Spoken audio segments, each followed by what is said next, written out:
Dear President, please be seated.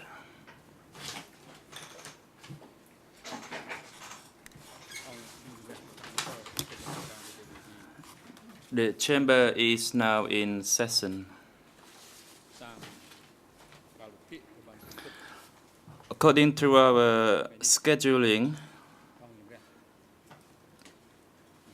today the chamber has invited an expert witness, David Chandler,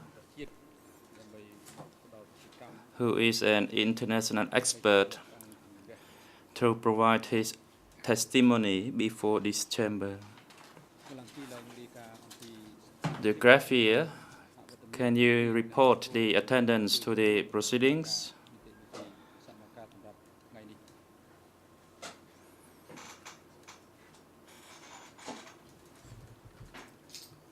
Graph here. Good morning, Mr. President. All the parties to the proceedings are present. The expert witness, David Chandler, is present, waiting to be called by the chamber. The President, court officer, can you invite the expert, David Chandler, into the courtroom?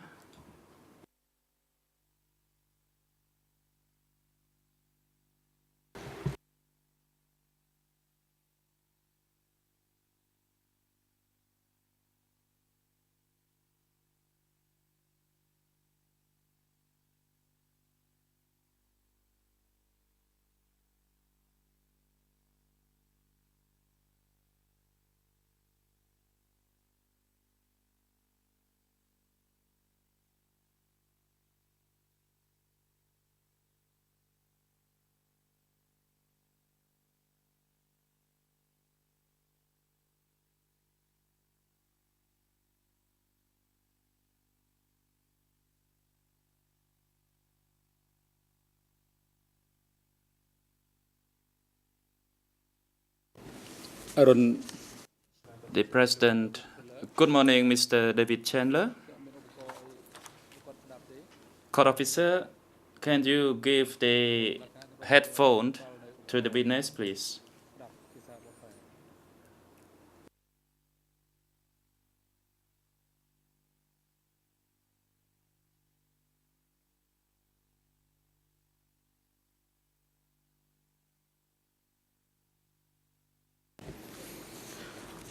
The President, good morning, Mr. David Chandler.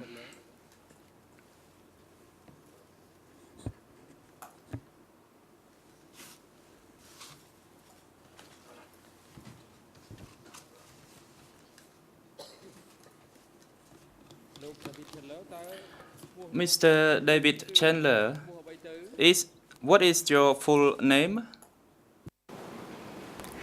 My full name is David Porter Chandler.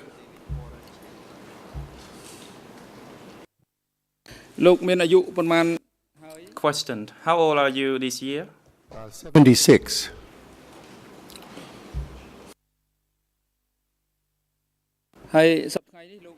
Question, where is your current permanent residence? In Melbourne, Australia.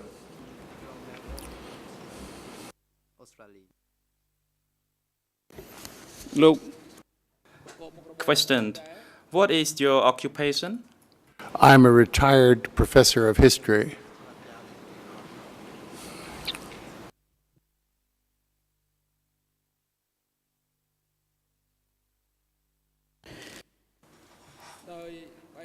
The President, based on the internal rules 31.2 of the internal rules of the extraordinary chambers in the courts of Cambodia, Mr. David Chandler, as an expert, the chamber requires you to make an oath before you provide your testimony. Do you agree to this? Yes, I do.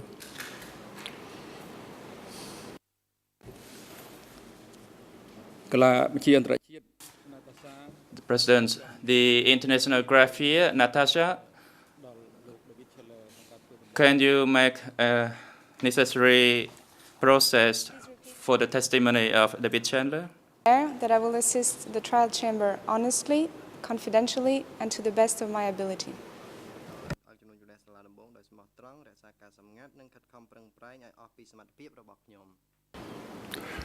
I solemnly declare that I will assist the trial chamber honestly, confidentially, and to the best of my ability.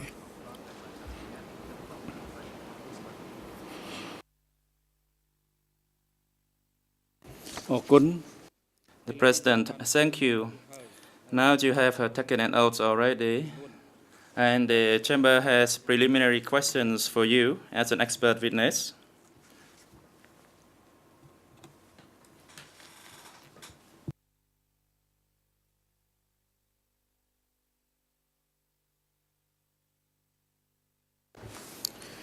The President, Mr. David Chandler,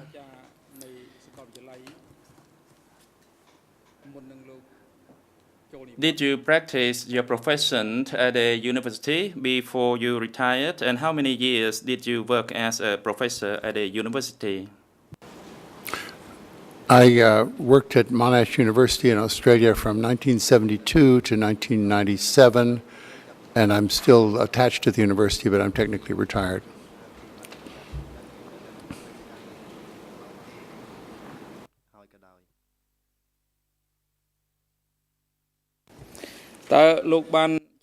Question. Do you know how to read and write or speak the Khmer language? I can speak and read it. My writing is very hard to read.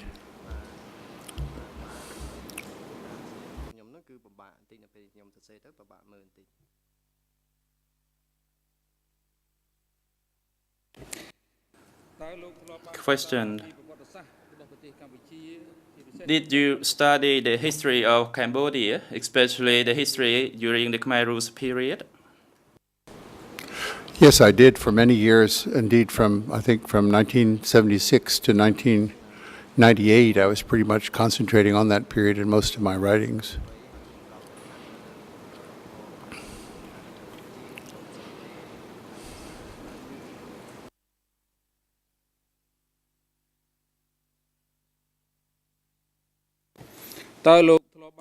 Question. Had you written any books regarding the Democratic Cambodia regime? Yes, I have. I've written 2 books that are primarily concerned with the Democratic Cambodian regime. One is a biography of Pol Pot called Brother Number One, and the second is a book about S-21 facility called Voices from S-21. And there are also chapters in my longer history books about this period.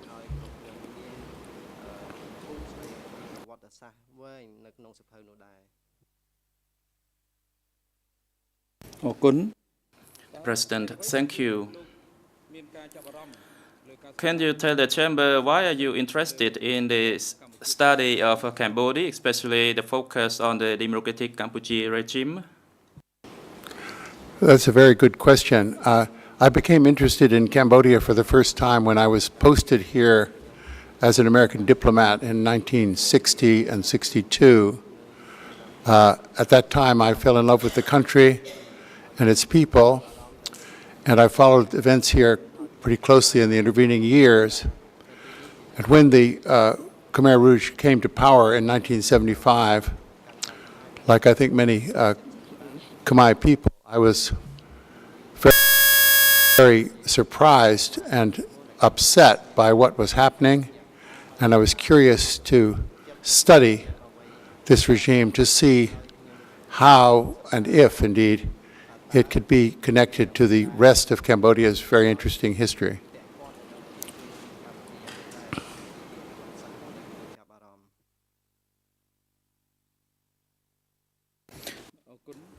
President, thank you. In your book entitled Voices from S-21, which you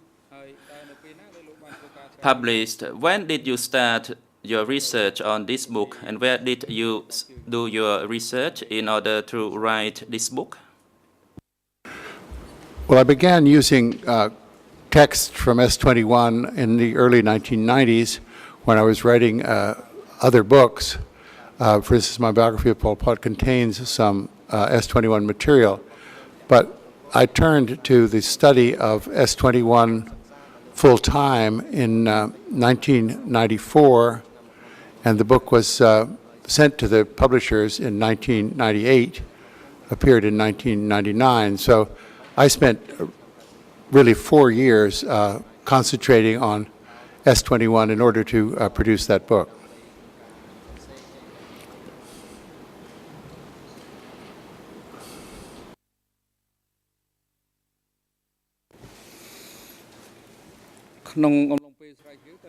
Question: during your research, did you analyze and examine all the archives and more than 1,000 confessions at Tulsline prison? Yes, I did. I studied these archives carefully, particularly the ones that had been microfilmed, so I could read those in other countries.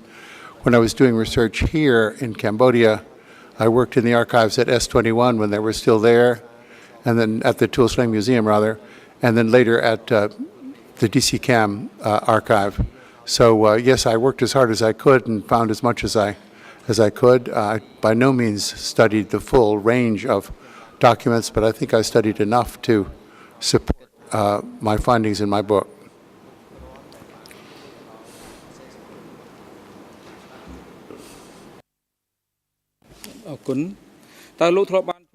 Thank you, the President. Did you ever take any interview with the survivors or those who maintain the archives at S21 and those survivors who knew well about the Democratic Cambodia regime during your research? Yes, I interviewed Van Nat a couple times. I also interviewed 2 of the former guards, Kok Sro and Him Hui, but those were the people direct, and I also interviewed the photographer, M.N., who was here, I think, yesterday or the day before. I did not speak to other members of the staff of S21 because they were not available at that time for interviews.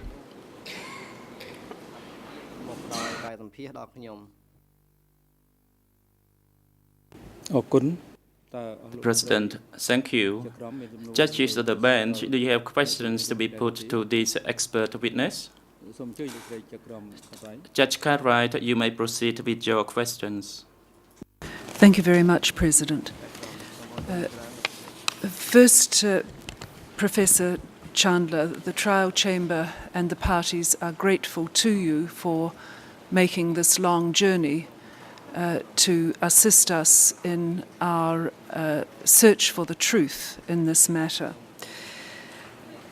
A minor matter first. In answer to the President's question about what material you analyzed for the purposes of your book, the translation said that you had considered more than 1,000 confessions.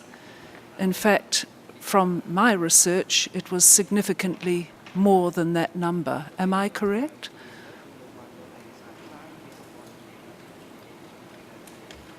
I have read the figure 4,000.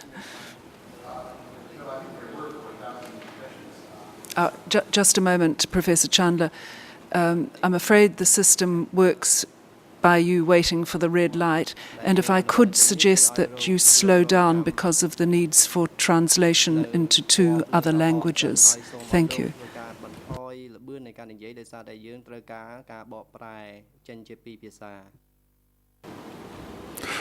Well, thank you for your question. I think I estimated that I myself had actually gone through, I don't know how many ones I went through, but I went through some that seemed interesting. I followed various leads, and then I skipped some that seemed to duplicate other ones. So how many I actually looked at, I'm not sure. I think citations in the book might be to 300 or 400, but I certainly have information on at least 1,000 of the confessions.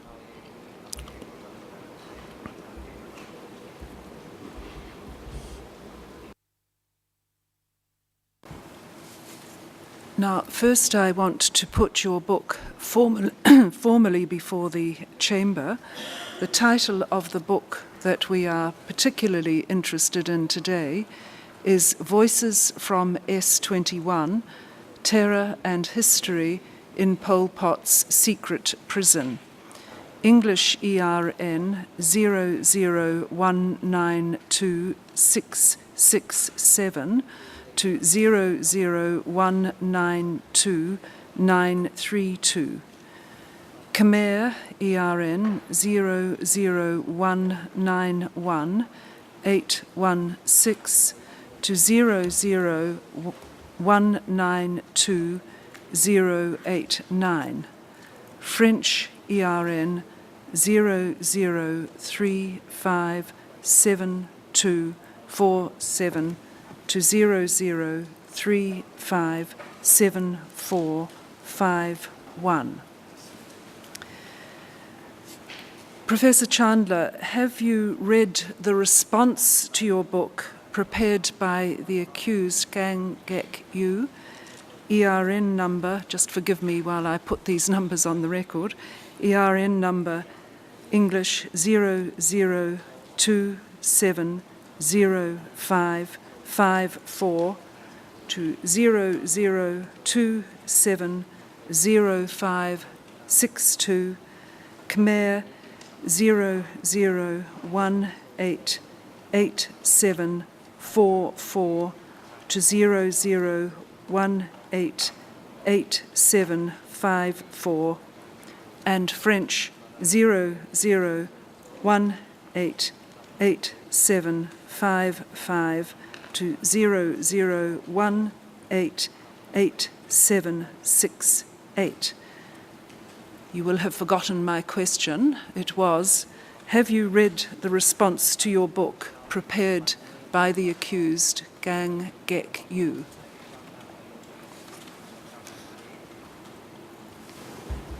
Yes, I have. Based on your research, have you any comment to make on his statement, in particular as to its insights or accuracy?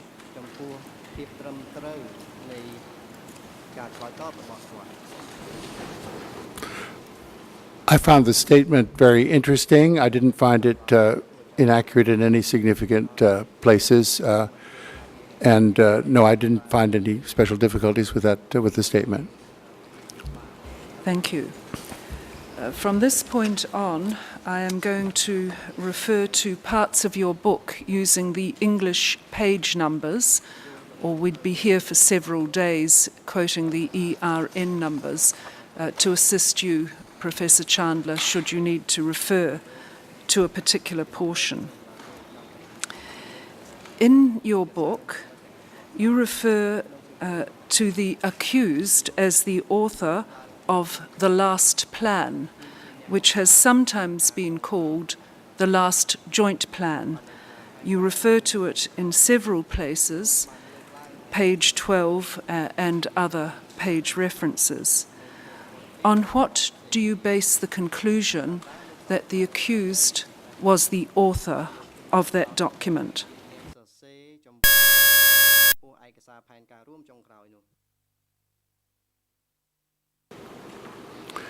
I'm not going to be able to give you a really perfect answer to that question because I haven't seen this document for many years, but my recollection is that one text I saw was actually in his handwriting.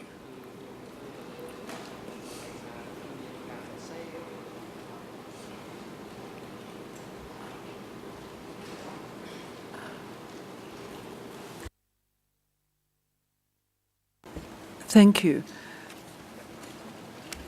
The title of your book, or the subtitle of your book, describes it as Terror and History in Pol Pot's Secret Prison. At page 8 of your book, you quote Pol Pot as denying any knowledge of Tuol Sleng, saying that he made only big decisions on big issues, and asserting that Tuol Sleng was a Vietnamese exhibition. Given those statements, why do you use that subtitle for your book, Pol Pot's Secret Prison?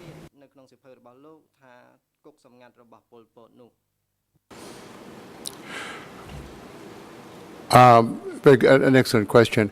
There's no way at all that this prison could have existed without the knowledge and approval of the top person in Cambodia at the time, in DK. I think his answer to the question was evasive and might have been improved had someone asked him about S-21, because, of course, the prison was not known as Tool Slang in the DK period. But I referred to it as Pol Pot's secret prison because, well, that's what it was, to my mind. This was the prison chief interrogation center of the regime, which was run by Pol Pot.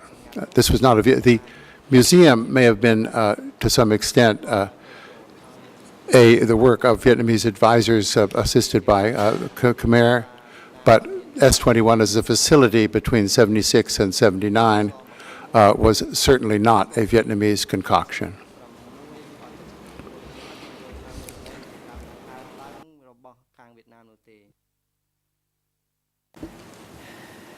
At page 14 of your book, you have begun a description of S-21 as a total institution. Could you describe briefly what you intend by that description?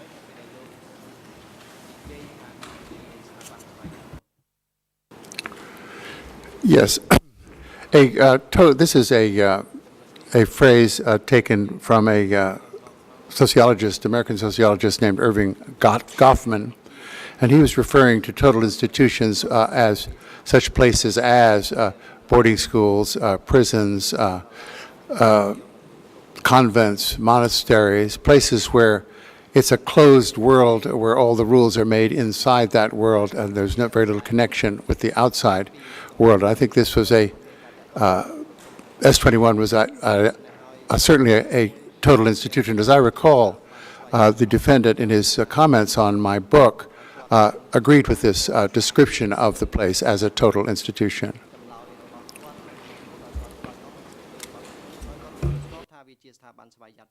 What characteristics of a total institution did you discern in S-21? One, for example, at page 15 of your book, suggests that secrecy was a high priority of democratic Kampuchean leadership. Is that a characteristic of a total institution in your assessment? Well, some yes and some no. I mean, with the fact that no information got out of the facility except to the leaders, I'd say that was an indication that it was a total institution. But Goffman uses a wider frame. I mean, he's referring also to hospitals where information can reach the public and so on. It's just a place that makes its own rules and follows its own rules in order to continue doing business. Secrecy was, of course, absolutely central to the whole ideology and behavior of democratic Kampuchea, and Nguyen Chia made this very clear when he was visited by a Danish delegation in 1978. He said secrecy is, I forget the exact phrasing, but secrecy is the absolute heart of our administration. You note other characteristics of S-21, for example, its hierarchical nature and the imposition of harsh discipline from the accused down. Do you still hold with those assessments?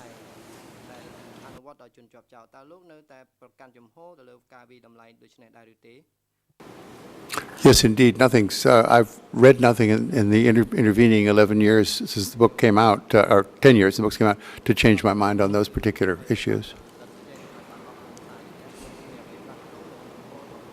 I appreciate that you did not focus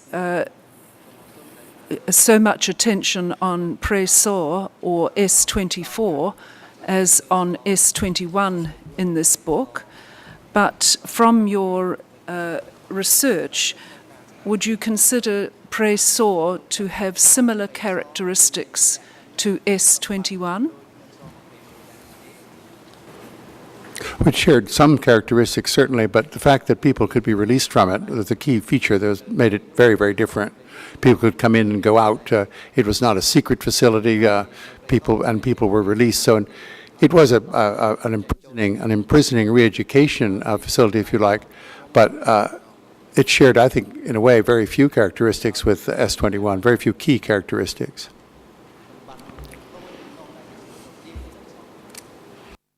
At page 22 of your book, you focus on, or you touch on, the accused's character and responsibilities. Have you met or interviewed the accused at any point?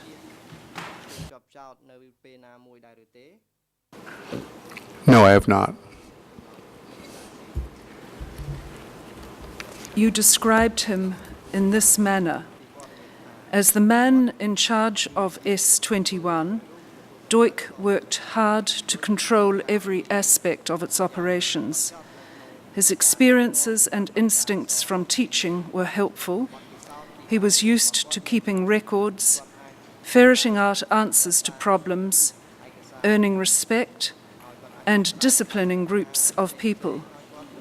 He drove himself and his subordinates very hard. Quote, he was strong, he was clear, he would do what he said, the former guard Him Hoi has recalled. Duch often frightened workers at the prison. When asked what kind of man Duch was, another guard replied, quote, "Ha, what kind of man he was beyond reason." Further on page 22, you say that as a mathematician, he enjoyed rationally pleasing models, citing the last plan in connection with that comment. Am I right in inferring that these conclusions about the character of the accused have been drawn from your interviews and your study of S21 archives?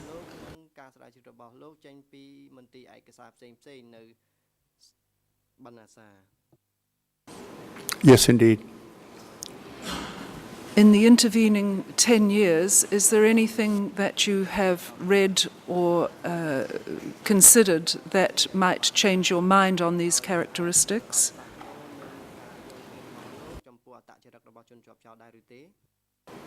Not really, no. Thank you. At page 40, you describe S21 as an anteroom to death, a statement with which the accused has agreed. Can you elaborate on that very briefly, please? Yes, I mean, this was, an ante-room or a waiting room, whatever word you'd like to, departure lounge, there's all sorts of phrases I could have used. I used the word ante-room because the fate that awaited every single person in S21, except for the handful of survivors and some of the staff, was a forceful and violent death. So some of them knew this or worked it out. Some of them did not know this. But the accused and the administrators of the prison knew this very well. So I think they all knew that my description, made years later, of course, was accurate. Thank you. In one chapter, you analyze the regime's theories concerning its enemies. That's at pages 41 to 76. And at the beginning, you describe S21 as a total institution whose mission was to locate, question, and destroy the enemies of the party's centre. In what sense do you use the word locate? Do you intend to imply an active role on the part of S21 in tracing and arresting enemies, or do you use that word to describe the role of the accused in his analysis of confessions, locating strings of enemies?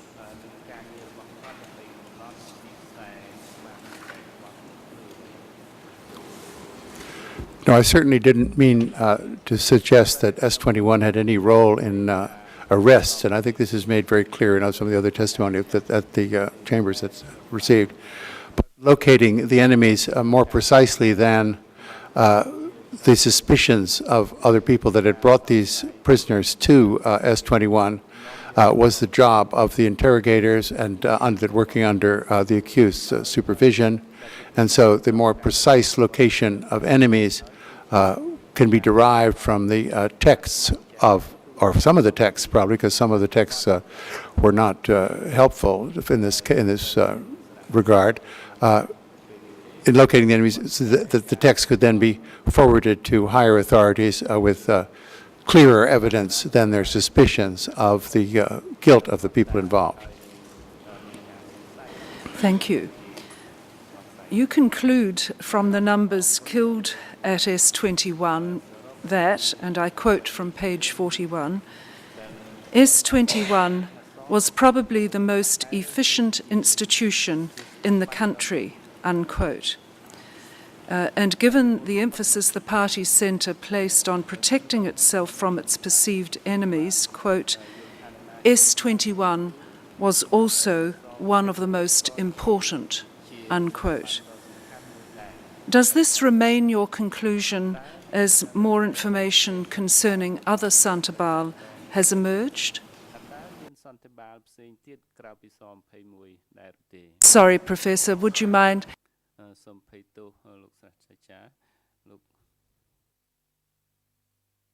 It's a strange system.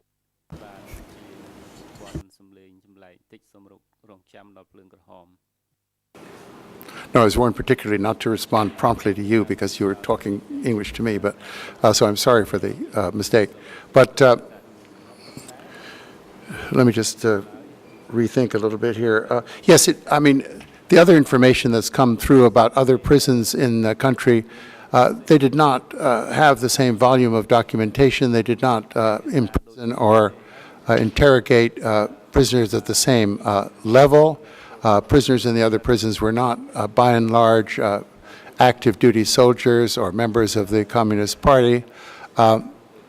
This was, those prisons in the other parts of the country were not administered directly from the top, as it were. This one was administered particularly by Son Sen and perhaps by Nguyen Chia, working on top of the defendant. I still believe the efficiency of the other prisons, we can't tell how efficient they were because the records for most of them have not survived, but it seems to me they were probably not as mechanically efficient as Tuol Sleng with his typewriters and telephones and so forth, and also that and not as important because they did not require the day-to-day or attention of some of the top senior people as S-21 did.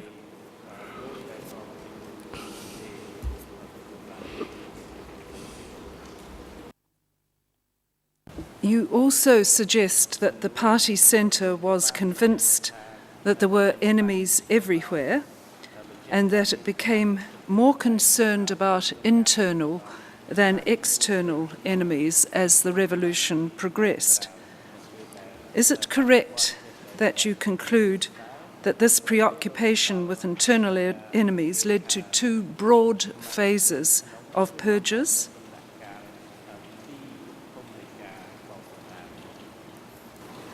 Yes, I do. Yes, I do.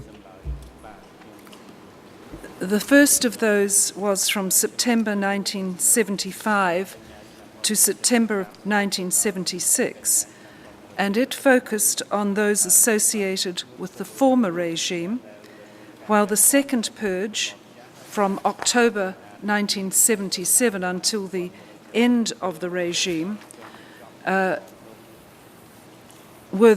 included those who were suspected of working against the revolution. Is that correct?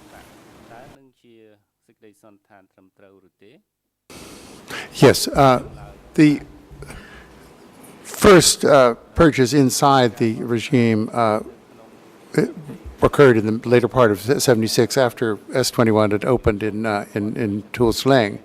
But the second phase was more directly involved purging the party, purging the different zones, the north, the northwest, the east, so forth, purging the leaders of these zones and their subordinates to try and clean out, as the sweep clean, as the Khmer word is, what these suspected, and in some cases obviously genuine, I have no idea which ones those were, suspected and genuine enemies of the revolution. Well, I was going to ask you about your suspicions of that some of those purged were genuinely engaged in plots against the regime, possibly involving collusion with the Vietnamese. Was that your tentative view? I think there's a reference at page 57.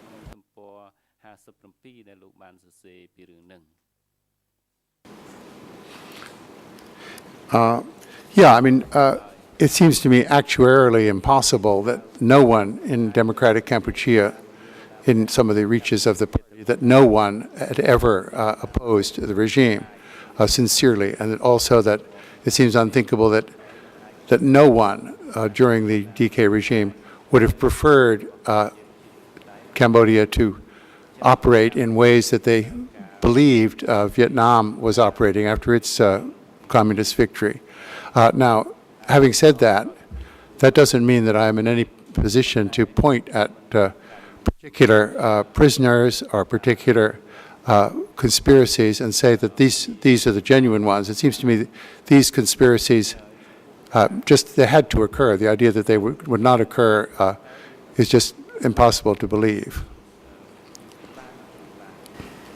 In fact, from 1976 on, you noted some changes in the composition of the prisoners at S-21 and also noted changes in the allegations made concerning links with Vietnam. Did this, in fact, coincide with that second purge when external enemies were being targeted? Yes, I mean, in the second phase, to call someone Vietnamese in democratic Kampuchea did not mean that you were ethnically Vietnamese. It meant that you were opposed to the regime. If you were opposed to the regime, you were, quote, objectively, unquote, Vietnamese or CIA or some of the other things they accuse people of. But yes, I mean, after September '76, when some of those, there was a certain amount of difficulty at the party center at this time, and in the summer of 1976, some high-ranking cadre from the Eastern Zone came into S-21, raising suspicions at the party center that higher-ranking figures in the Eastern Zone, including members of the Party Central, were involved in a conspiracy against the regime. Eastern Zone, of course, is the one that borders Vietnam and the one that had the highest number of cadre who had fought in the First Indochina War alongside the Vietnamese, and also in the Civil War with extensive Vietnamese guidance. So these people came under suspicion of the party center as people who would be likely or suspected of harboring Vietnamese preferences, our preferences for Vietnam over Cambodia.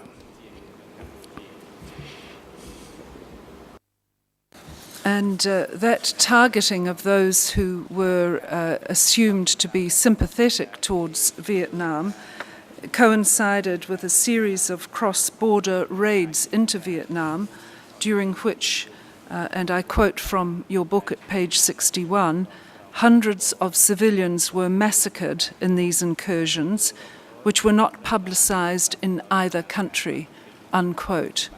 Is that correct, that these incursions coincided with an increasing suspicion of links with Vietnam.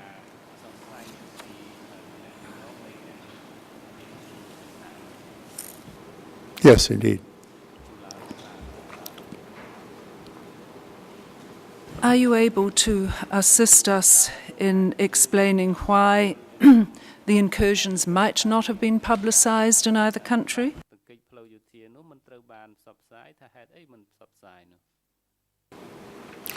Well, the Vietnamese had only had their victory was less than 2 years old. They were not in a position or had the political will to go to war against Cambodia at this stage. They felt that these raids might have been I don't know what the Vietnamese leadership thought, but it seems to me they might well have thought that these raids were the ideas of some hot-headed junior officials who would then be punished by the party center, that this idea couldn't possibly have come from Pol Pot and his colleagues. The Cambodians didn't want to publicize these attacks because, of course, these are cross-border attacks. These were, in fact, mini invasions that they didn't want to be proud of. They wanted to attack Vietnam, parts of Vietnam, ironically, that had fairly high numbers of ethnic Khmer in them, hoping, I think, completely in a completely deluded fashion, that the Khmer minority would then come over to DK and support DK and also seek to secede from southern Vietnam. This is one of the many delusionary ideas that were in the heads of the party leadership. The raids themselves, rather sadly, I found from a couple of interviews, these raids were carried out at night, and the raiders couldn't see who they were killing, and in fact, in many cases, they killed ethnic Khmer who were in these villages, whereas many of the ethnic Vietnamese had fled in advance back into some of the towns. So it's just a tragic mess of these incursions. But yes, neither side wanted to admit that they were taking place. The Vietnamese said that something might be ironed out. The Cambodians had other hopes that didn't turn out.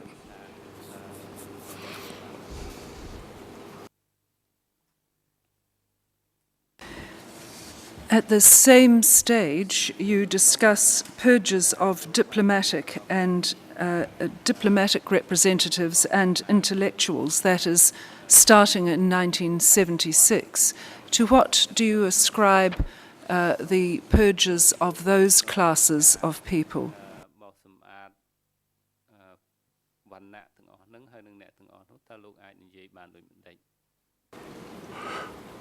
Well, these were diplomats, of course, were people who had been in touch with foreigners. They were people, if you like, from your earlier questions, who were living outside the total institution and outside its control, and consequently were suspected of maybe forming alliances or agreements with foreign powers.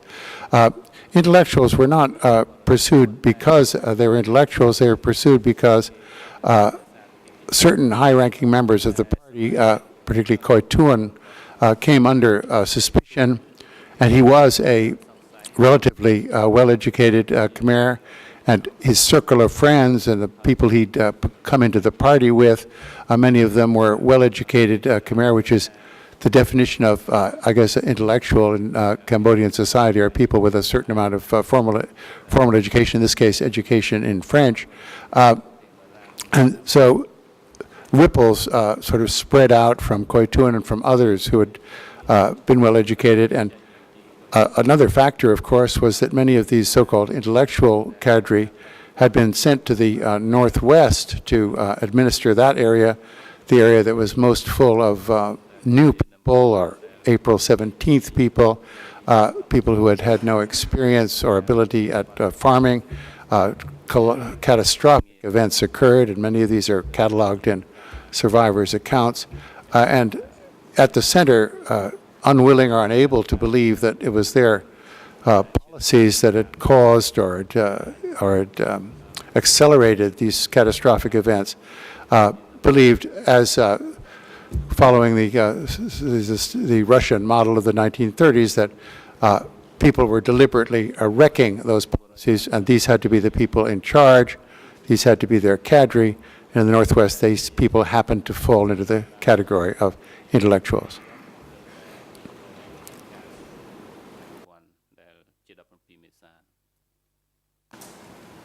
Professor Chandler, can I ask you again to slow down? You didn't get that? Metaru. You're asking me to ask the professor to slow down, are you?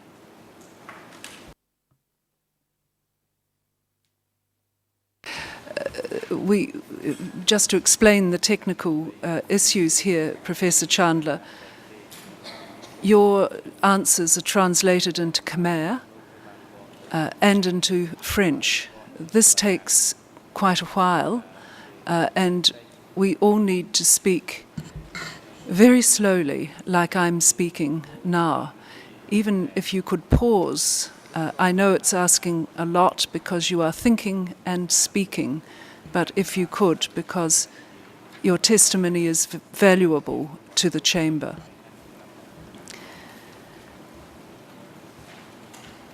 At page 74 of your book, you speak of the final purges, when nearly 100 Vietnamese prisoners of war were purged. This is at the end of 1978. And also Von Vet, a deputy prime minister, and Cheng An, a deputy minister for industry, who were purged on a suspicion that they were mobilizing former factory workers.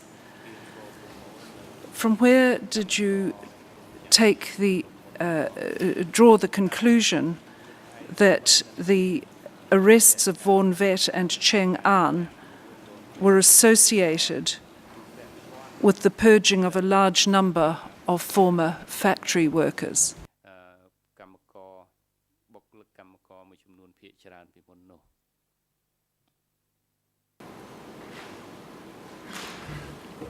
Well, I'm sure I got that from the documentation.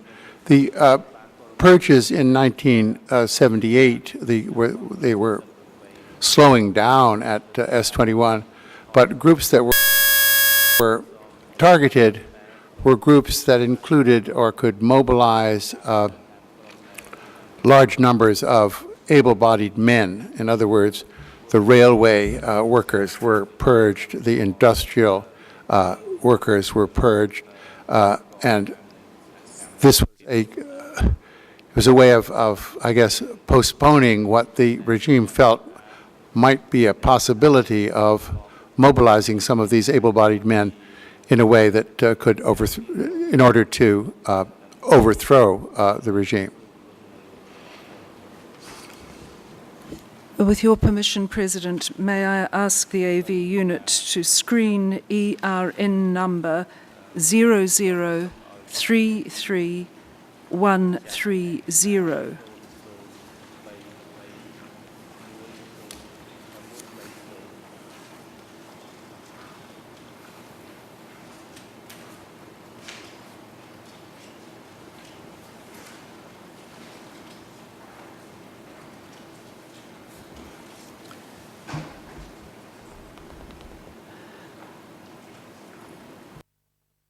Thank you.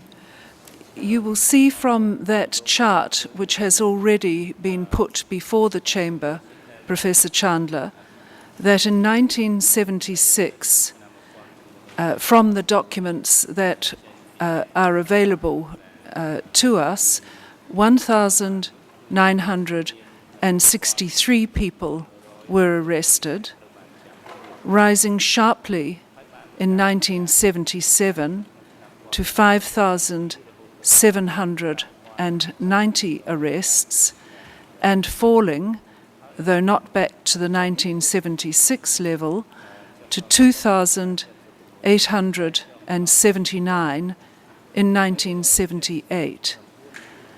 Does that chart accord with your assessment of the purges throughout this period of 3 years? Yes, it does. Thank you. You can return the AV screen. Thank you.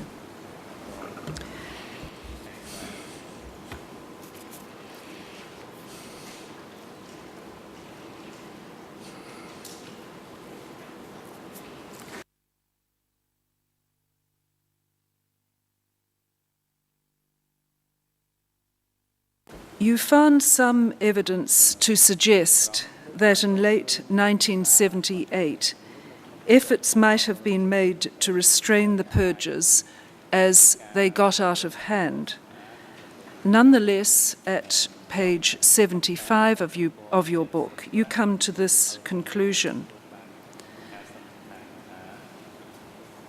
Reigns of terror and continuous revolutions. In democratic Kampuchea, the two phenomena overlapped, require a continuous supply of enemies. When these enemies are embedded in a small, inexperienced political party, ethnically indistinguishable from the majority of the population, attempting to purge all its enemies can have disastrous effects.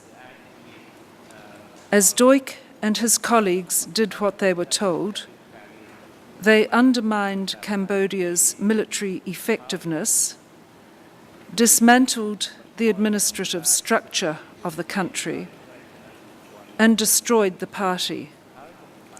The killing machine at S21 had no brakes because the paranoia of the party centre had no limits. That is the end of my quote. Am I correct in inferring from that quote that you considered the operations at S21 to be pivotal to the fulfilment of party centre's objectives in controlling its enemies? Yes, I do.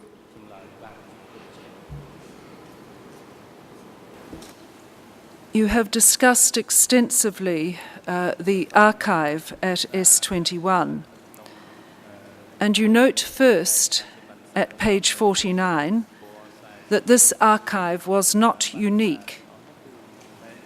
You have described it as being part of an extensive documentation of the democratic Kampuchea regime.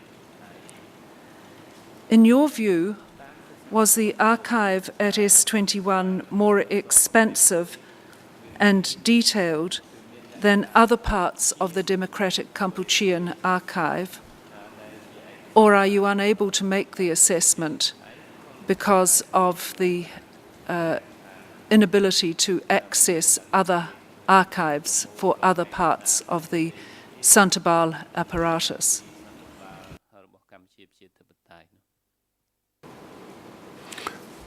I'm pretty sure the archives of S21 were the most extensive in the Santabal apparatus.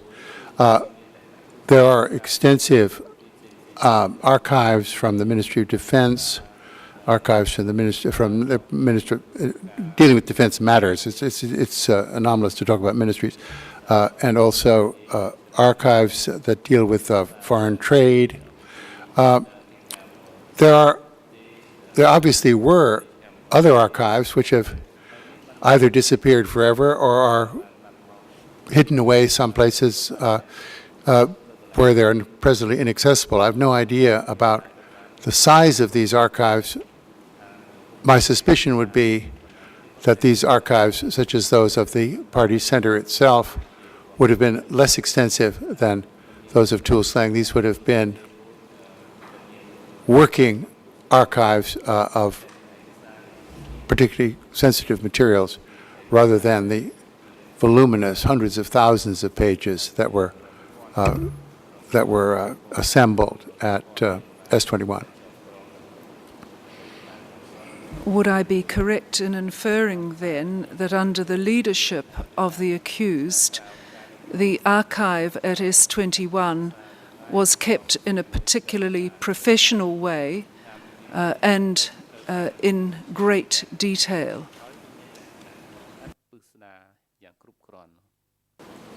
Yes, you can certainly infer that. You have concluded at page 49 of your book that the S21 archive, the contents of it were secret, that much of the content of the confessions were palpably untrue, and that all the prisoners were killed. What then do you conclude was the purpose of the S21 archive?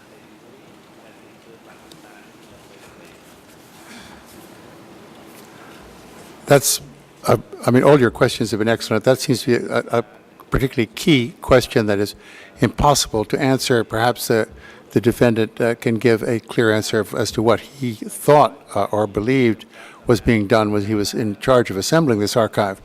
But it seems to me that one purpose of the assembling this archive was to demonstrate to the party leadership that S21 was a thoroughly responsible, efficient, modern, and productive body inside the government, inside a country where conditions were, in many places, as wide evidence suggests, completely chaotic from day to day.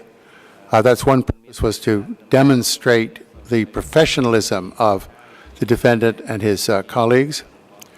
Another was to inform the top leadership in as much detail as possible whether and in what way its suspicions were justified for certain prisoners, and to uncover strings of traitors, Vietnamese agents, and so forth, that would give information to the leadership that it could then use for its own purposes.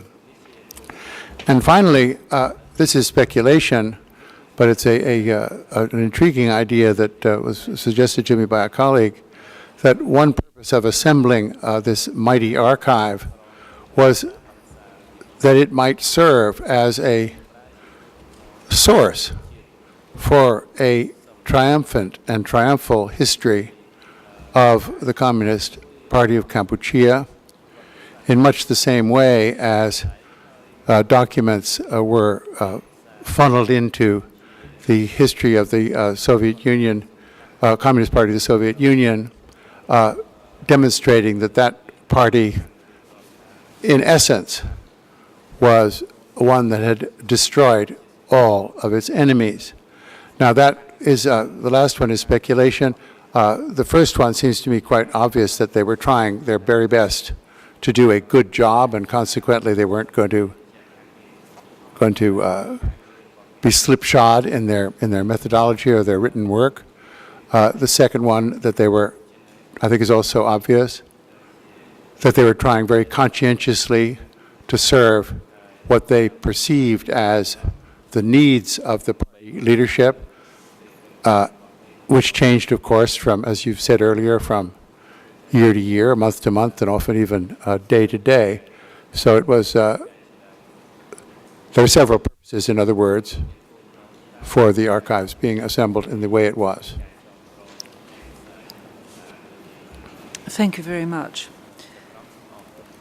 You will have noted from the accused's response to your book that he placed great emphasis on the 30th of March 1976 document, Decisions of the Central Committee regarding a number of matters. English ERN 00182809 to 00182814, Khmer 00000758 to 000007 00220764 and French 00224363 to 00224367. Are you familiar with this document, Decisions of the Central Committee regarding a number of matters, to which you refer briefly at page 51 of your book?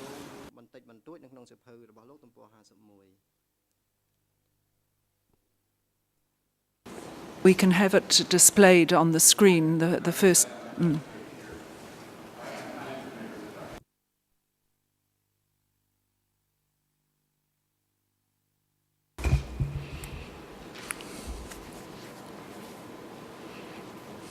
Perhaps it could be displayed so that the parties can refresh their memories. It's already been put before the court through, I believe, Dr. Etchison.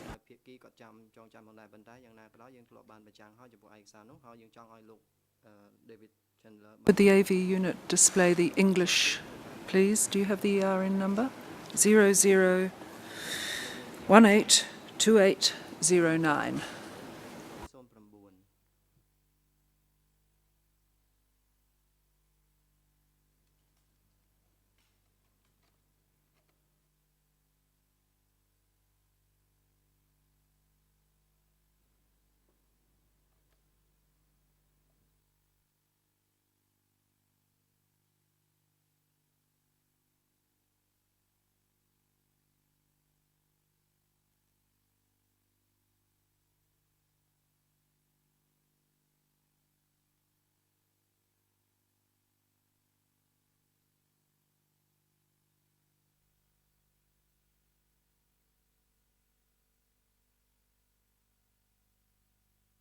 Thank you. That first section is the most critical one in the view of the accused. My question to you, Professor Chandler, is what significance do you place on this document?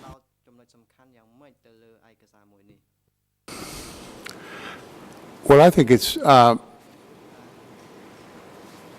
the closest we've got to a, if you like, a smoking gun authorizing the smashing of enemies in the of DK. Of course, this document was extremely closely held. There were only 6 or 7 copies made and only one of these copies survived by chance. It was discovered with a few other of these documents, I think in 1980 in somebody's house. If we had all the cabinet documents that must have been assembled in this small group, we would have a completely new history of DK. So these are very crucial documents coming right from the top and authorizing the decisions to smash enemies inside and outside the ranks being, of course, the CPK. Thank you. The AV unit can return the screen to the normal position, please. In a key part of your book, you describe and analyze interrogations at S21, starting from a premise that the detainees had not been accused because they were guilty because they had been accused. And in your opinion, this underpinned the interrogator's role, which was, to quote you, to validate the verdict by extracting full confessions. Have you noted that in his response to your book rather, at paragraph 3, ERN English 00270555, the accused affirms that assessment by quoting, "Better arrest 10 people by mistake than free one wrongly," going on to say, "It was a legitimate accusation of my people who suffered considerably from constant brutal arrests. Son Sen, and perhaps other Khmer Rouge leaders as well, used a phrase, quote, 'no gain in keeping, no loss in weeding out, unquote. I assume that you still hold the view that you expressed that this approach underpinned the interrogator's role.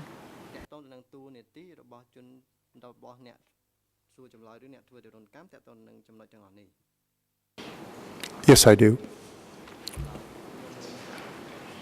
You also suggest at page 80 of the book that the vast majority of prisoners at S21 were killed both because of their supposed guilt, but also, and I quote, because of the existence of the prison, its location, and its purposes needed to be kept secret. I infer from that the requirement to keep the prison secret was part of the upper echelon's objective, but was also assiduously maintained by the chair of the prison, the accused Kaing Guek Eav.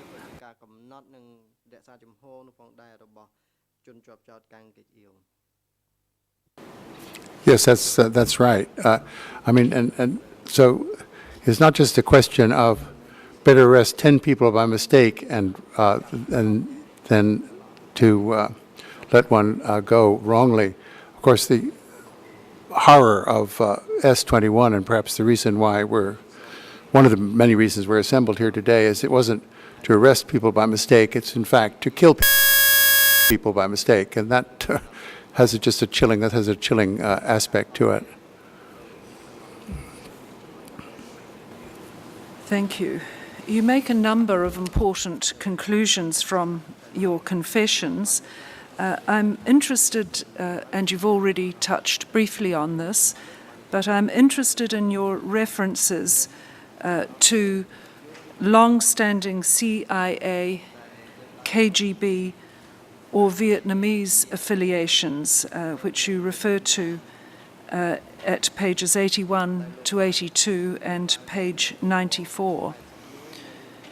From your analysis of the confessions, did you come to a conclusion on any occasion that affiliations with the CIA and KGB might have been realistic assumptions on the part of the interrogators?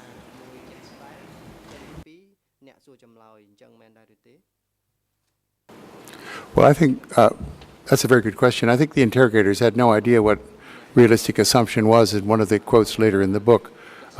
Two of the interrogators later in their confession say they didn't even know what CIA was. It was just CIA was what you had to accuse the prisoner of belonging to.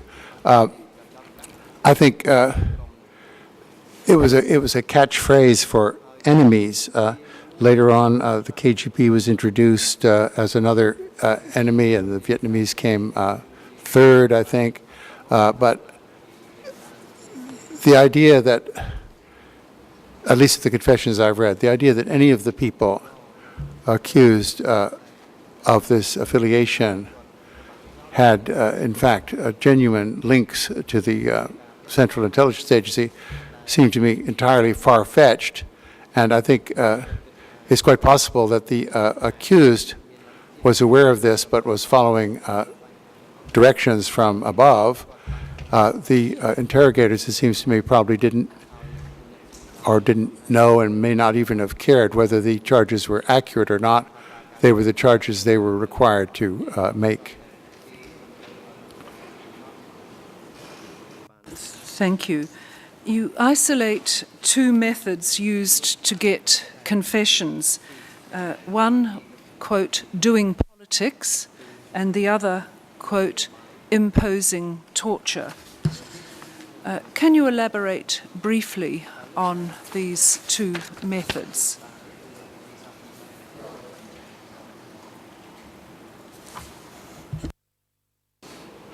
Well, certainly, imposing torture means to begin a range of activities against the prisoner's body that could be defined by all the international treaties we know of, I think probably as torture. Doing politics is a more complicated area. This is everything but torture. This was questioning, cajoling, getting to know, trying to undermine, trying to befriend, trying to contradict, all these kind of interrogatory methods, some of them quite professionally done, others done in extremely amateur fashion,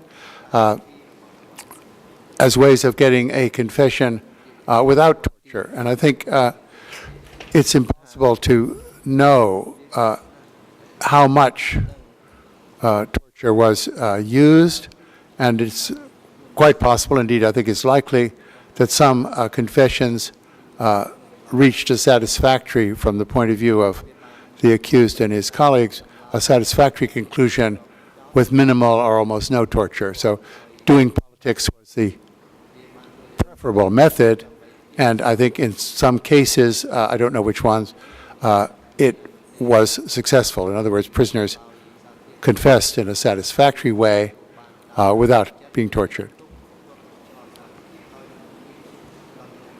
Thank you. I'm going to interrupt at this point to ask whether Professor Chandler's microphone is malfunctioning to the extent that it's difficult for the interpreters.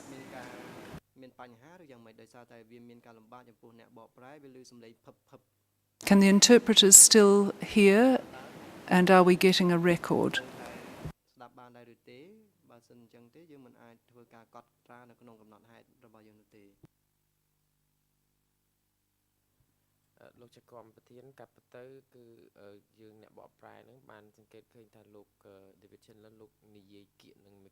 No, nothing's your fault, Professor Chandler.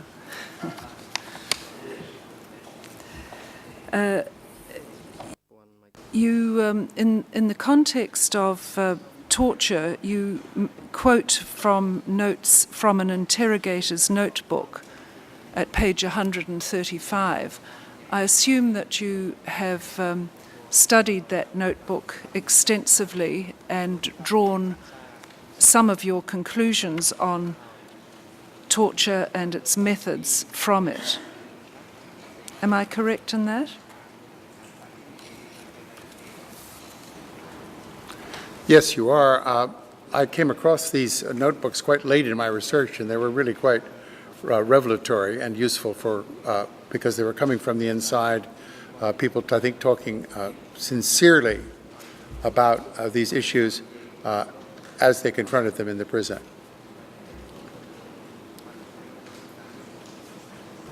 Thank you. You also emphasize the practice of preparation of biographies. In your opinion, was this a new technique developed during the Democratic Kampuchea era, and was it confined solely as a practice to those being interrogated, or was it used more broadly?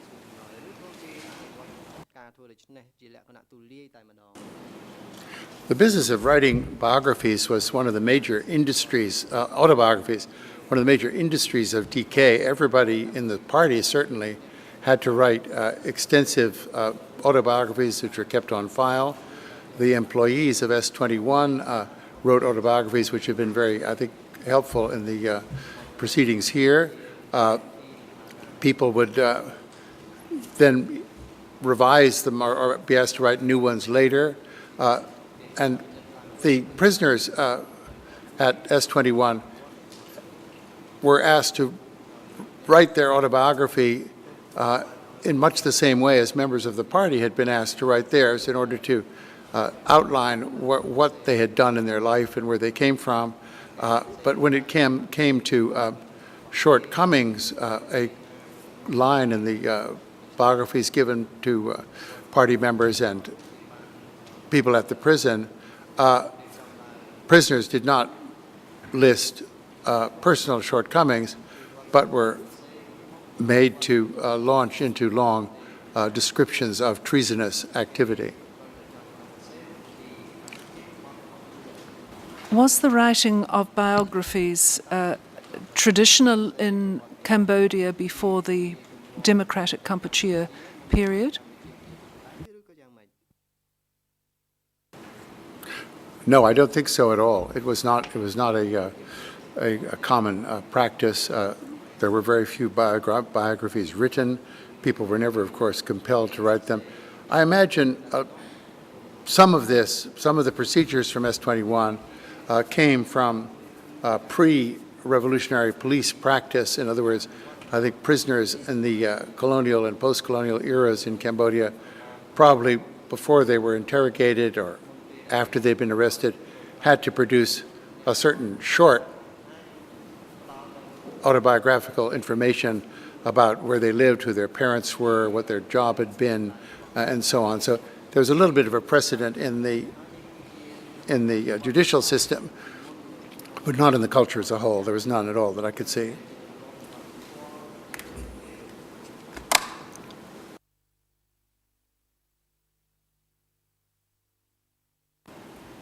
Would I be correct in inferring that biographies of ordinary cadres at S21 became a source of information for the regime to identify its enemies, or was there some less sinister purpose?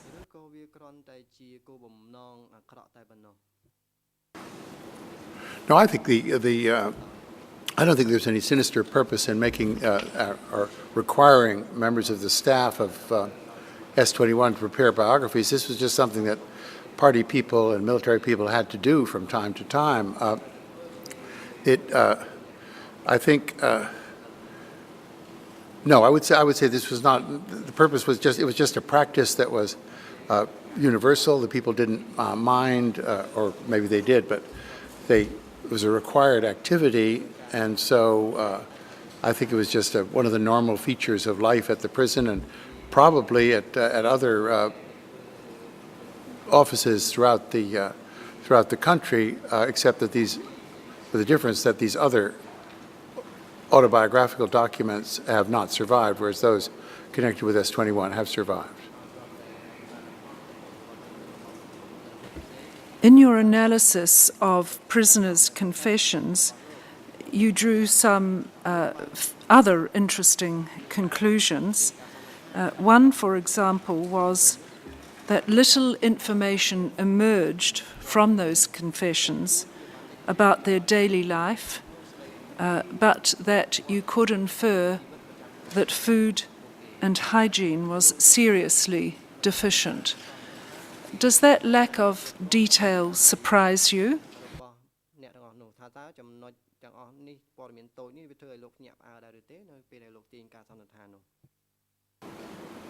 Not really. I mean, the people at S-21 really didn't care at all about the personal details of the lives of the people who were brought in to be interrogated.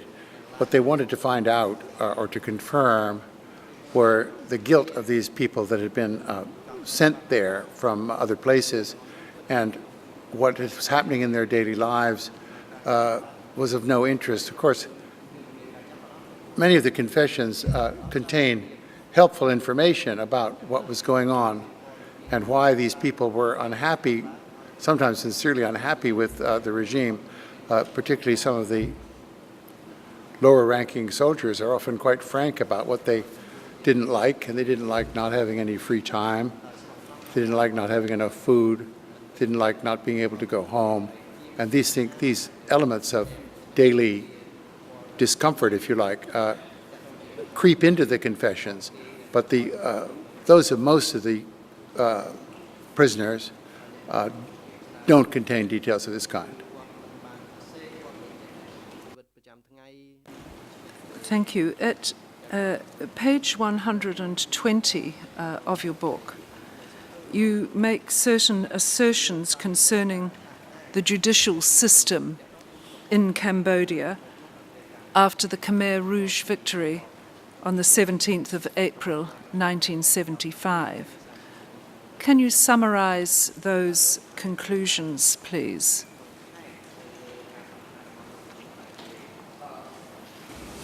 Certainly.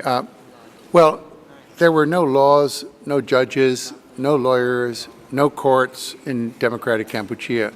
There's a court was mentioned in its constitution, and a judge was named to head that court, who was later purged at S21, but no trials took place.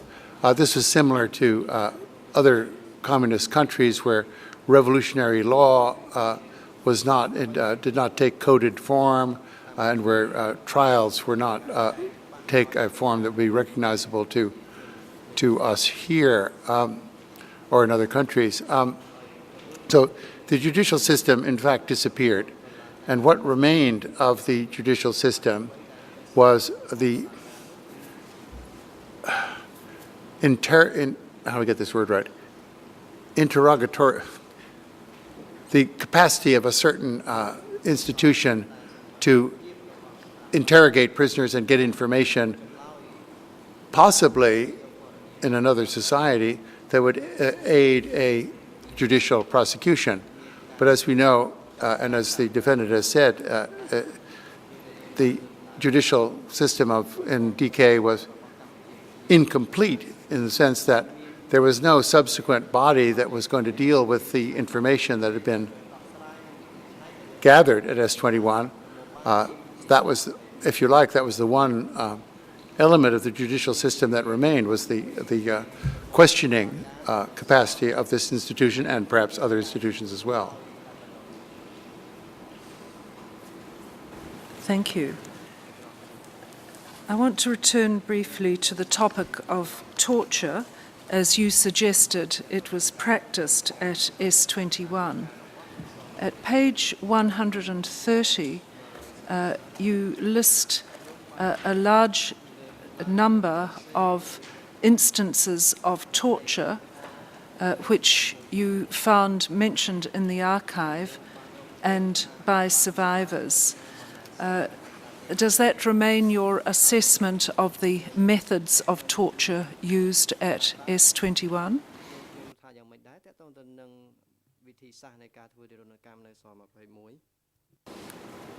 Yes, it does. I'm sure all these, I found these methods cited in the archives or by survivors.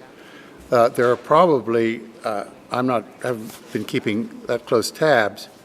There are probably other tortures that were also conducted at the prison that I didn't find evidence for, and these have come to light since I wrote the book.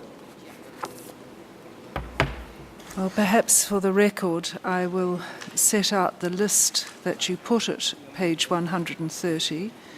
Beating by various methods, cigarette burns, electric shock, forced to eat excrement, forced to drink urine, forced feeding, hanging upside down, holding arms up for an entire day, being jabbed with a needle, paying homage to images of dogs, all from 1978, paying homage to the wall, to the table, to the chair, having fingernails pulled out, scratching, shoving, suffocation with a plastic bag, and methods of water tortures. Much of that list includes serious instances of violence which might well be characterized ultimately as torture.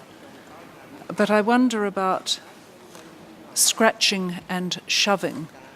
Do you recall those terms, and why would you list them as so serious as being torture?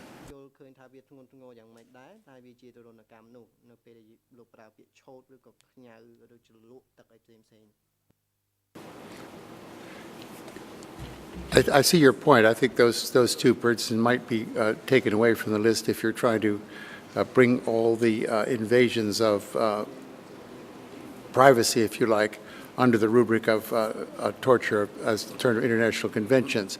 But I was trying to get every time that a guard or an interrogator did something to a prisoner that was, in fact, an invasion of that prisoner's body. But I agree those two, actually when you were reading them out, I felt that those two items might well have been taken off the list. So I think your idea is right there, that perhaps they should not be included. You go on to say that the list doesn't include many of the tortures depicted in Van Nat's paintings, and I assume that you learned of those methods after you had completed your study of the archive.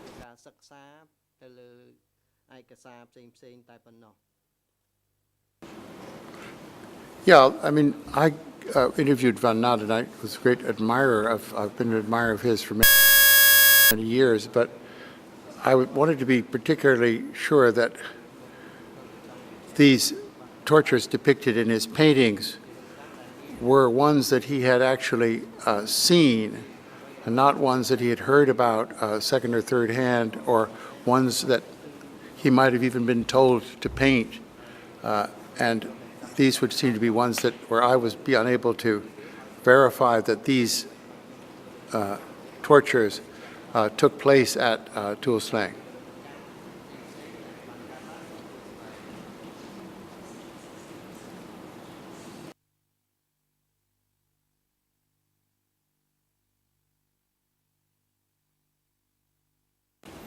Recently, Professor Chandler, the trial chamber heard the testimony of Cox Ross, a former worker at S21. You interviewed him and quoted him extensively in your book.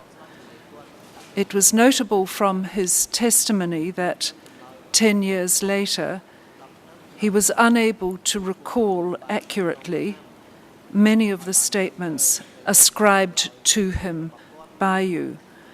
Are you able to tell us how you recorded your interviews with him, and if necessary, whether the trial chamber could access any such records?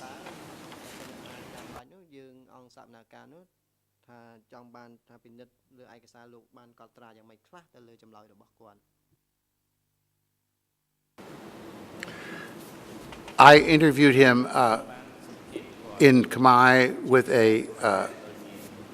another person there who would amplify some of his remarks if I wasn't understanding them perfectly. I think I had a small tape recorder. I'm almost sure I did, but I think those transcriptions are no longer in my possession, and I don't have the material in any shape or form able to provide to the chambers at this time. Thank you. Finally, at the end of your book, you quote the accused, and you say that at a livelihood meeting convened by Chan for S21 staff in February 1976, Duch himself is recorded as saying to his colleagues, quote, "You must rid yourselves of the view that beating the prisoners is cruel. Kindness is misplaced in such cases. You must beat them for national reasons, class reasons, and international reasons." Unquote. That is to be found at page 152 of your book. The accused has not confirmed that he made that exact statement at that time or in that context. Are you able to assist the trial chamber in providing some information about its derivation. At page 206, footnote 25, you refer to it as an uncatalogued item from S21 archive, 18 February 1976.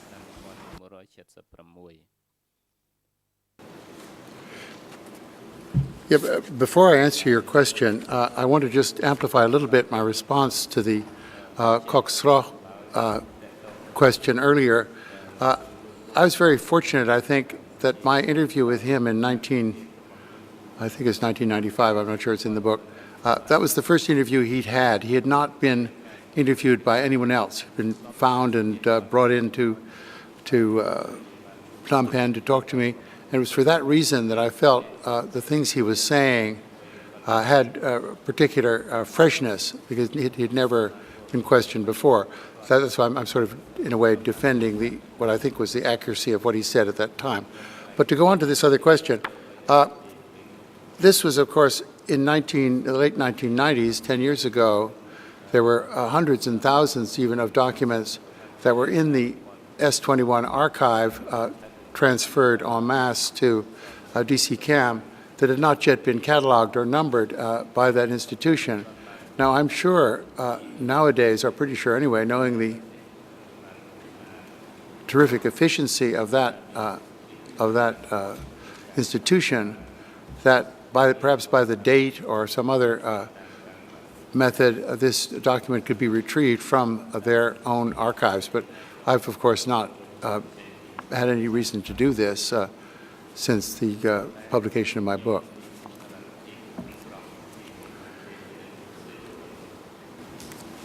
Oh, thank you very much, Professor Chandler.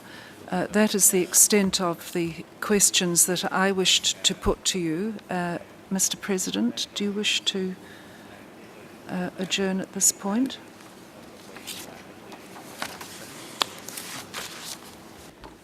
Well, I need all amount to some rat high, or you have cast some rat up from by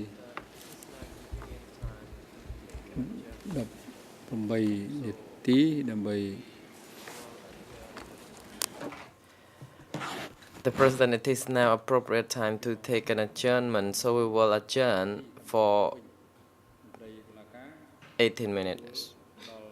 We will resume at 11 a.m. The court officer is now instructed to take the witness back to his waiting room and give him some refreshment and return him to the courtroom when we resume. The greffier, all rise.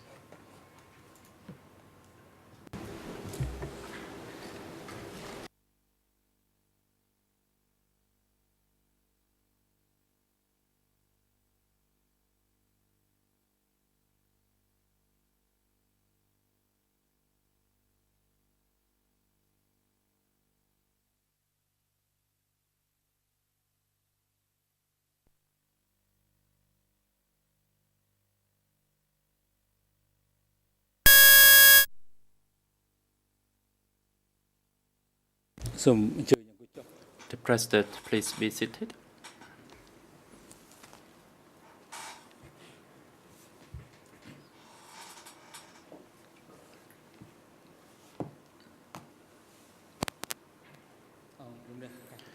The chamber is now back in session.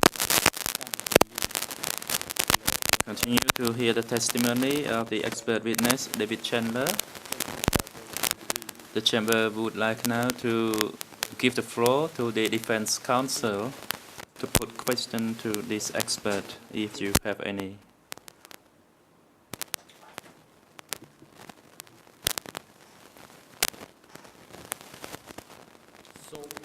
Thank you, Mr. President. Good afternoon, Your Honor. Good afternoon, ladies and gentlemen.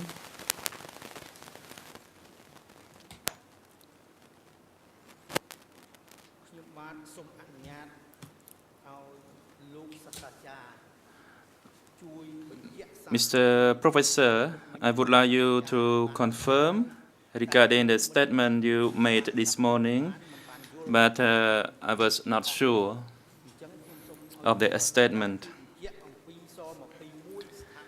Regarding the autonomous S21 institution, this morning the professor said there were various elements to constitute the autonomous institutions. I understood most of them except three.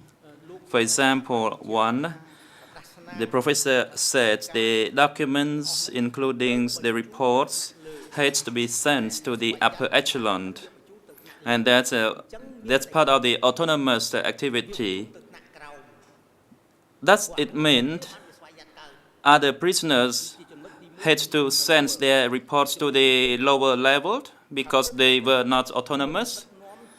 The second point, other prisoners were not led or supervised by top leaders like Son Sen. And this made me to wonder, in the southwest zone, Ta Mok led the forces there, and he supervised the prison there, and he was the fourth person in the party, whereas Son Sen was the seventh person in the party. In the east, Saljam controls the forces and also supervised the prison there. Additionally, the document which designate the people who have the authority to smash inside and outside the party, but I noticed that in the independent zone, decision had to be made by the standing committee. And who are they? That would be Pol Pot. So the question is, for the independent zone, did the standing party supervise and control the prisons? And another element, that is, you said S21 was an autonomous institution. It had telephones, it had typewriters, whereas other prisoners did not have all these facilities. What about the prisons in the independent zone, which was supervised by Pol Pot? Did those prisons have telephones, have typewriters? So I am still not sure on all these 3 points. Would you be able to assist me? Thank you.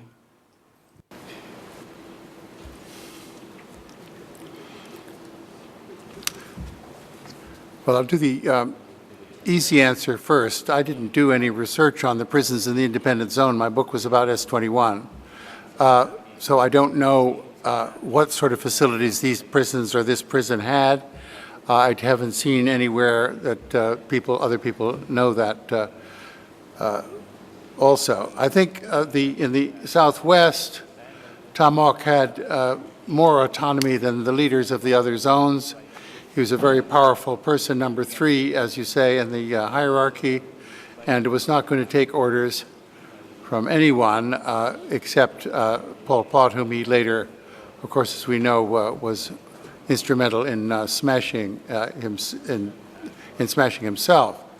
Now, by autonomous, I really meant that that as far as I know from information that I gathered when I was writing my book, that the defendant was given considerable freedom of action about how to proceed. People were saying, did he invent the 6-copy policy? Did he invent this policy of consolidating the Kasai Kabot, the strings of traders? I think probably did. This is part of his efficient operation.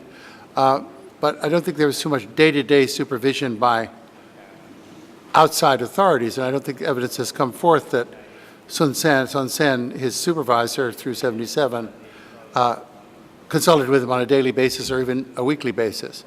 So this is what I meant by autonomous. I'm not sure there was other questions I may have missed, but as I say, I cannot speak about the prisons in the independent zone if that was controlled by the party center. That's piece of information I had not known before, and I know very little about these prisons or this prison, whichever was involved. And I'm not sure the documents have come down to us about them to say how they functioned. If they have, they certainly were not in my view when I was doing my work.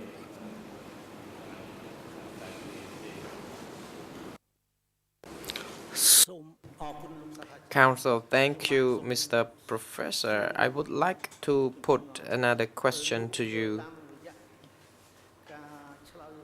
Through your testimony this morning, you said that there were conflicts between the Cambodian and the Vietnamese soldiers.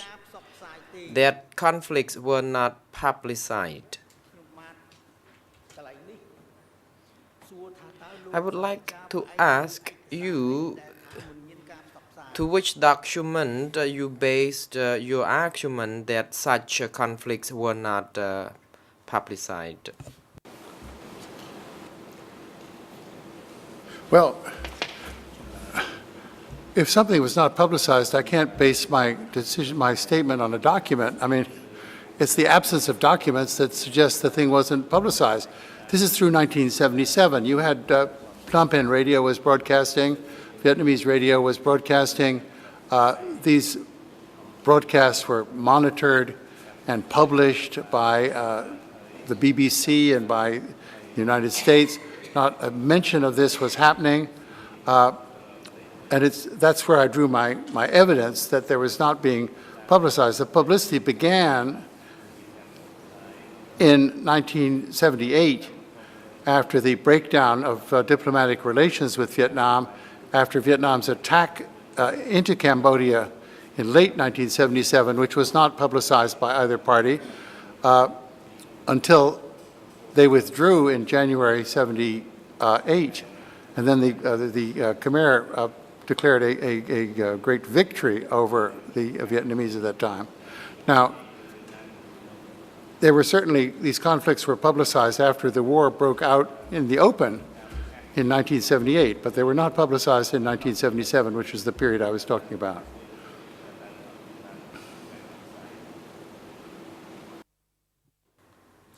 Council, thank you, Professor. I would like to put another question.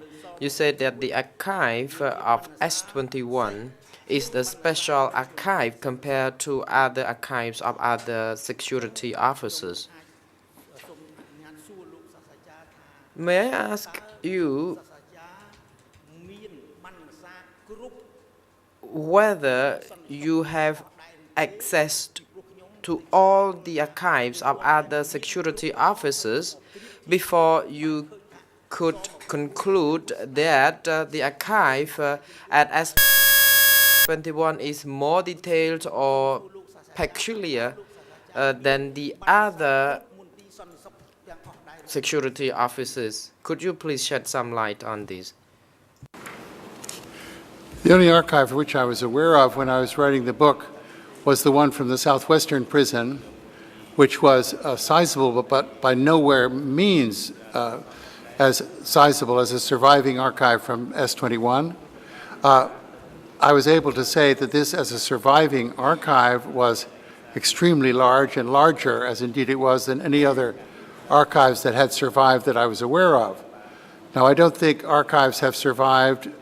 I may not know this, I may be wrong, but I don't think extensive archives have survived from the provincial prisons, archives of the extent of the archive discovered at S21, which not only included over 4,000 confessions, but hundreds of pages of administrative documents, rosters of prisoners, lists of executions, study session documents, self-criticism materials. This is a massive archive, as any visitor to DC CAM can see. And I don't think, and I'd be welcome to withdraw this if I can find evidence that there's any archive anywhere near as large that has been cited by anybody in Cambodia since. There may have been archives as large as this that have disappeared. I have no way of knowing that. បាត់បង់ខ្ញុំអាចនឹងដកពាក្យពិសេសនឹងវិញបាន Counsel, thank you, Professor. According to your research and studies in relation to the matters at S21, did you know that Duch had the authority to make an arrest of anyone to be sent to S21? I don't think he did have that authority. The arrests were made when people were sent to him. As far as I'm aware, he didn't have authority to make arrests in the countryside. He may well have been in a position to send names to figures in the countryside for them to decide whether a person should be arrested or not. But to my knowledge, and I think he could probably amplify this himself in a statement, or contradict it, I don't think he had authority to arrest. And I think that was not an authority that he sought that I'm aware of either.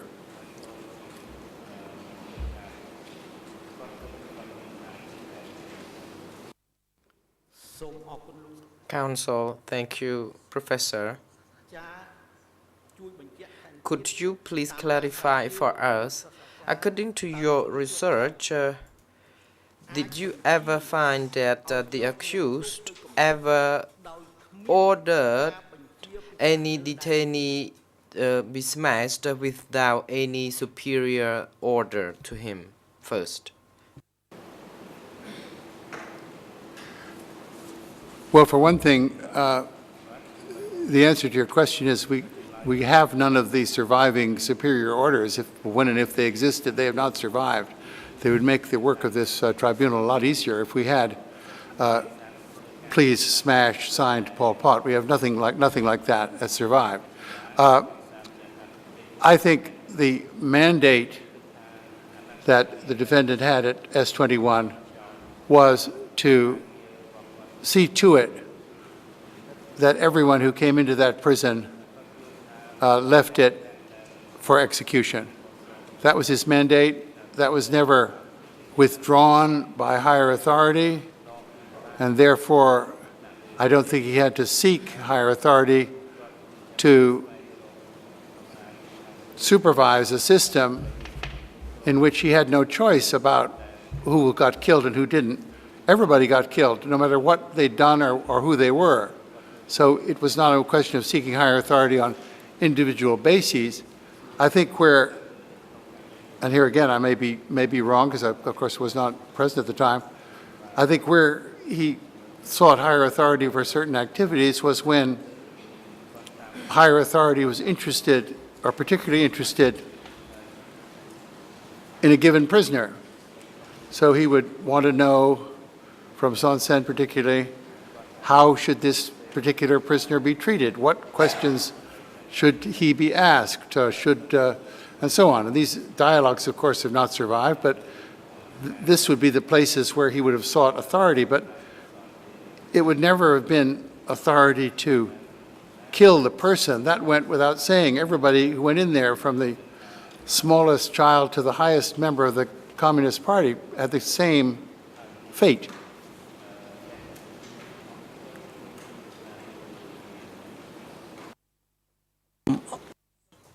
Counsel, thank you, Professor.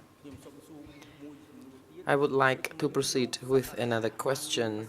This morning you indicated that at that time, the time when the accused was still the chairman, he dare not say or write that he was not satisfied with his work.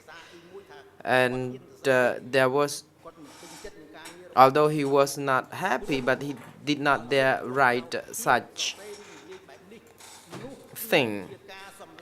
And if he did so, he could have been suicidal already. So my question is, do you still stand by your comment, your statement made this morning? Certainly, I don't see any reason to. I haven't seen anything since this morning that would cause me to change my mind.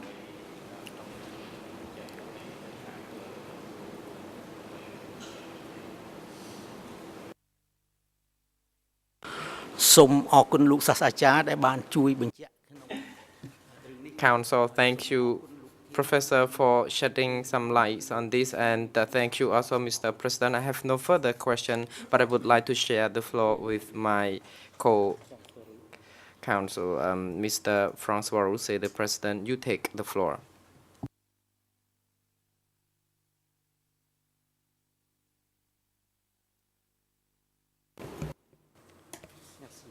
Mr. Hu.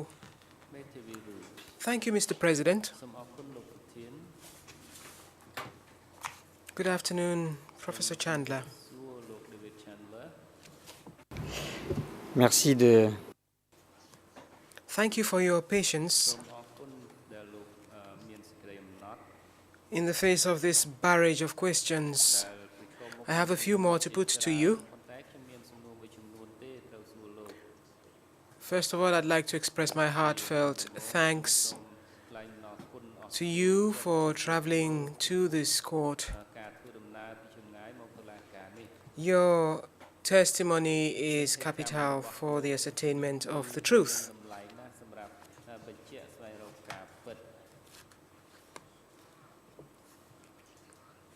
My first question would be somewhat general, and I am relying on the French title of your book, which is S21, The Unpunished Crimes of the Khmer Rouge, in translation into English. Today, you are a witness before this international tribunal.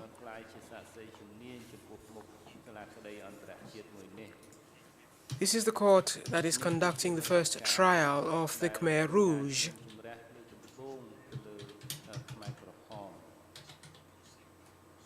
Mr. Chandler, do you think that this trial will be of service to history?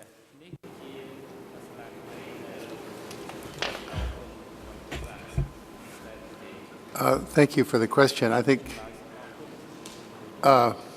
it's probably the largest one that's been asked me today, and I've been asked some pretty large questions. The easiest answer is there's no way of telling, but I'm not going to say that answer. I think the trial, at least as it's developed so far, and so far as I've been in touch with reading about it and so on, has a use by confronting the defendant, and I hope confronting subsequent defendants, with some evidence that they will be in a position to accept or deny, and that this confrontation is one that has never happened with the Khmer Rouge. They did what they did. They walked away from it, and now the higher, not the current defendant, but the higher brothers, the ones who are still alive, say they had nothing to do with anything that occurred.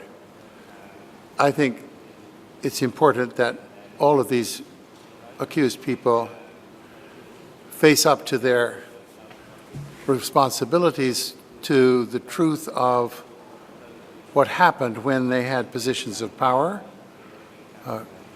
to question that evidence if it's unreliable or false, and to allow the Cambodian people, at least some of them, to have some awareness of what had happened in a scale wider than the horrific stories anybody in this room can pick up from any Cambodian person over 40, except, of course, those over 40 who played an active role in the Khmer Rouge administration.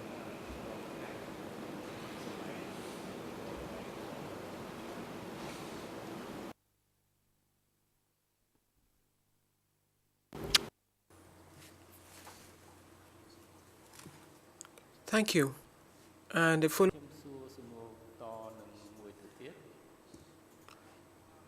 Since this morning, no one has raised the fact that the accused is pleading guilty. and admits his responsibility.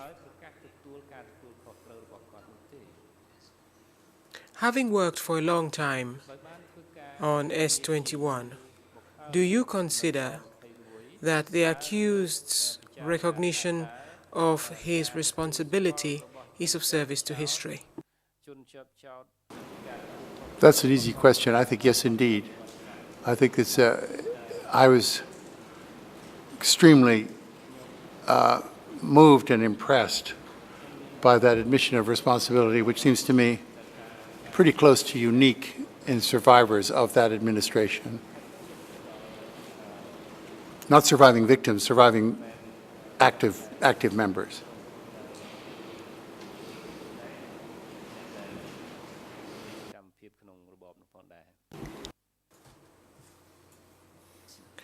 Mr. Ho, thank you.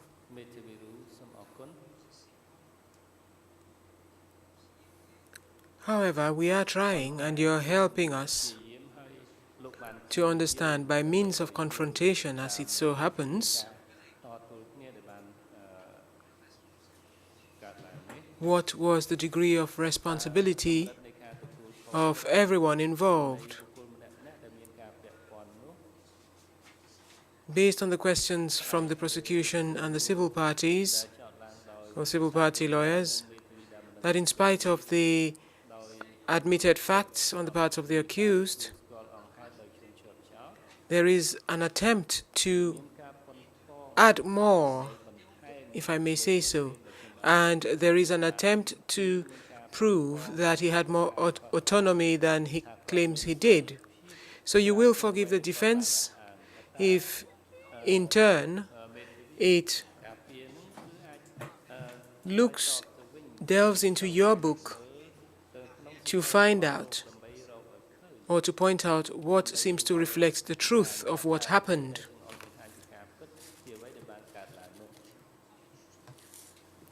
I am just going to dwell on a number of points. In particular, the chain of command and Duch's position on this chain. In the French version of your book, paragraph 37 says, Mr. Ho, first paragraph, in reference to Son Sen, you say that his new responsibilities included those of the Santebal.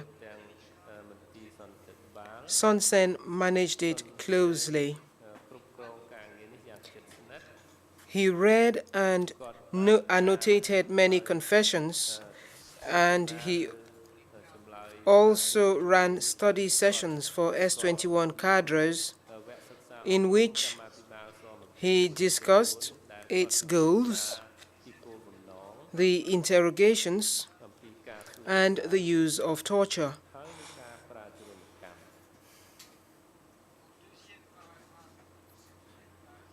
On the second paragraph, in the second paragraph of that page, you add, many documents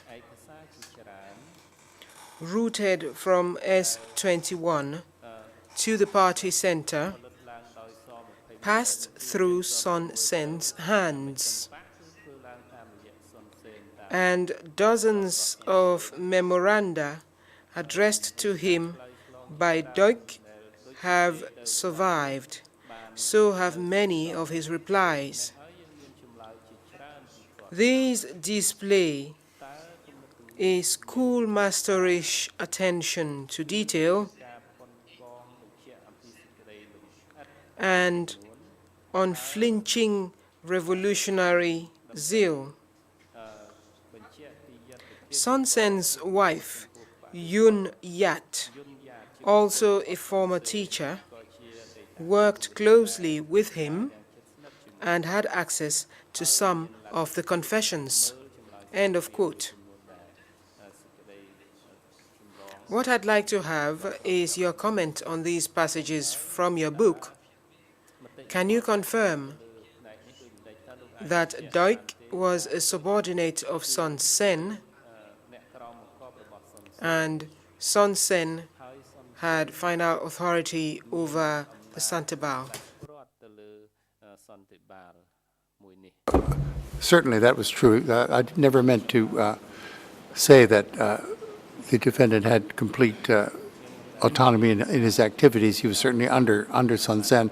I don't think Son Sen, the number of confessions that we have his annotations on, is quite small compared to the number we have the defendant's annotations on. I think the defendant was careful to send things to Son Sen when there was matters of confusion or a certain importance in the prisoner. But yes, to answer your question, the answer is of course. I mean, this was not a rogue operation. This was a operation following a distinct command. But as one of the previous questions suggested, it looks as if, in the kind of chaotic way that DK often operated, that Tamok, higher than Son Sen, had genuine autonomy in the southwest and was not. Son Sen, although supposedly in charge of prisons there, was not in a position and probably was unwilling in any case to take over those operations. So, yeah, the answer to your question, of course, is yes. But I mean, there's give and take around at other points.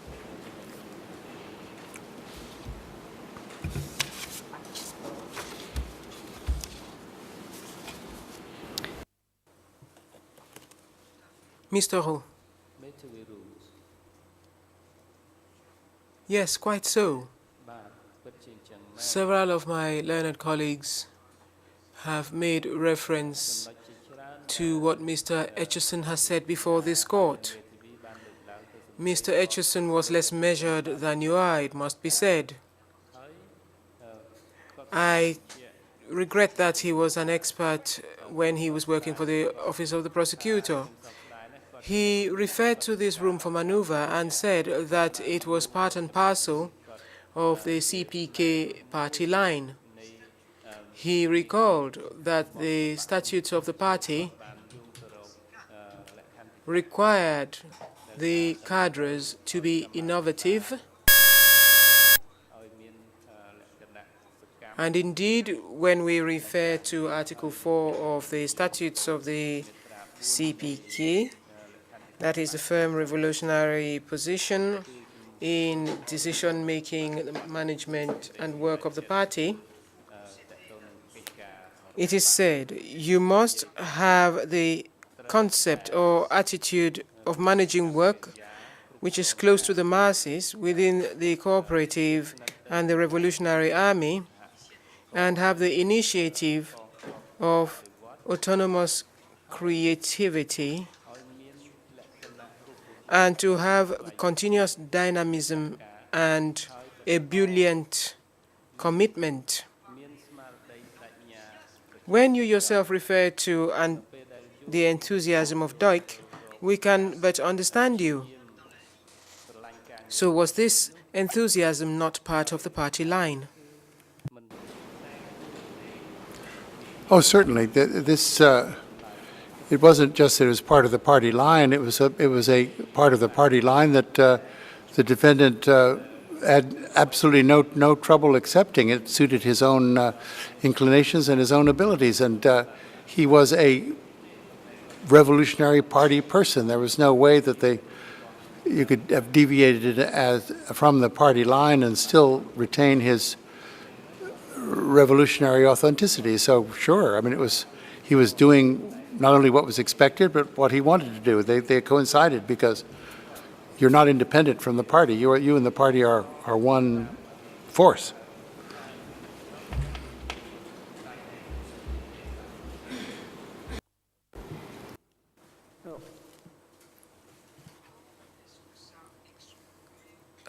This notwithstanding, does this mean that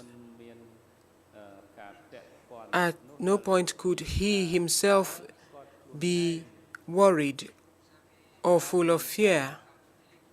You recalled, and this is on page 66 of your book in the French, that this change inaugurated the absolute reign of terror, which was maintained until the collapse of democratic Kampuchea. if we recall that Duch's predecessor, Nat, ended up in S21, if we remember von Vett, one of his former superiors who also ended up in S21, when Duch says, I was both an actor and a hostage of this regime, does this seem consistent to you? Il dit, j'ai And he says, I was an actor and a hostage of this criminal regime. He's assuming his responsibilities. What we are trying to do now is elucidate how it all worked.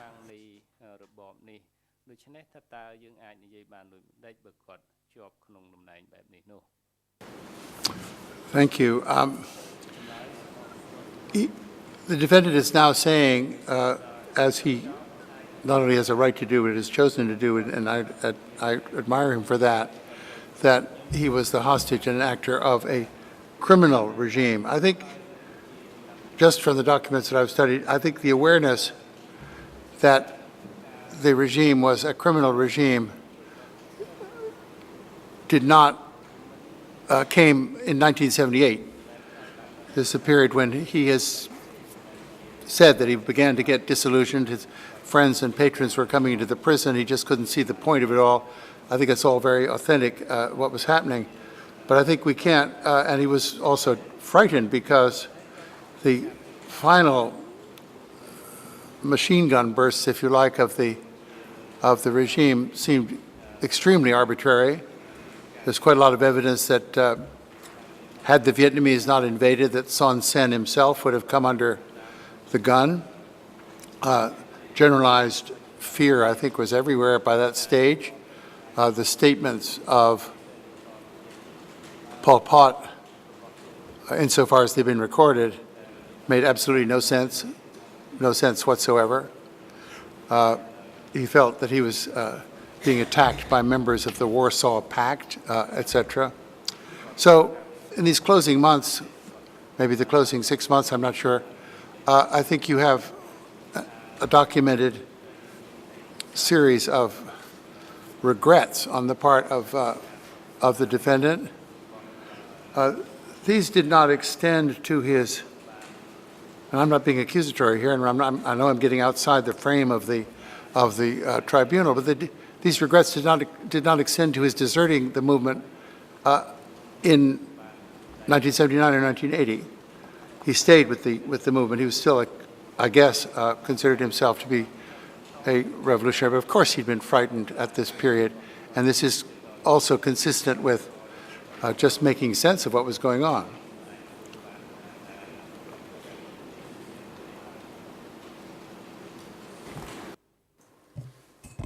Mr. Root, thank you. In fact, what you're bringing up in your answer is another aspect which you developed this morning, which you stress again in your book. It is the phenomenon of paranoia, which had also reached the leaders, apparently.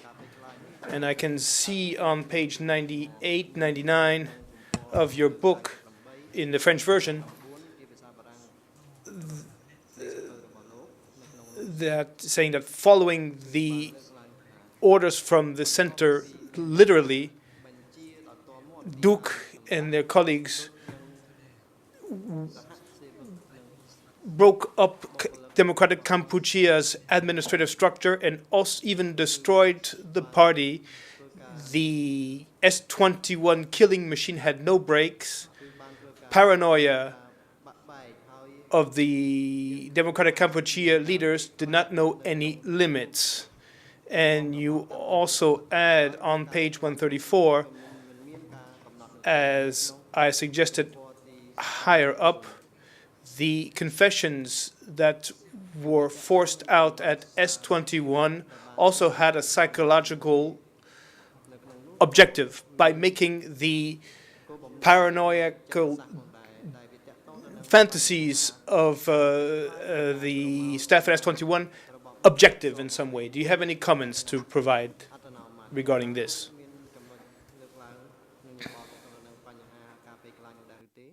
Paranoia began at the center and spread down through the ranks. I think trying to work my way through the rest of your question. Certainly, I would stand by my comment that the machinery of DK didn't have any. Well, it had breaks in the sense that when the regime decided very belatedly to establish diplomatic relations with several countries, to give a generalized amnesty to the population, which none of the population heard about, when they decided to slow down the rate of intake into S-21, while they were engaged in a full-scale war against Vietnam, which must have been, I think, for the Cambodians really quite terrifying if they had thought for a second of what they'd taken on, the most experienced combat army in Asia with a population of 70 million people. In this whole atmosphere of 1978, I think there is a sort of an attempt to slow down some to diminish the extent of the cruelties and activities which the regime was noted for, and to try and balance the boat, as it were, as it was heading toward a disaster. But the paranoia of the leadership continued to have no bounds, because if indeed the most dangerous enemies were those that were invisible, it can never stop because you can't see them, and they're out there trying to get you. So this is kind of a ragged answer to your good question, but it's the best I can do at the moment.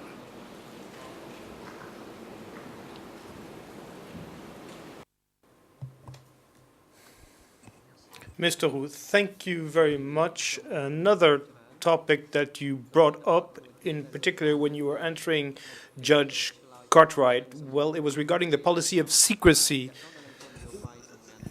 that was reigning at S-21, but also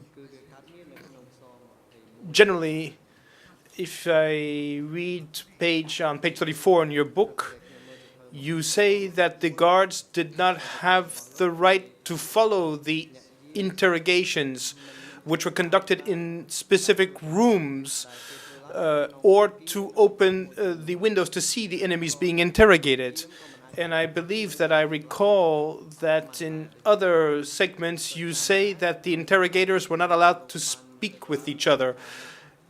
And more generally speaking, on page 31, you say the following: the entire country quickly became a sealed environment that was completely isolated from the outside world. The leaders at S-21 were themselves being controlled by the party center, which was also held in secrecy. And as members of an independent regime, they were working under military discipline.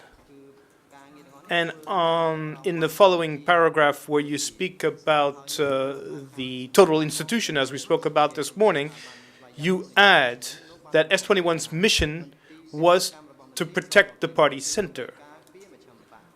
Do you have any extra comments to make regarding this policy of secrecy, generally speaking, or particularly in reference to S-21?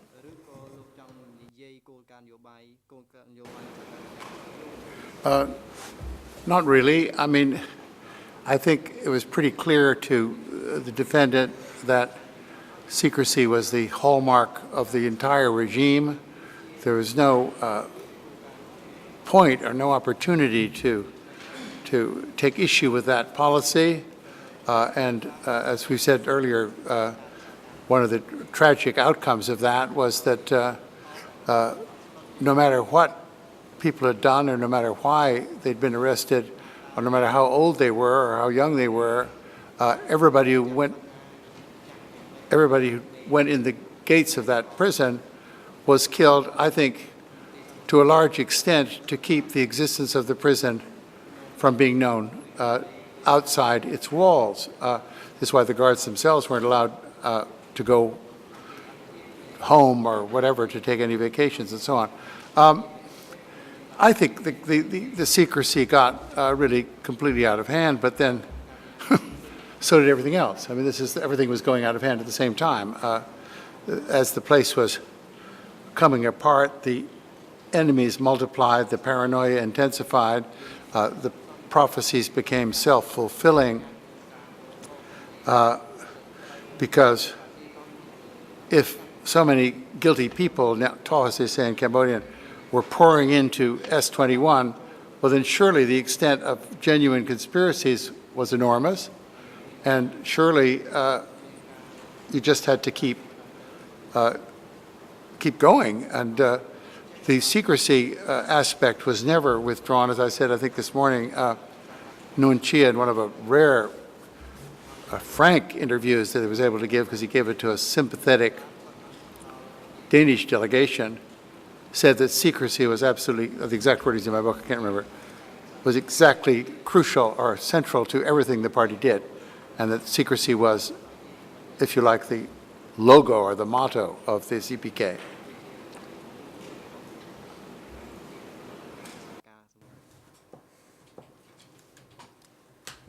Mr. Hu, thank you very much.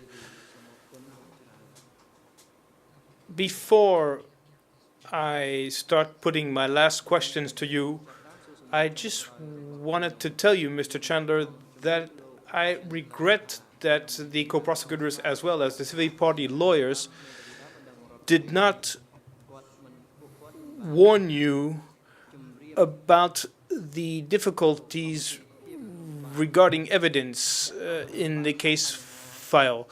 In relation to what you're saying on page 40 in your book regarding we don't have the time. The document, to display the document that the co-prosecutors had displayed, and they had indicated that this document corresponded to what you call in your book the ultimate plan.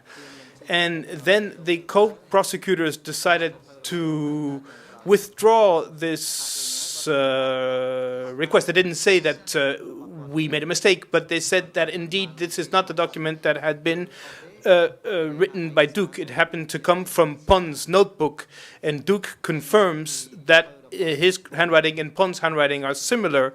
So it is just so that you do not leave without having someone at least inform you that this issue came up in the proceedings. It would have been the co-prosecutor's role to inform you about this, but apparently they did not believe that it was necessary to do so. But Mr. Chandler, I'd like to come to what seems to me to be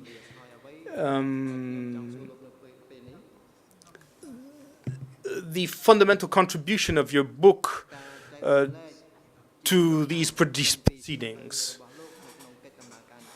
You were courageous enough in the last chapter of your book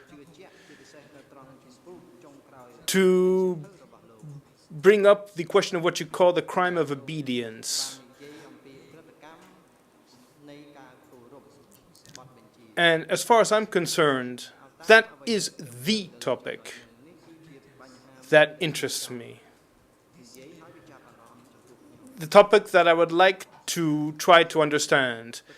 Can you therefore, Mr. Chandler, explain to the chamber in a few words what was this Milgram experiment that nobody spoke to you about this morning, and quite regretfully?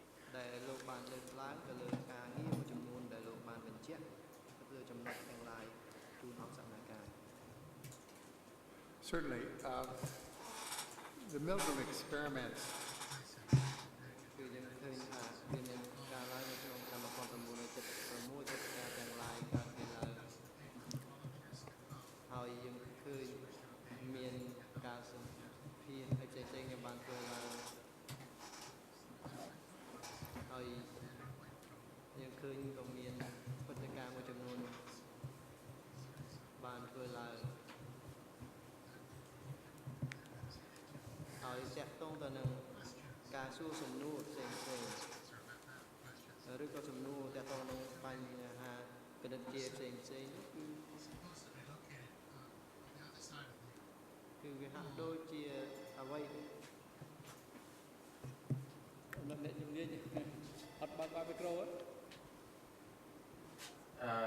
Andre, can you please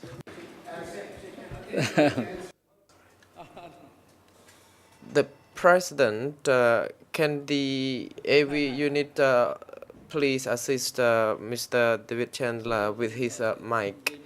Could you please repeat your final statement, because it appears that the mic was not on and that your statement could not be registered in the transcript.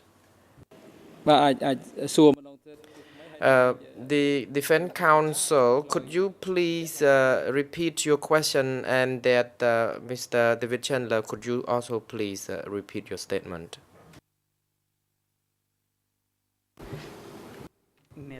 Mr. Roux, thank you very much, Mr. President. Thank you, Mr. President. Therefore, for the needs of the record, well, Mr. Chandler, you speak about the Milgram experiment. So can you please say a few words about this to the chamber? Thank you.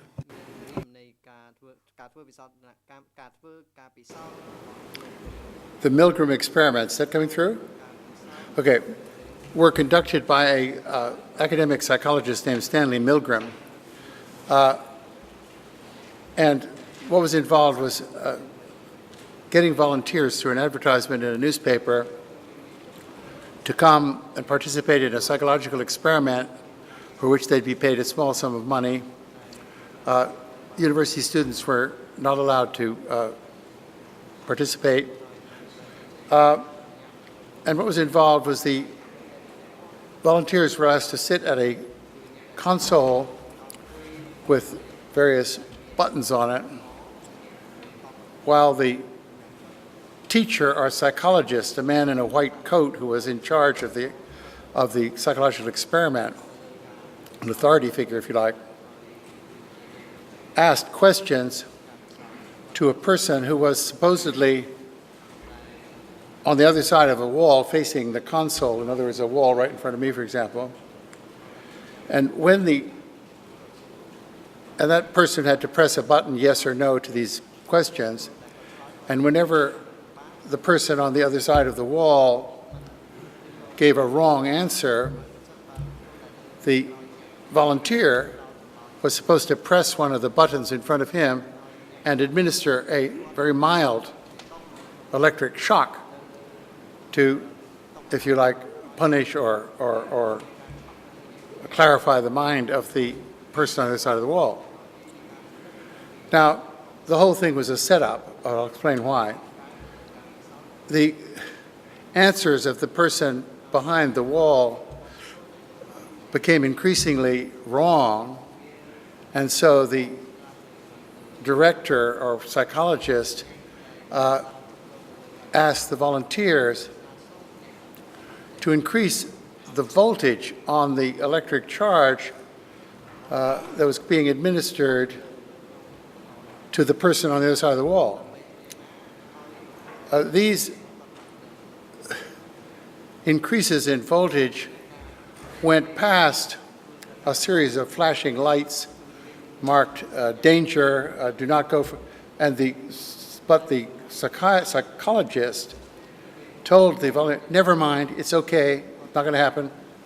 On the other side of the wall could be heard shouts, screams of pain, pounding on the wall to stop. And the point was of the experiment, and I'll explain a little bit more in a minute, that 70% of the volunteers proceeded to obey the commands to increase the voltage past the danger system, which the board said, do not go past this thing, but which the psychologist said, it's okay, never mind, despite the cries and yells on the other side. Now, the people on the other side of the wall had no access to electric shocks. They were actors. Nothing was happening to them.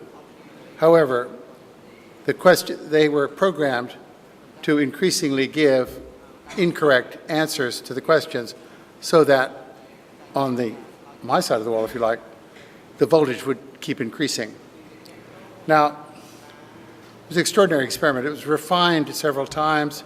Milgram changed the location, changed the participants, and found over the years that, over the year or two that he conducted this experiment, it was always pretty close to 60% of the volunteers sometimes changed in terms of their social position and so on, that followed the voltage right past the danger limit. The American Sociological Association, when these results were published, had an extraordinary meeting, or just a meeting, where they said experiments of this kind cannot be conducted ever again by sociologists. These are too harmful to they thought too harmful to the psyches of the volunteers. But the findings of Milgram's findings have never been questioned for accuracy. There have been similar experiments, not quite similar, but much experiments on obedience have been carried out by other psychologists elsewhere, and it's stood up enormously, this particular experiment. And it seems to me that this gets very close to the culture, not just of S21, but the culture of democratic Kampuchea, where the people who gave the orders were accustomed to giving them, the people who received the orders were accustomed to obeying. There was no culture of, there was very little culture in Cambodia of questioning commands by someone who is in authority. In other words, questioning a military leader, a teacher, and so on. So I just used that experiment to show how, in a situation like S21, obedience plays into the horror of it all. You also find it played into the horrors of the so-called ordinary men that Christopher Browning dealt with, who were assassinating, and this is shooting thousands of Jews in Poland in 1941 and 42. But, and I brought it up at the last part of my book because I don't think it explains everything, but I think it's useful to see to what extent people, I guess like us, I can say, because these volunteers were not criminals in any sense, how we have built into us a sense of, well, if the man in charge says it's okay, it must be okay. And this, of course, feeds into the whole culture of DK and S21 in ways that I can't go into now, but would seem to be fairly clear.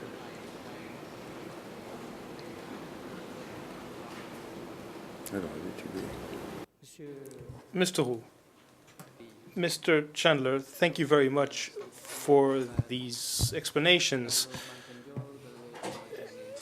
And before you, Hannah Arendt also tried to understand, and she was very much criticized. So to understand does not mean to accept. To understand only means trying to understand. And you remind us in your book on page 185 of the French version what Zygmunt Bauman, interpreter corrects, tells us that the most frightening information that we can draw from the Holocaust and from what we have learned from its perpetrators was not the probability that this could be done to us, but the idea that we could do it to others. And Mr. Chandler, the judge said to you today, read to you the last paragraph of your book, but not the last sentence, however. And for a while I was thinking about only putting this single question to you, because it seems to me that this is the fundamental question, in fact. You conclude this last paragraph with the following sentence: in order to find the root of evil that was implemented every day at S21, we should not look any further than ourselves. This is indeed what you just told us.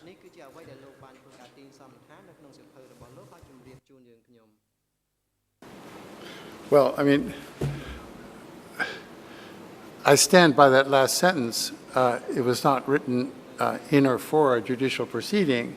I still feel that our capacity to commit evil is, I think, greater than our capacity to commit good, because, as Bauman points out in another statement, we're socialized into bad behavior. We're not socialized into good behavior. Good behavior is rebellious, basically. I mean, you're going against the grain. So I stand by that sentence that this does not, of course, I use the word evil there.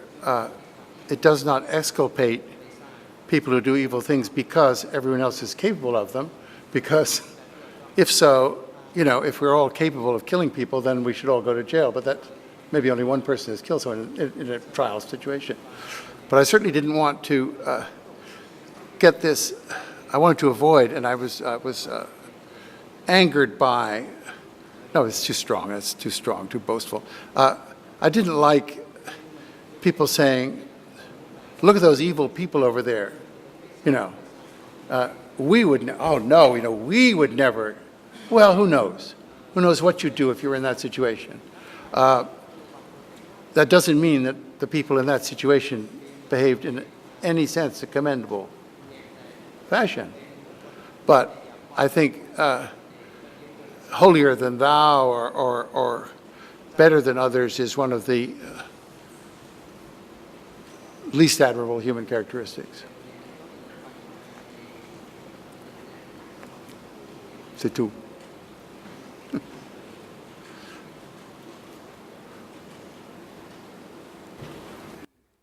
Mr. Roux, thank you, Mr. Chandler. And I can indeed confirm that Duch admits the crimes in which he participated at S21. Thank you very much. And he is sincerely remorseful.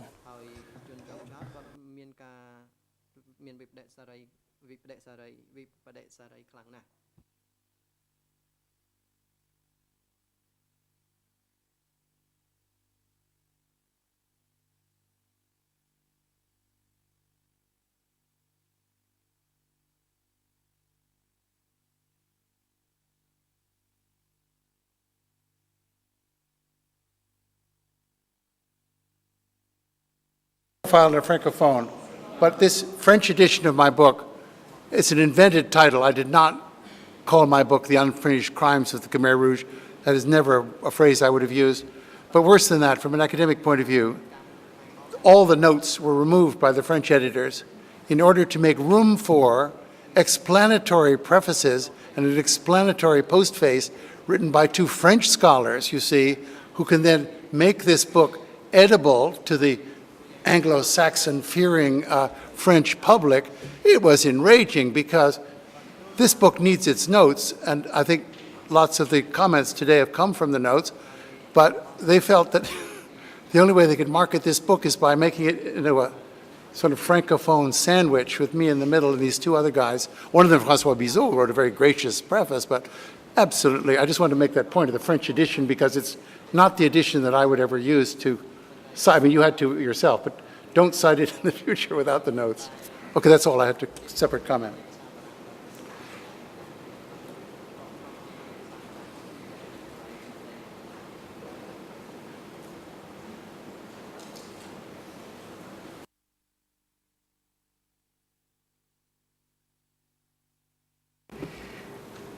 Merci, Monsieur le Président. Thank you, Mr. President. Thank you, Mr. Chandler.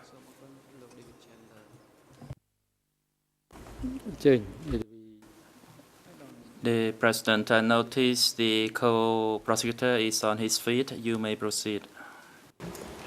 Thank you, Mr. President. I was going to raise this matter after the accused made his observations, if he was planning to do so. But we would like, and perhaps it's a good point to raise it now, because he may want to comment on it. We would like to put before the chamber the last plan, as referred to in Mr. Chandler's book, and the number is E5/2.29, English 00238901 to 00238909, and the Khmer 00285361 to 00285393, and the French 00314947 to 00314973. Your Honours have heard a description of the last joint plan through the testimony, so I won't describe it again. I just wanted to, for the record, to note that the comments by the defence, my learned friend, were a little bit tiresome in terms of the prosecution somehow being underhand in not raising the issue of the document. As Your Honours are very much aware, we're on strict time constraints in questioning, and we have to choose carefully what we need to put to a witness. But in any event, this was going to be raised today. The witness today, the professor, believed that the document that he saw, the last joint plan, was in fact written by Duch, or he saw one text written by the accused. However, as Your Honours are aware, in our filing on the 16th of March, we state that after an analysis of the document, looking at the handwriting of the accused in the prosecution office, it appears that the handwriting is in fact of a senior interrogator, Hon. And I believe I'm getting a nod from the defence that that may well be the case. So regardless of that particular issue, it's an S21 document produced by the interrogation office there, and it's significantly relevant because it brings together, as the professor has said, all of the information for the last 2 years that seemed relevant to determine, understand the perceived enemies during that period from the information they received. So we would like to put that forward into evidence. Maybe the accused might be able to clarify that in his observations if he wanted to do that, but regardless, we would like to put that before Your Honours. Thank you.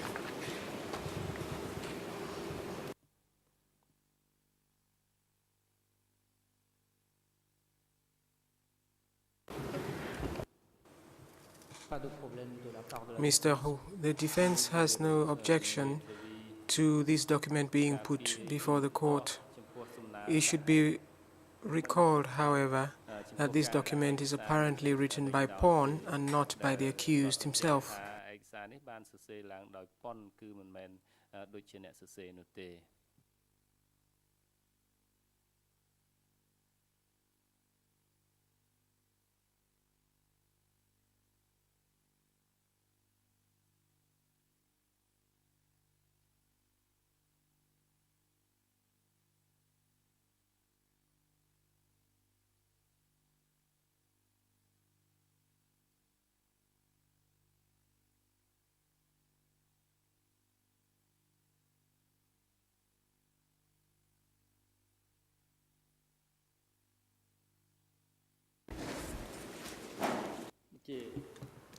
The President.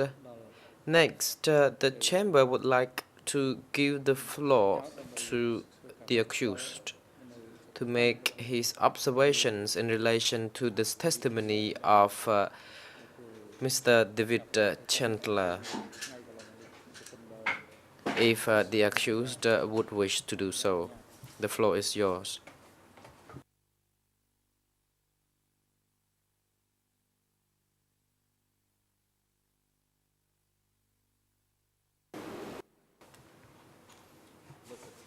The accused.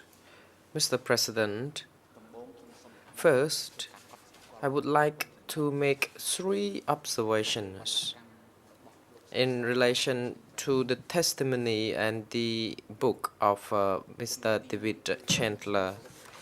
First, I would like to express my sincere respect to Mr. David Chandler in relation to his observation regarding my work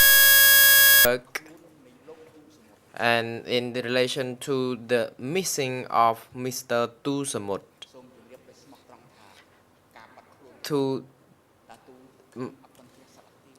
Regarding this point, I have not been clear yet, and Mr. David Chandler appreciated the work of me, and I really also been grateful to him. That shows that he has a great virtue as the good researcher. Point number 2, I am also grateful to Mr. David Chandler in relation to the pictures of dogs. David Chandler said that that was not the concept of the Communist Party of Cambodia. The photos in relation to the pictures of the dogs with the head of Ho Chi Minh. And I think this is a correct observation. And I knew for sure that it was wrong to do that because I could not find the picture of Richard Nixon at that time. That's why I found another picture instead. So I was the one who created such a picture because I could not access or find the photo of Charles Nixon. And once again, I really appreciate the work of Mr. David Chandler. Also, Mr. David Chandler wrote in his book my biography based on the confession or by the statement by a person who he said as my friend, but he is not my close friend at all. We have known each other, but he was not my close friend.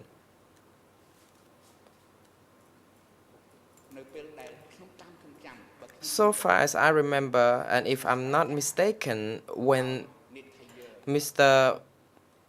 David Chandler asked Nate Tyre to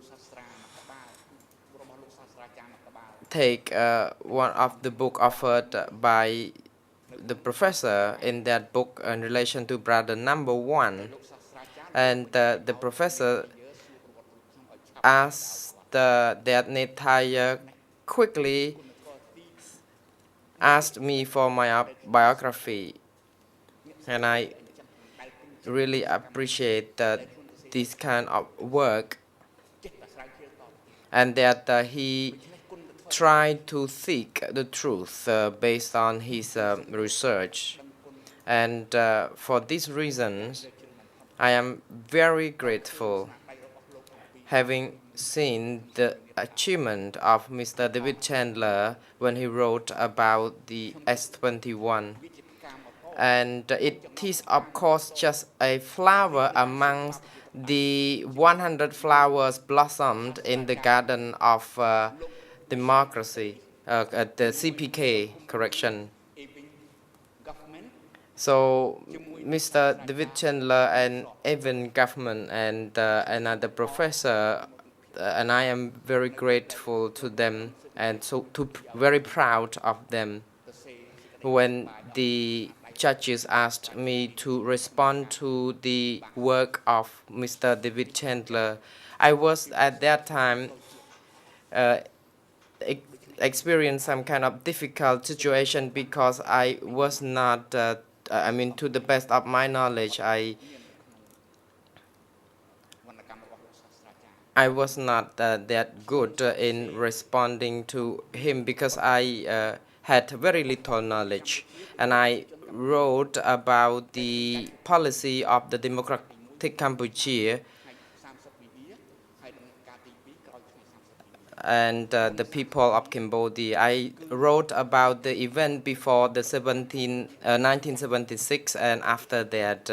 And also I wrote about the treatment of the Khmer Rouge toward the people or the former officials of the regime before 1976.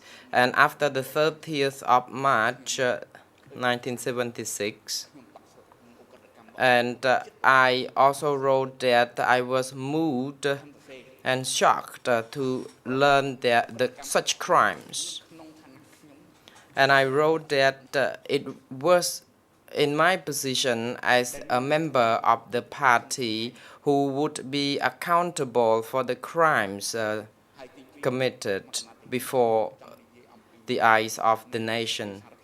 And I also wrote about my statement in relation to the Pol Pot concept.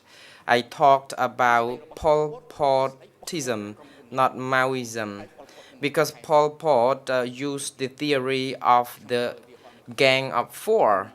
And I also quoted the example that after the 17th of April, Chang Chun-chiu hid secretly in Cambodia.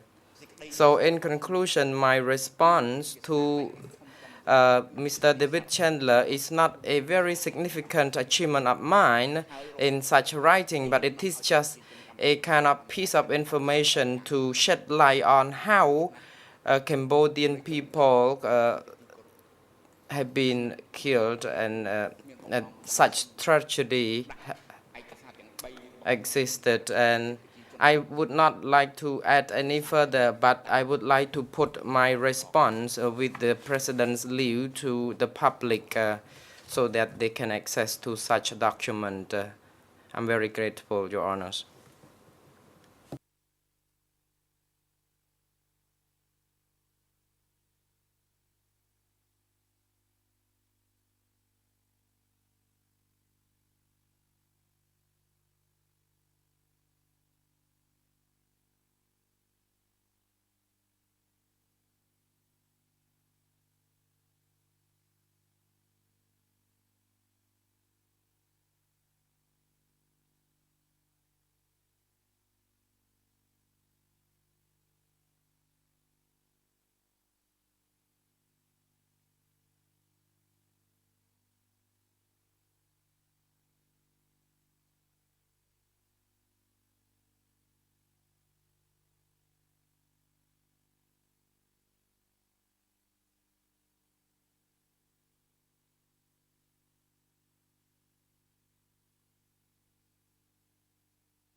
សូមអញ្ជើញ The President, the accused, could you please rise?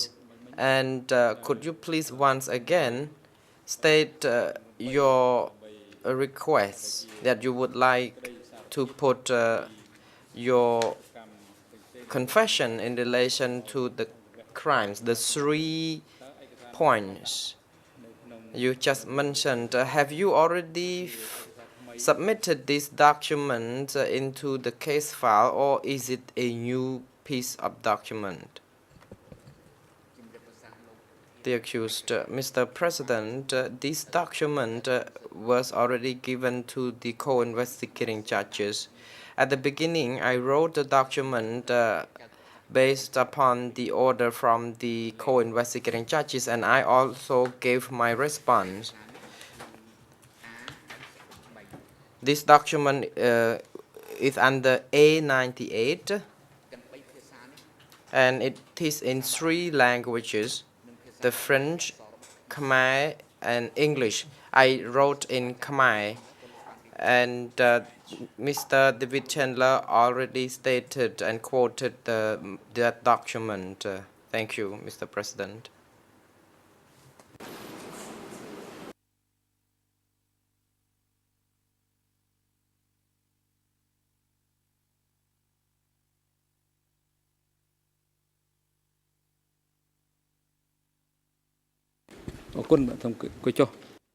The President, thank you. Please be seated. Since this document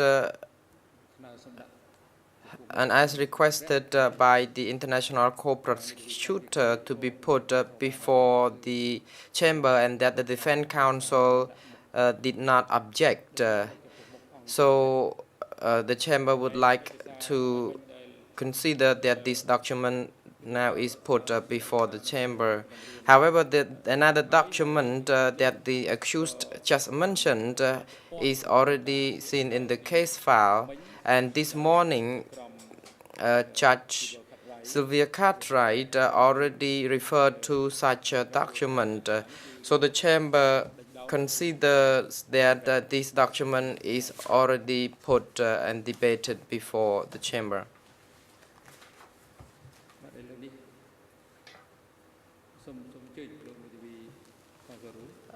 We note Mr. Francois Roux is on his feet. Mr. Roux, thank you, Mr. President. Before you adjourn the proceedings, I want to respectfully draw to the chamber's attention the fact that I will not be here next week, and I will be replaced by Ms. Canizares as counsel. Thank you.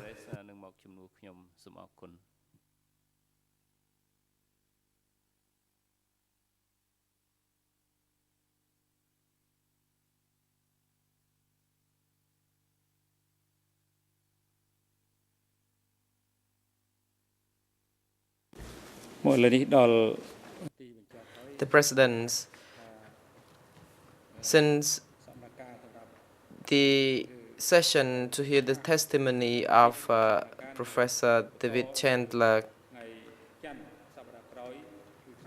comes to an end, we will take the adjournment. The session will be resumed on the 10th of August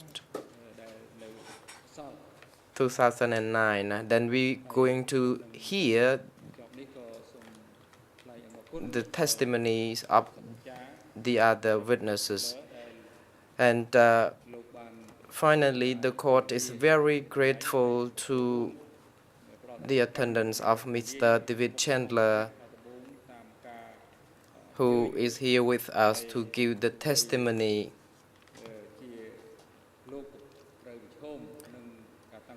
And we note how also difficult also for you who had to respond to several questions regarding your book.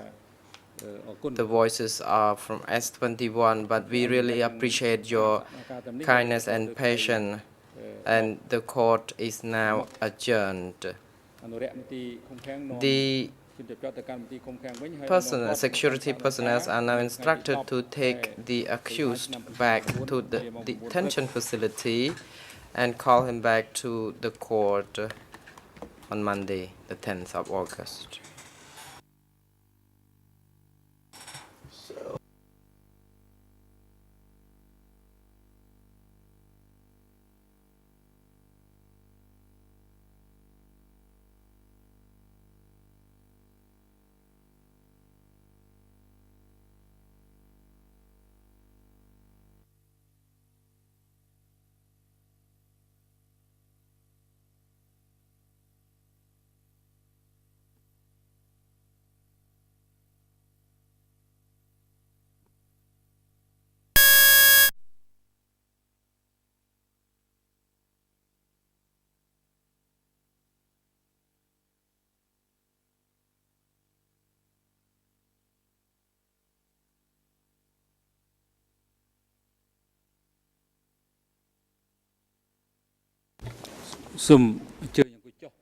The President, please be seated.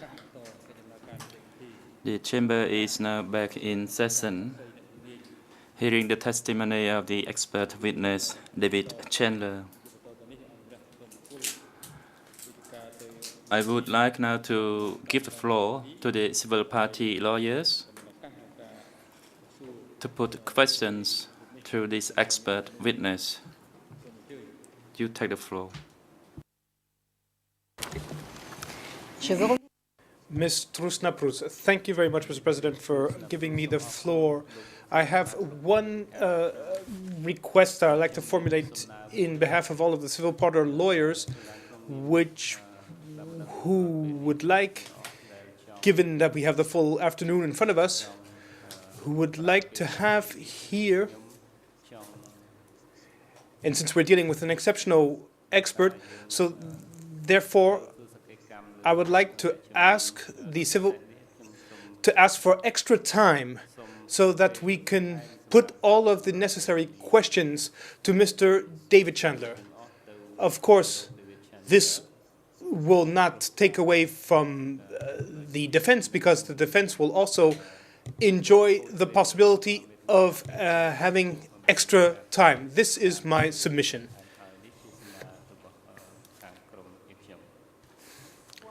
We would like to have at least an hour.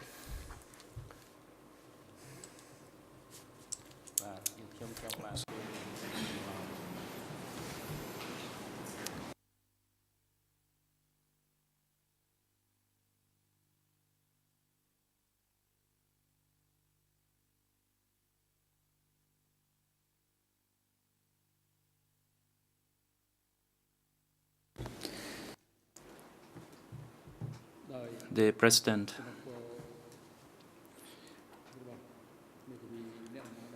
regarding the request by the Civil Party Council in questioning the expert witness, and this morning the co-prosecutors were also granted extra time, so the Civil Party Councils are now granted extra 15 minutes. Therefore, the total time allocation is 45 minutes starting from now.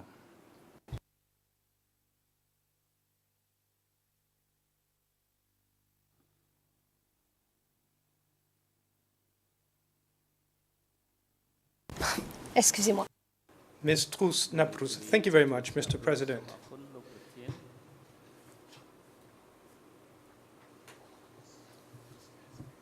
Mr. Chandler, I am Fabien Trus-Naprus. I am a civil party lawyer for group number 3, and therefore it is my group which will speak first. And I would like to put questions to you regarding, first of all, Duch's role within S21. You said this morning, indeed, that Duch was fulfilling the expectations of his superiors, which meant in particular eliminating traitors and enemies. And I do not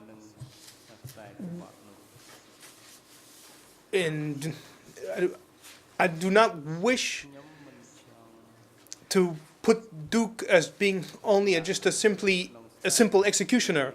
Indeed, when we look at your book again, Voices from S21, when we look at the French version, you brought up Duch's biography, and you said that he had already started working as of the early 70s in security, in particular in Sector 33 next to Phnom Penh, and then afterwards in Sector 25. And it is indeed in Sector 33,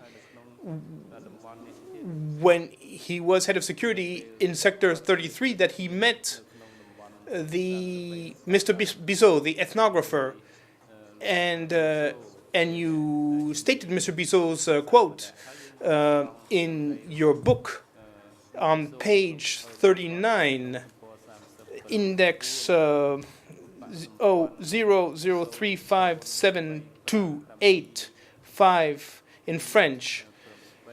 And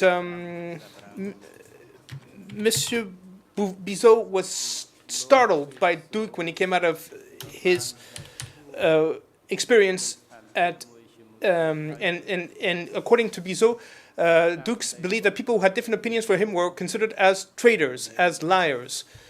And therefore, you used this Mr. Bizot's quote, and later on you indicated as well that Duch had acquired skills in the field of security over the course of time. It is probably between 1972 and 1973 that he elaborated his very sophisticated concept of traitors, of treason, by coming up with the concept of string of traitors in order to purge what were known as the Khmer Hanoi. And then afterwards, you added that the merciless characteristic of this purification campaign corresponded to the burgeoning administrative style that was specific to Duch and was going to give an idea of S21's operational mode. So for me, it seems therefore that Duch was not chosen randomly, and there was indeed, he had developed over the course of time. First of all, regarding his biography, can you please tell us, in relation to this element that I just described, and in relation to what you told us this morning, if Duch finally was only applying and doing what he was told to do, or if, on the other hand, he had, let's say, improved the system, if he had made S21 become what it was, and if he had in that way improved the system, so to say.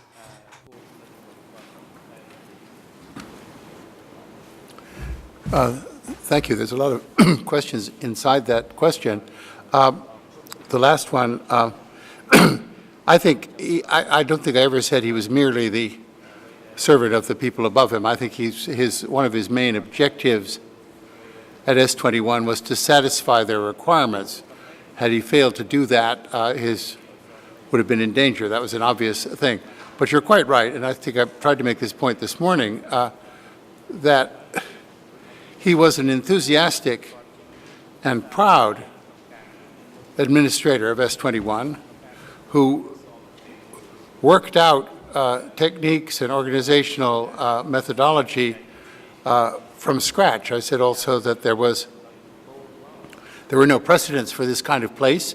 The very limited experience he'd had in the Civil War was not quite enough for an institution of this size, so he was obviously innovating, as you say, improving all the time. And I think he was doing not only what his superiors obviously thought was a reasonably good job, or we would have known that he would have been dismissed, but also what he himself thought was not just a satisfactory job, but an excellent job. I think he wanted to excel in this job, and indeed in other things earlier in his career. He wanted to excel as a student. He wanted to excel as a apprentice revolutionary.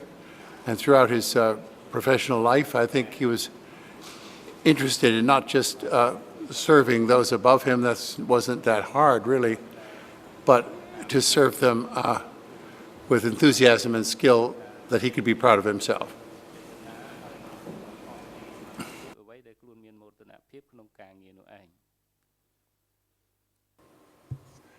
Ms. Trus-Naprus, thank you very much, Mr. Chandler. Indeed, in order to get back to what you just said, there was, during these proceedings, a few difficulties regarding Duch's role during the interrogations or regarding the usage of torture. Indeed, a few times he said to us that he was not present during the interrogations and that he did not know exactly how torture was being applied. Well, given the documents that you used, given your analysis of Duch's personality that you conducted, given his personal history, do you really believe that he could have completely ignored what might have been happening at S21, and that he could not be the initiator behind everything that was happening at S21?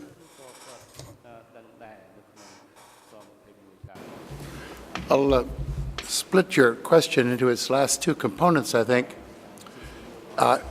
He made it his business, certainly, to be aware of what was happening. I don't think he wanted the prison to get out of hand. He knew, I think, that on occasion some of the interrogators got out of hand and behaved badly, and these people were chastised and in some cases even brought into S21 as prisoners. I think he was a person who trusted the people directly underneath him to keep him informed of the daily activities of the prison. I think when important prisoners came into the prison, he paid more personal attention than he did to minor people. But the second part of your question, or your remarks, I can't buy into the idea that he was the sole initiator of what was going on in S21. One of the characteristics of Chinese-style revolution and the Cambodian revolution was the amount of leeway given to individual people to behave in a revolutionary manner, whatever that meant, so that he was hoping that his subordinates, as sincere and active revolutionaries, would behave in a properly revolutionary manner, again, whatever that means. So I don't think he was the sole initiator or the sole sort of monitor of what was happening. I think through his immediate subordinates, I think he was pretty well aware of what was going on. I don't think a whole lot escaped his attention, but I think, in other words, what I'm trying to say, I guess, is that my impression from what I've read and studied is that he was a very able, efficient administrator of the place he was in charge of. He did a good job at what he was supposed to be doing, and he was proud of that.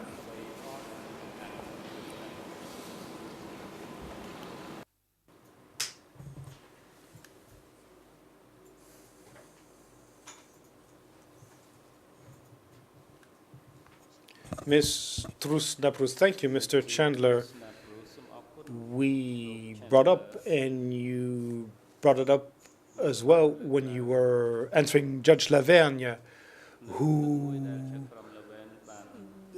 said that you mentioned dehumanization often within S21 in your book.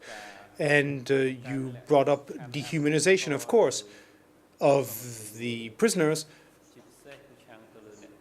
But I'd like to get back to the dehumanization of the staff, the guards, and maybe mainly of the interrogators. Because indeed, we might wonder how we can commit such acts without any emotion and without any regret.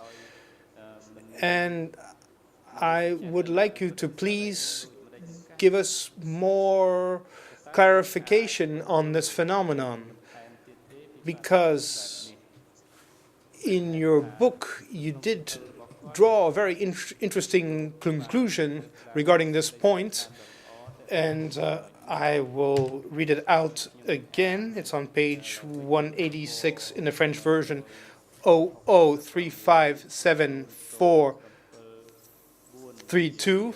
And you said that the explanation of phenomena such as S21 reside in our ability to forgive and to aspire to perfection and to release our hatred and our confusion on other individuals who are often defenseless, in particular when we are encouraged to do so by people that we respect. Can you build on this? Can you tell us how you perceive this phenomenon regarding the people who were working at S21?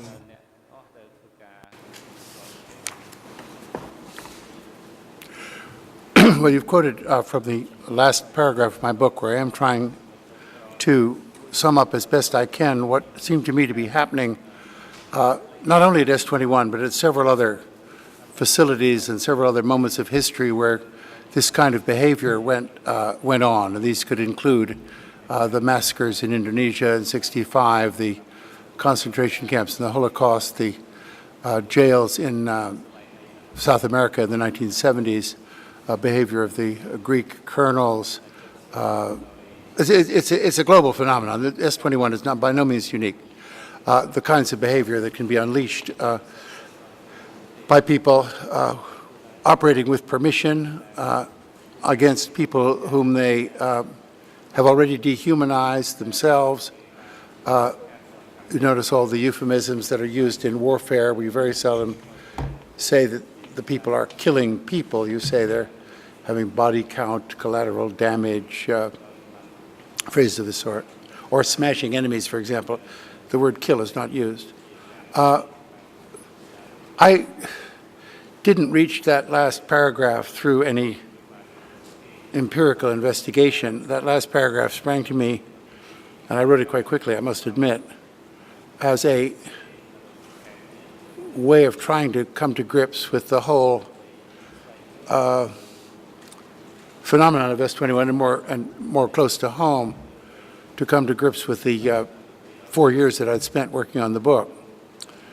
I didn't want to say that what was happening at S21 was done by another kind of people operating far away, but I wanted to suggest that under certain conditions, happily that have been non-existent in my own life, under certain conditions, almost anyone could be led to perform activities of this kind. Now, the staff of S21, rather like some of the people studied in the Holocaust, especially by the author Christopher Browning, once their behavior was routinized, and once these people were not punished, and once they were permitted to go further and further steps, you find the same thing in the Cultural Revolution among the Red Guards, they didn't pull up short. They operated generally with more enthusiasm rather than less. Why this is true, I'm not sure.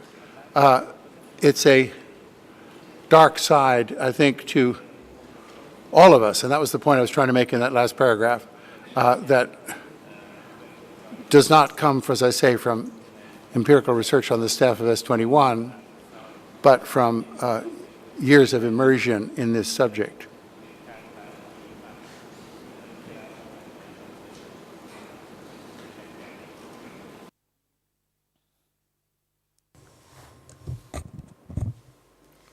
Ms. Trusnaprus, thank you very much, Mr. Chandler. I have no further questions.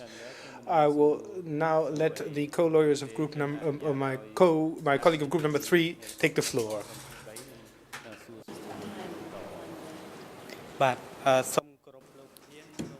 Council.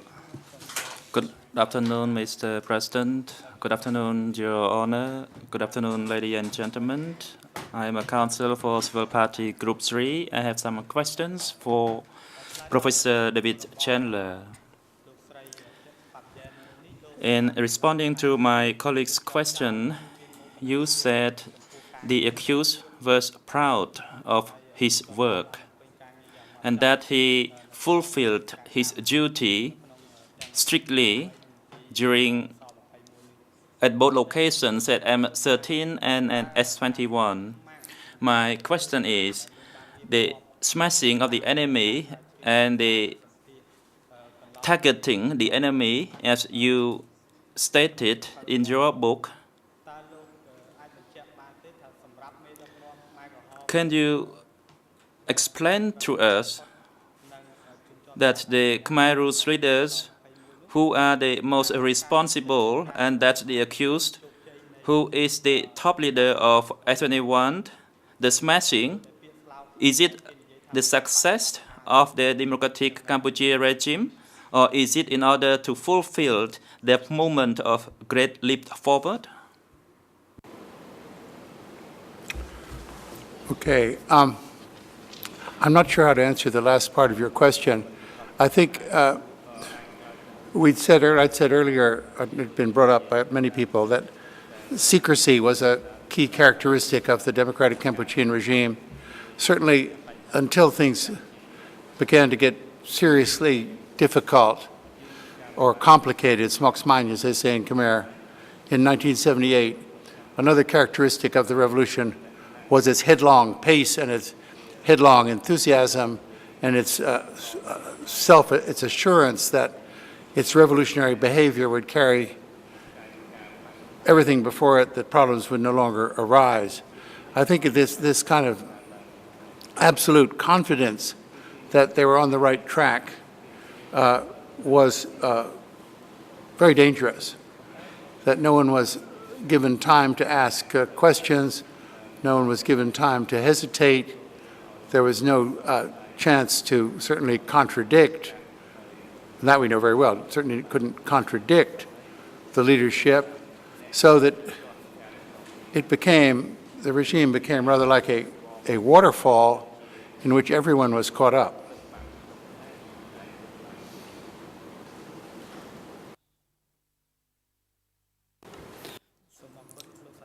Thank you, Professor.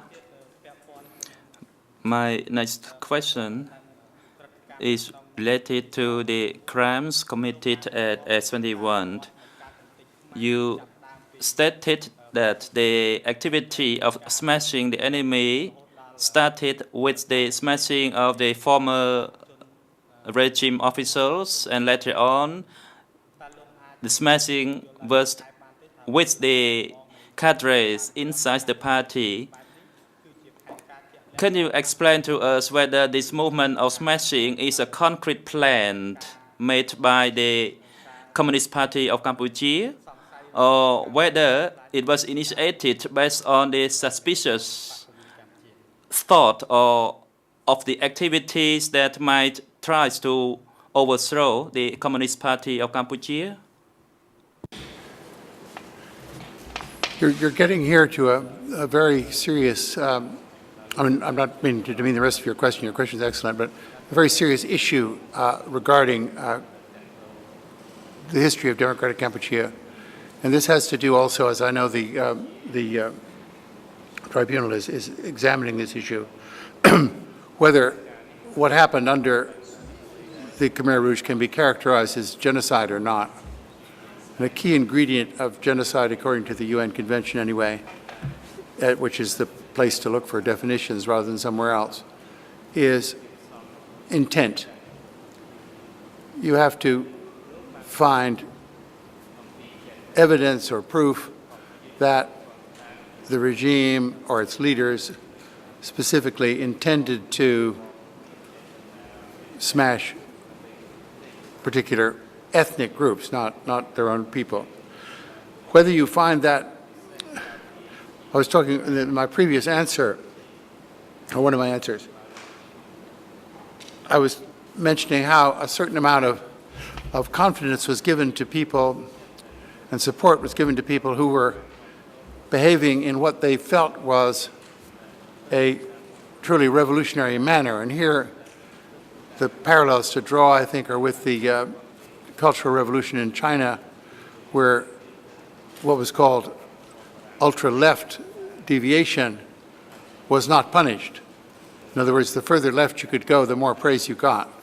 So it seems to me that if the general idea of smashing enemies, not so much the revenge killings that took place in '75 against former members of the Khmer Republic Army, who, when they were disarmed, could just be assassinated. I'm not talking about that. I'm talking about the smashing of internal enemies inside the party and how the language is always very vague coming from the top, and also we also lack a lot of the language coming from the top. As I said, many of the documents are just not in our possession. But certainly, you never,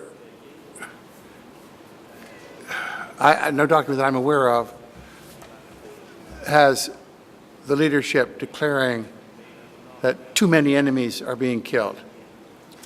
In other words, the number is never excessive. So you're getting close to a kind of intent that's quite complicated, I think, in other dimensions.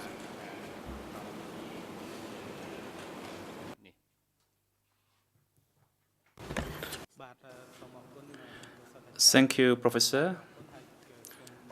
I do not have any further question for you.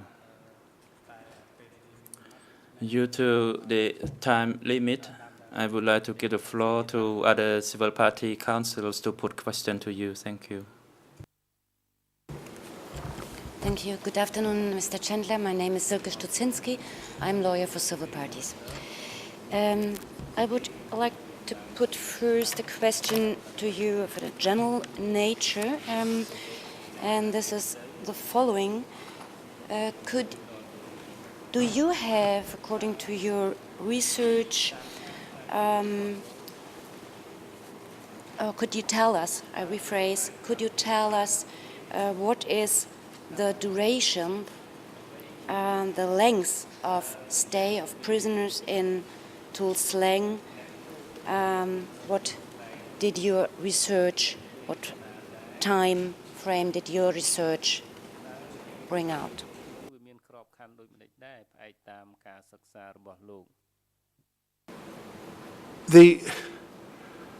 I'm not exactly sure what the upper limit would be. I know some of the senior people were at Tuol Sleng for several months, in other words, more than 2 months. But the shortest span would be the people who were driven in trucks, and then the trucks were immediately sent out of the prison. They weren't even enrolled in the prison. The trucks just went out to the killing fields, partly because the prison was too crowded and partly because the prisoners coming in the trucks were not include any high-ranking responsible cadre. So, in other words, the length of time would go from none to several months. I think somewhere in my book, I can't exactly pinpoint it, I tried to work out what seemed to me, the documents I read, the length of time from their entry to to the end of their interrogation, which of course means pretty closely to their execution. And I found most of people were there between 2 and 3 weeks. Thank you. The accused told us about one prisoner, Mr. Pungton, who has been there for 20 months. What would you say, according to your knowledge and research results, could this be possible? And I add, without being interrogated in depths in Tool slang.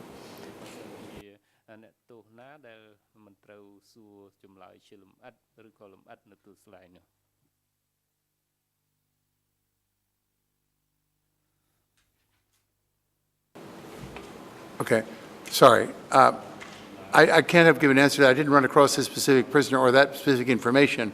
And I haven't been present at enough of the sessions of the tribunal to judge how this statement fits into other statements by the accused.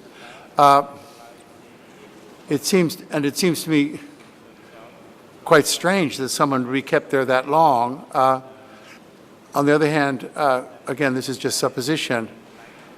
I don't see what cause is served by inventing this information. So I'm happy to hear corroboration if there is some, but it does seem quite strange to me. Thank you. Same to us. I would like to move on now to confessions of interrogators that you have read and analyzed, and there I would like to draw your attention to those confessions of Mr. Buteng, Mr. Wong Sammat, and Mr. Chiam Mai, and Mr. Sok Ra. These are interrogators that appear in your book or are quoted in your book, and it is found with the footnote endnotes on page 131. And my question is, these interrogators who talked about sexual assault that they have committed and that they admit in their confessions, could you describe what they have confessed?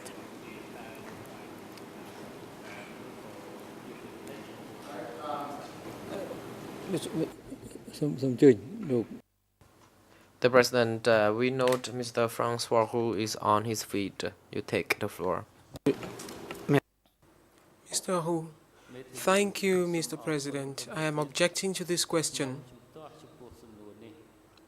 It seems to me that the Chamber had mentioned the International Convention Against Torture, to which Cambodia is a signatory, which prohibits the use of confessions obtained under torture. I would like to remind my learned colleague of this rule, and I would like the witness to be told that he need not answer this question. Mr. President, I would like to respond to this. Of course, I have the Anti-Torture Convention in my mind.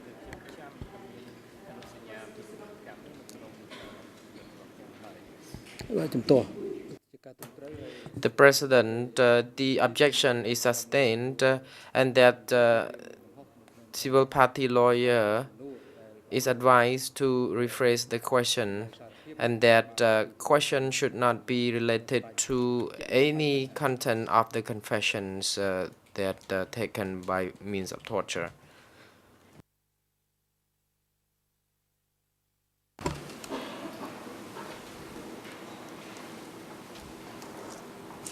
However, I would like to say that, of course, here since the start of this trial, of course, all parties, including the Chamber, have referred to confessions. But I rephrase and try the following to put to you, Mr. Chandler, that is,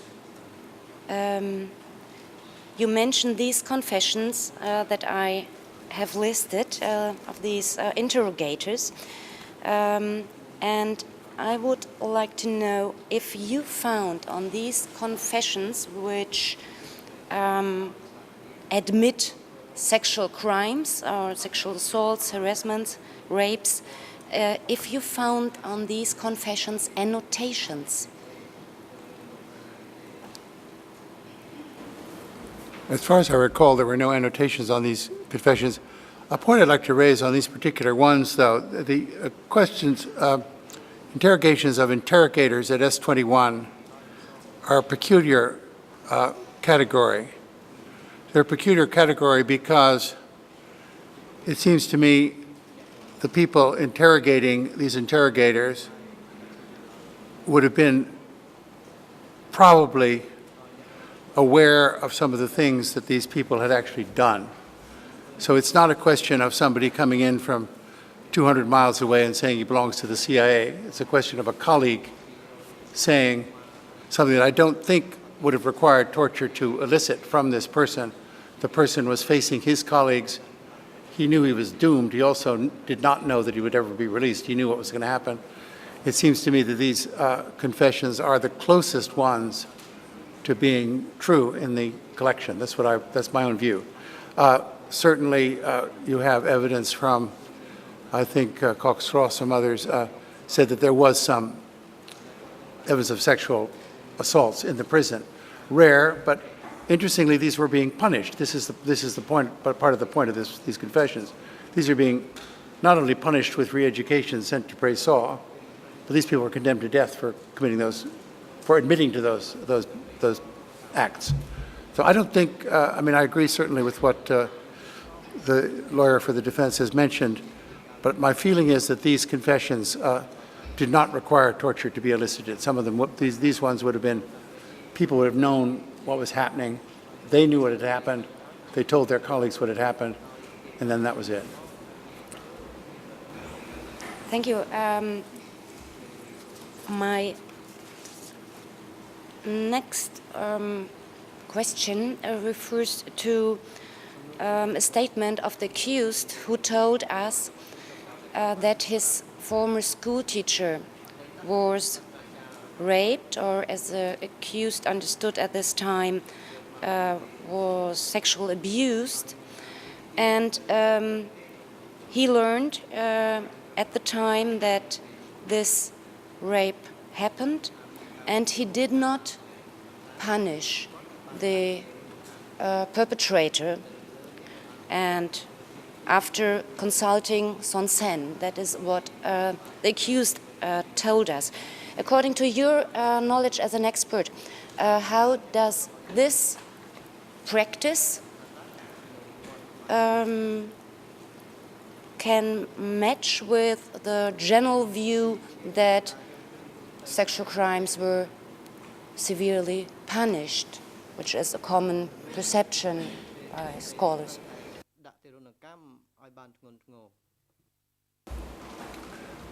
I had read that statement by the defendant, and it seems to me at that stage of his stewardship over S-21, he was not only getting more disillusioned, but he also felt, I think, that were these people with whom he'd been close given anything like special treatment, that this would have been noticed by the people on top. And I think that's why he went to Son Sen about this particular case, because these were people that and Son Sen knew these were his former patrons. These were people he was very sorry to see come into the prison, but they people with whom he'd been close. Beyond that, I can't get into that except to look at the other confessions that you cited, which seem to me to be a case of people who are confessing to having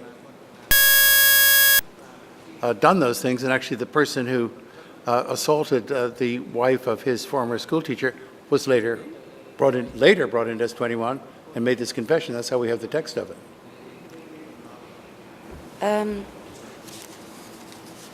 My last question to you is, what is your conclusion about the risk of females who were imprisoned in Tuol Sleng and related to being at risk to become a victim of sexual violence in Tuol Sleng. And if you could elaborate also on maybe a vulnerable group among females, the most vulnerable group among females.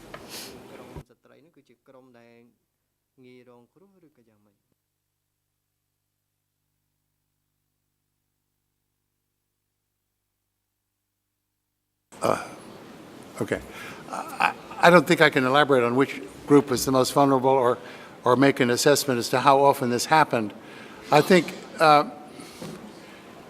it wasn't, it didn't, just what I've learned about this place, it was not open season, to use a horrible phrase, on women prisoners. These were not instantly considered to be available for members of staff to molest and abuse. There's just not evidence to prove that. I think, on the other hand, the situation in the prison was pretty volatile. And I'm not excusing anybody's behavior, but this is a locked up compound full of young men who, on some occasions, I think certainly behaved in an abominable fashion and inexcusable fashion, but I don't get the feeling that had these kind of offenses been absolutely generalized, that the prison would have continued to operate as it should have, and I think it would have come to the attention of certainly Duch and other people that this was going on, and it would have been stopped. But this is supposition. I don't have the evidence. What I cannot do is tell you who were the more vulnerable of the women. My suspicion would be probably that women with better connections, who were the wives of higher-ranking cadre, would be less vulnerable, but that's just a guess. Thank you for your answer. Only last, what I want to add is what I found in your book that is on page 38, where you are talking that Vietnamese female prisoners were highly at risk.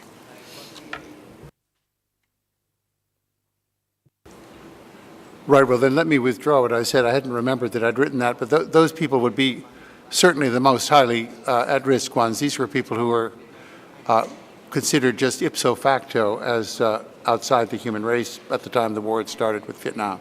So they would be indeed, if you want the most vulnerable group, that would be it. I should have remembered that sentence of mine.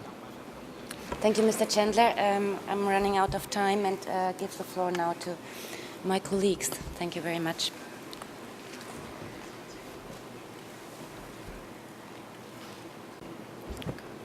Good afternoon, sir.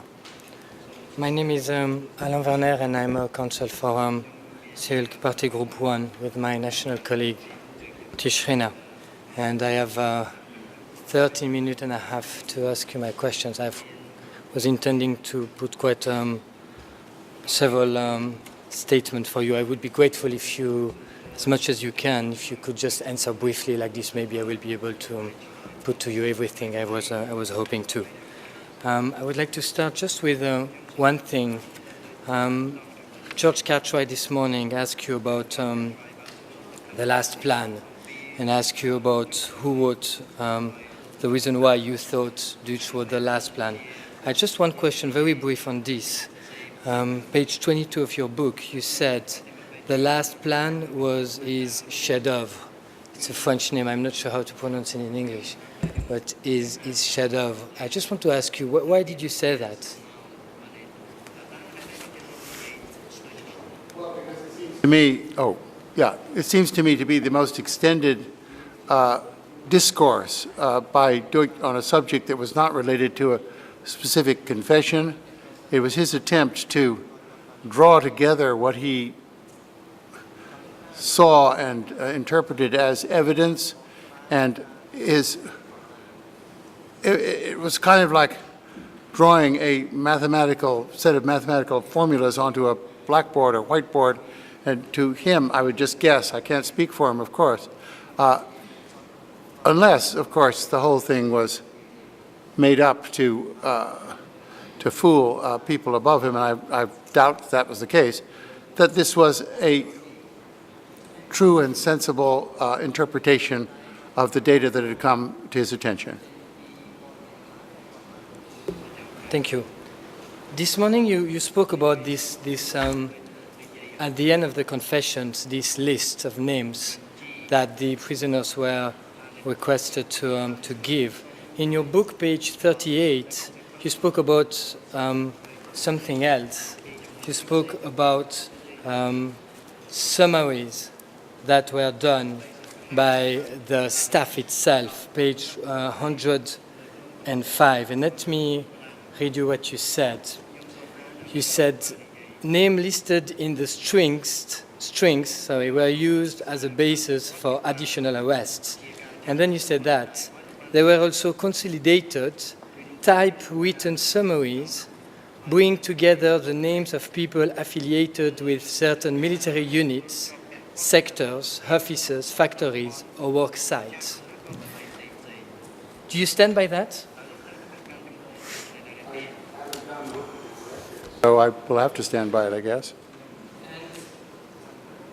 I would like to follow up on that, and considering now what you said this morning about this list of names, enemies, traitors that the prisoners were supposed to give, and then this work product produced by the staff at S21.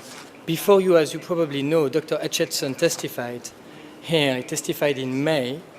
And myself, I asked him, because he spoke as well about this list, these names, and this work product produced by the staff. And I asked him, according to him, who ordered, if anyone, those material to be produced. And here is what he said. It's page 18, deposition of Mr. Etchison, trial day 28 May. Here is what he said. Counsel, I cannot immediately recall ever having seen an order per se to produce such lists other than an order directed at a specific prisoner. My understanding is that this was a practice developed and refined by the accused person himself, and that the accused person's superiors found this practice so helpful that this one reason he eventually was promoted to be the chief of S21. Would you agree with Dr. Etchison on that?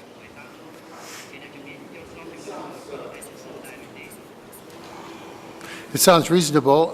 I don't have any documentary proof to go along with that. It's a reasonable supposition, yes. Thank you. You spoke in your book, page 38 of your book, about the condition of detentions. And here is what you said, page 38. You said, isolation, poor food, silence were crucial to breaking the prisoners down in preparation for their interrogations.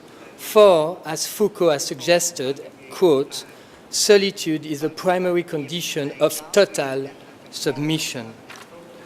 Now, witnesses in this court spoke as well about lack of hygiene, prisoners being shackled in the cells, not possibility to go to the bathroom, so using cans, people being beaten up in the cells. Would you agree to say that these other characteristics were also devised in preparation for interrogation and to break down, as you said, and to prepare for final submission? Would you agree with that? So your mic was not in. Yes, I do agree. I'm sorry. I'm rushing answers. My fault. No, I'm grateful for you for rushing answers because it allowed me to rush as well. So would you agree that this appalling, just to finish this point, would you agree that these appalling conditions of detention were part and parcel of this system to break the prisoners down and to get the confession, the information at all costs? Would you agree with that?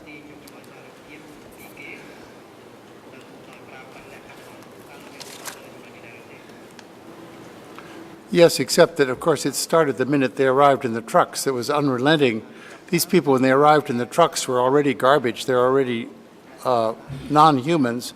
The objective was to keep them in that condition, and yes, to break them down, and mercy was have had no place in the prison. But yeah, it was all headed down a track toward the interrogation and execution. That was the way the whole place was moving. Thank you, sir. You said page 85 of your book, and I'm just curious because there was no footnote, so I just would like to know why or how could you say that. You said that it's possible that higher-ranking prisoners during confessions were given other confessions to read. My understanding is that you're saying that maybe they were given the confessions of other prisoners to read while they were themselves being interrogated. And there was no footnote. I know it's a very long time you wrote this book, but can you remember why you said that?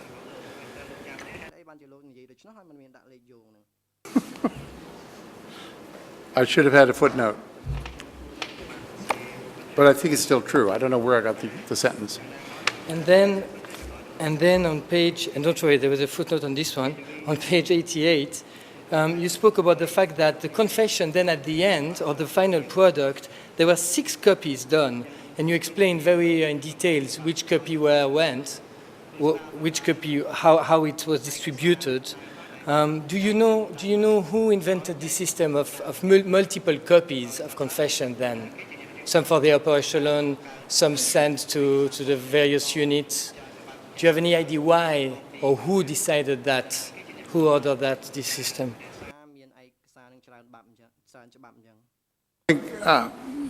I think it was probably, strikes me as consistent with other innovations by the defendant at making a efficient and, exemplary institution. Thank you. Page 132 of your book, you said this. Duch was merciless, telling an interrogator on one occasion, I quote, beat the prisoner until he tells everything, beat him to get at the deep things. And there was a footnote on this one. Do you stand by that Duch was merciless?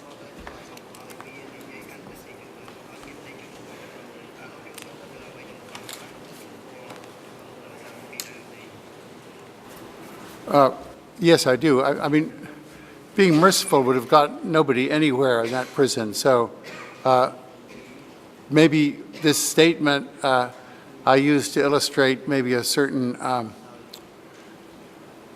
intense mercilessness that may have been not quite as strong on other occasions, but it seems to me a person who comes out with sentences like that is merciless.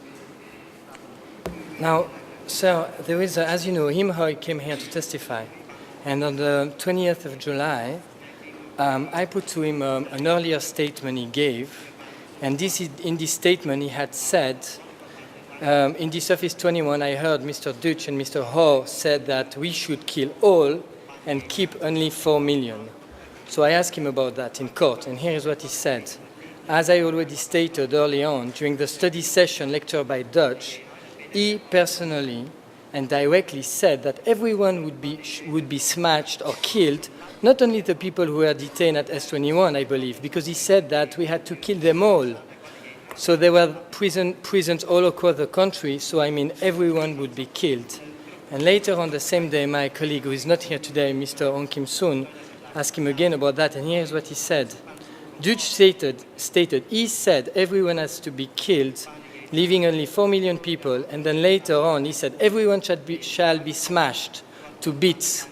And that statement I still remember ever since. Now, based on your years of research, does it seem to you possible or likely that Duch would have said something like that during the training session, sir?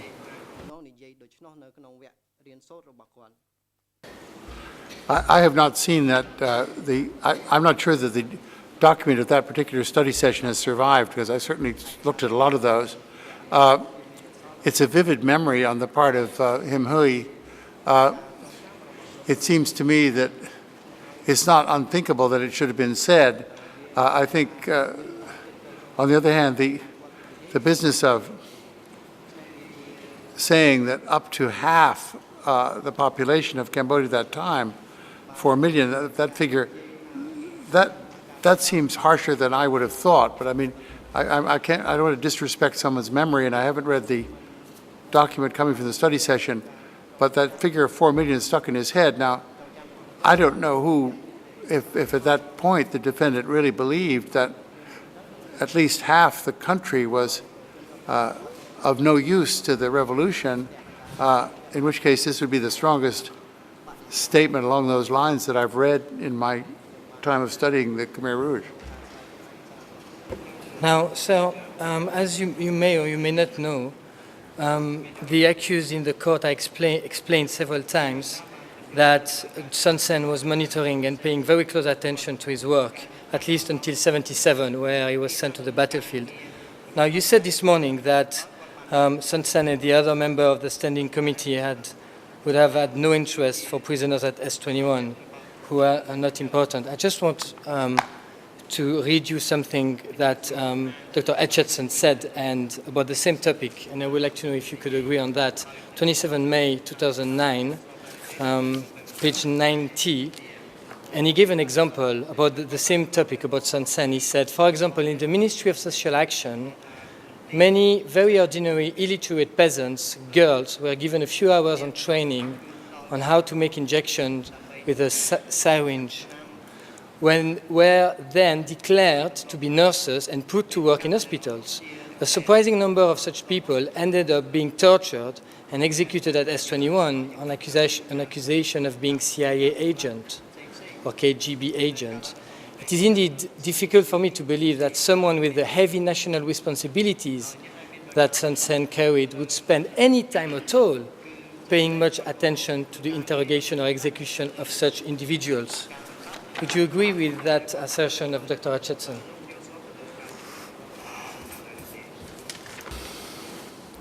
Yes, it seems like a exception to the rule, but if it happened, it happened. I mean, he might, I don't know why a purge swept through the hospitals. It could have been that a particular high-ranking cadre was connected with those hospitals, and Son Sen wanted to make sure that all the confessions fell into line with the persecution of that particular cadre. I can't quite remember, or I can't remember at all actually, who that might have been, but you know, it came from one of your earlier sir, questions. But I think you misunderstood.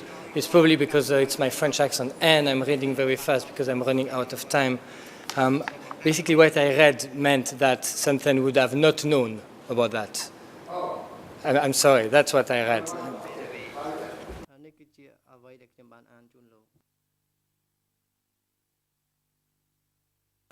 Sorry, could you repeat that, sir? Again, it would probably be the same issue, and I mean, maybe the defendant remembers this particular case well. I don't remember it from my work, but there was some reason to concentrate on this particular group, possibly because of some links with a senior or relatively senior figure, and all these confessions had to be laid in a line and brought in coordination with each other. But that's again supposition. I'm not familiar with these particular texts, at least now. I might have been 10 years ago. Sir, Your Honor, can I ask one more question? Thank you. Sir, I would like to ask you one final question, and about you spoke at the end about the idea of choice and whether or not the accused had any choice or margin of maneuver. I just would like to put to you something Mam Nai said in this court, and just to have your view, and then I will be finished with my question. He said that on the 15th July 2009, page 47, and here is what he said. Other than those in the unit, those who joined the revolution with me, whenever Duch let me know, I could protect them, because Duch will listen to my opinions. And if someone had not made revolution with me, I would not dare defend him. question. The last time you talked about seeing one of your students get into trouble and you could not help. How was that? And here is what Mam Nine said. My student, whom I did not dare help, had been arrested by the base and sent. I met him. I did not dare because he had already been arrested. If I had known before and they had told me that this person was in trouble, I could have guaranteed that he was a student of mine. So that was actually a statement, prior statement put to the witness. And the witness, I asked him, could you confirm that that was the truth? And he said yes. Now, are you able to comment on that? Does it seem plausible to you that some high-ranking cadres had some margin of maneuver to protect, in some circumstances, to protect their own people? Oh, I'm sure it happened, but the point, it's all revealed in the statement. Once someone had been arrested, the whole machinery of the waterfall, if you like, was set in motion. There's no way to pull someone out of that rapidly moving process. But I think there's probably all through DK, there were negotiations to stop that process from taking place. There was a great deal of networking, as we say in nowadays, going on between people, protecting their friends and subordinates protecting their patrons. There's quite a lot of evidence that despite the policy of flattening out Cambodian society by the revolution, that a lot of these old hierarchies, or hierarchical behavior rather, remained fully in force, and that patrons were expected to protect at least some of their clients. Clients were expected to protect or help some of their patrons. It's the way Cambodian society has worked, as far as we can tell, since the first recorded writing in the 7th century. Thank you very much. I have no further question, and let me tell you that some of us came here because we read your book, so I'm very grateful to have been able to put your questions. Thank you.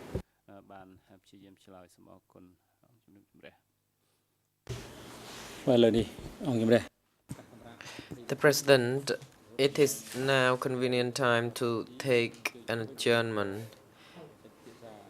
and we will resume at 10 to 3. The court official is instructed to make sure that Mr. David Chandler is assisted during the break so that they can have some refreshment. The greffier, all rise.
The President, please be seated. The chamber is now back in session.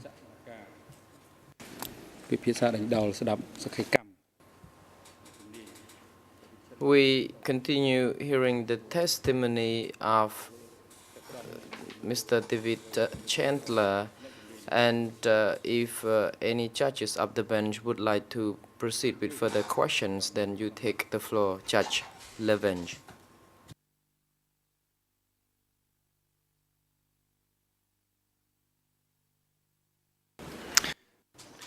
Judge Lavergne. Hello, Professor Chandler. Thank you very much for being here among us today. I have a few questions to put to you. First of all, you spoke to us about a person called Coxros, whom you had interviewed. You said that this person had never been interviewed previously. Do you remember in which circumstances you came into contact with Mr. Coxros? Was this somebody who was introduced to you, or did he introduce himself to you?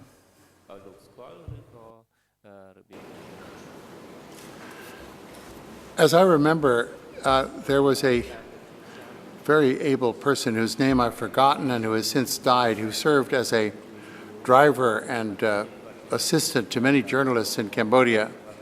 And when this man knew that I was looking for people who had been at S21, he arranged for me to interview Him Hui, for example. He found that through contacts of his, he had located this other person and had ascertained that he would be willing to come and talk to me. And that's how that was arranged.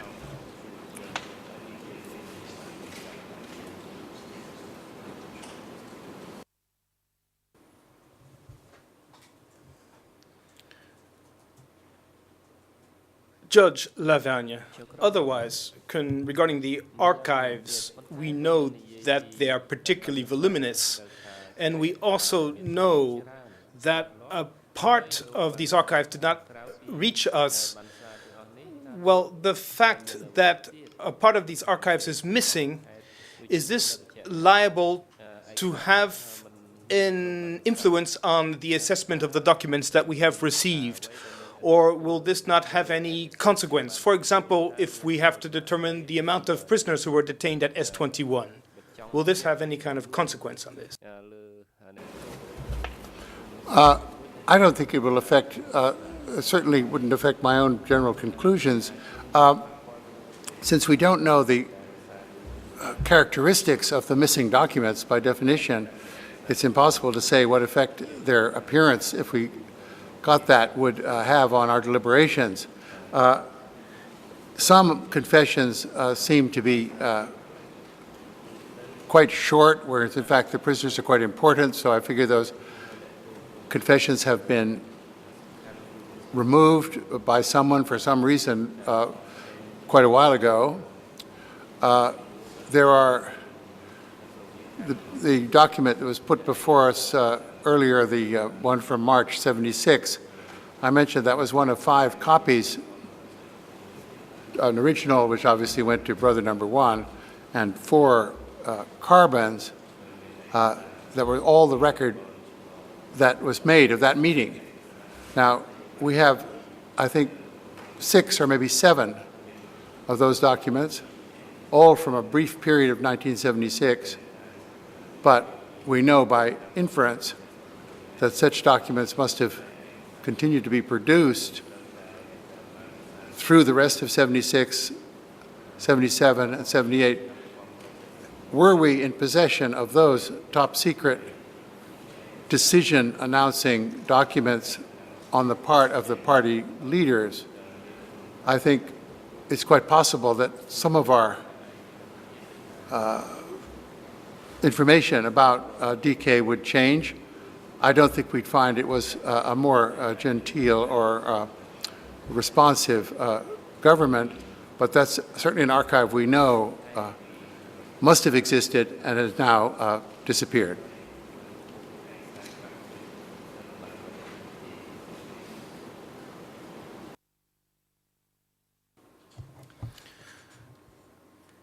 Judge Lavergne, quite often in your book, you describe S21's universe as being a universe that is completely inhuman, dehumanized. Can you, in a few words, tell us what fundamentally characterized this dehumanization of S21's universe? Well, that's an excellent, quite philosophical question that I'll do my best to answer. The dehumanization, of course, while it affected to some extent the lives of the people working at the prison who were not able to take time off or go into the city or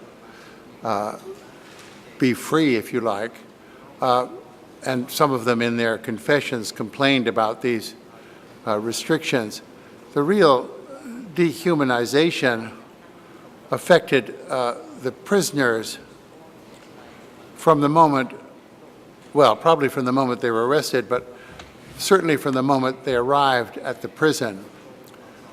Only those of very high rank in the party were treated with anything like ordinary respect. They were mistreated physically and mentally, psychologically, from the moment they arrived. And I think they were considered, from the moment they arrived, to have departed from the human world of people who had not committed crimes.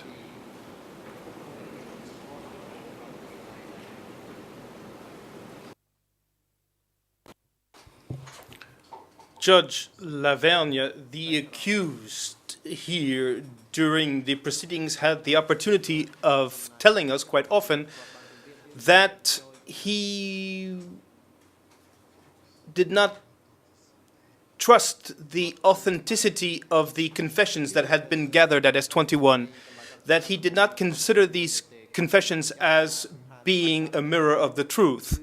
So, are you able to tell us if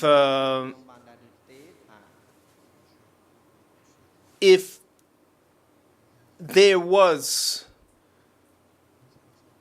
I don't know how we could qualify this, if people were blinded, or if people had become cynical, or if people were paranoid? Were there certain elements of this characteristic in the way S21 operated, and especially among the people who were running the center? Again, a wide-ranging question. I'll do my best to answer it. I haven't found in the archive, obviously because some documents are no longer in existence, any evidence that there were people at the archive, interrogators or guards or administrators of the prison, who went on record as saying that the confessions were not accurate. I think the defendant is accurate in saying at this point that at the time probably, and certainly with hindsight, or at the time he knew and with hindsight he declares that he knew this to be the case. But I had statements like that gone up to the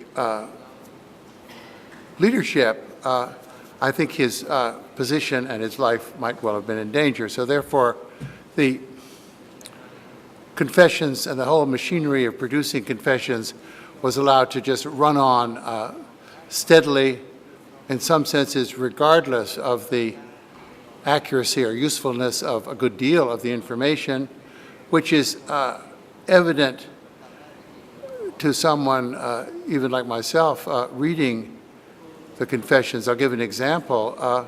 In '78, several prisoners said that they had dug tunnels in Cambodia, in Phnom Penh, and inside these tunnels had hidden Vietnamese soldiers. Now, it seems to me that had there been any truth to such allegations, people would have been sent out from the prison with shovels and guns to find these Vietnamese, but they obviously weren't there. They couldn't possibly be there. But these confessions were allowed to roll forward, largely, I think, to serve, to satisfy the need on the part of the senior members of the regime that these sorts of things were taking place.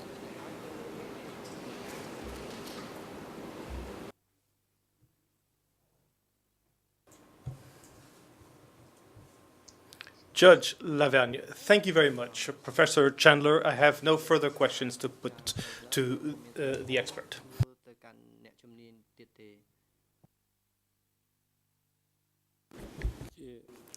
The President, the Chamber would like now to give the floor to the co-prosecutors to put questions to this expert witness if you wish to do so.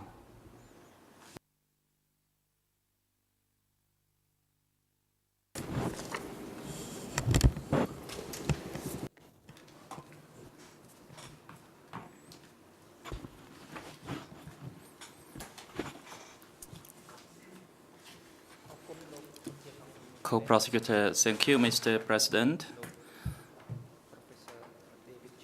Good morning, Mr. David Chandler. After you conducted a research on the history of Cambodia, as well as the history of the Democratic Cambodia regime, especially in your book, you focused on the S21 institution. I have the following questions for you. First, can you explain to the Chamber the Democratic Cambodia regime? For instance, what was the objective, the main objectives of the regime in the establishment of the S21 institution?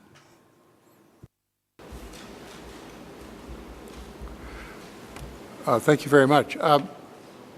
Well, we don't actually have any document that sets forth the rationale for the establishment of S21.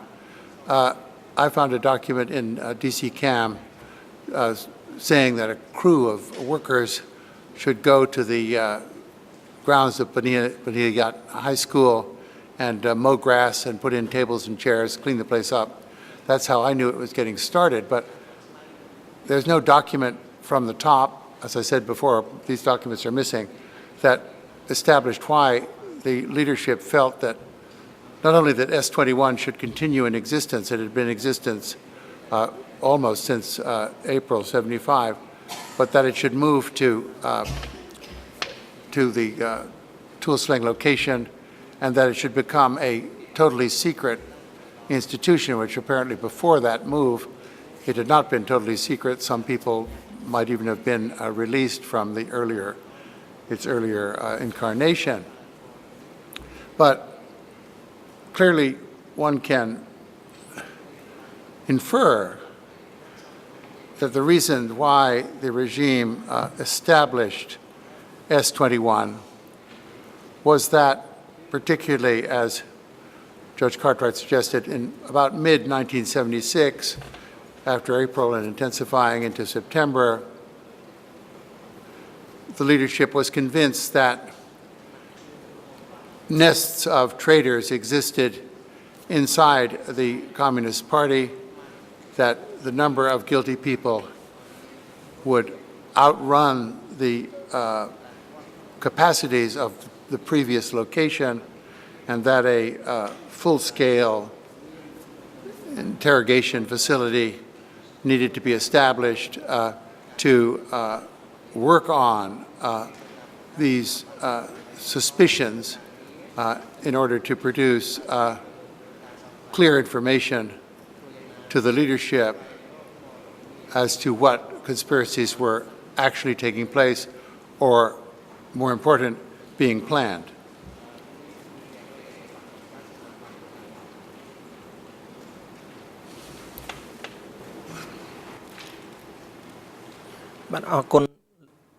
Co-prosecutor, thank you, Professor.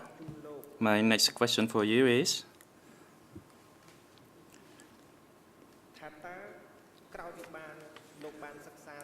After you completed your research on the numerous documents as a reference in your books, for instance, firstly, you only examined a number of limited documents, and later on, after the Cornell University had produced the microfilms of those archives documents, then you delved deeper into the examination of documents of the S21 institution.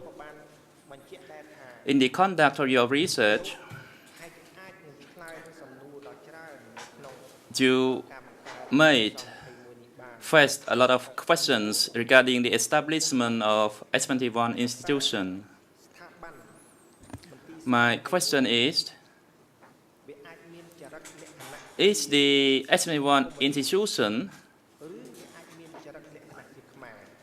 but does it bear the characteristic of a communism, or whether it's a localized Cambodian style, or whether was it adopted from overseas, particularly from those communist countries? Thank you.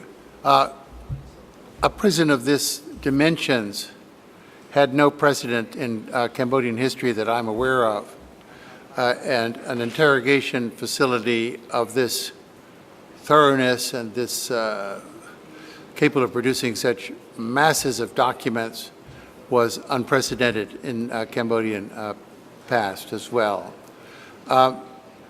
Looking for precise foreign models, I think, can be interesting, but not very productive, because we don't know how much the leadership knew about these other models and how consciously they were following them.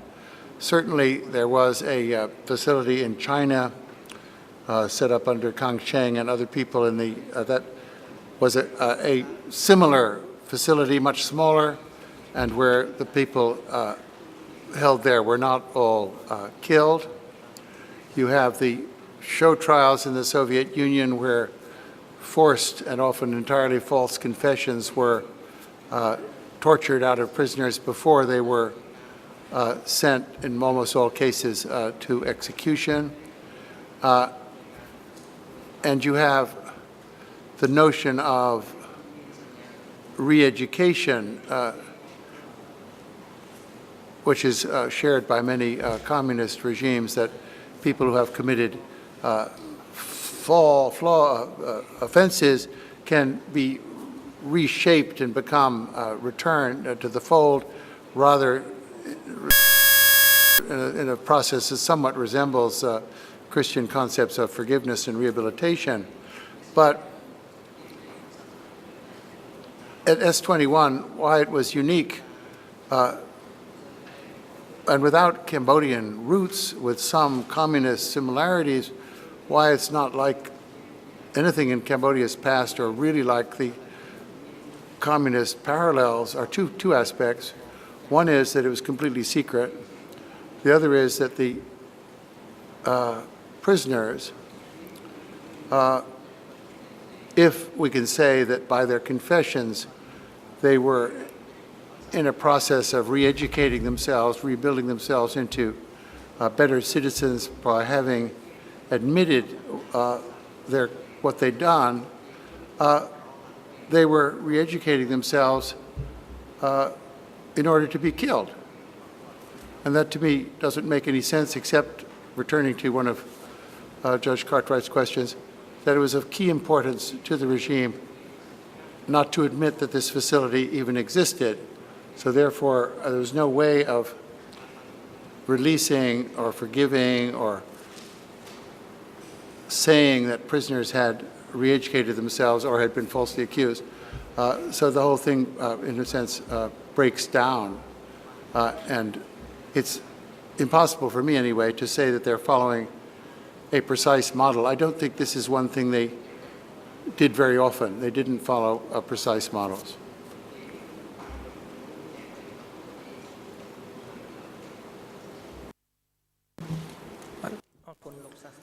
Co-prosecutor, thank you, Professor. My next question for you, let me go back a little bit. In your book, entitled Voices from S21, on page VDN 00191-854 in the Khmer language, on page 25, line 15, in your book published in 2001, you mentioned that the Sontebal office in Tak Mau was named 21B, and the location was in the compound of the psychiatric hospital. My question to you is, based on your research,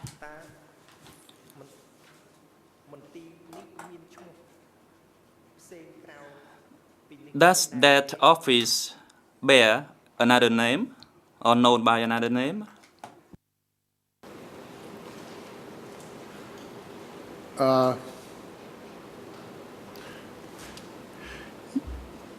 I don't have access to any other material than what's in the book, that it was known as Solmape Mui Ka, KH, as that, and the note for that is on, will give you the source. I don't have any information to answer that question.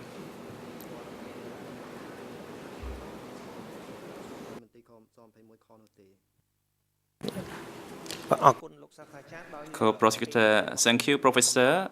Because my time is limited,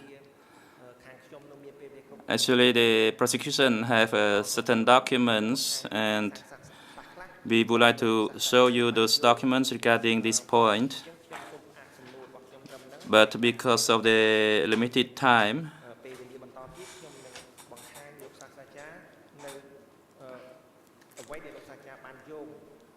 and if we have time, we could put more questions to you regarding your reference documents. And I would like now to give the floor to my colleague to put some questions to you. Thank you.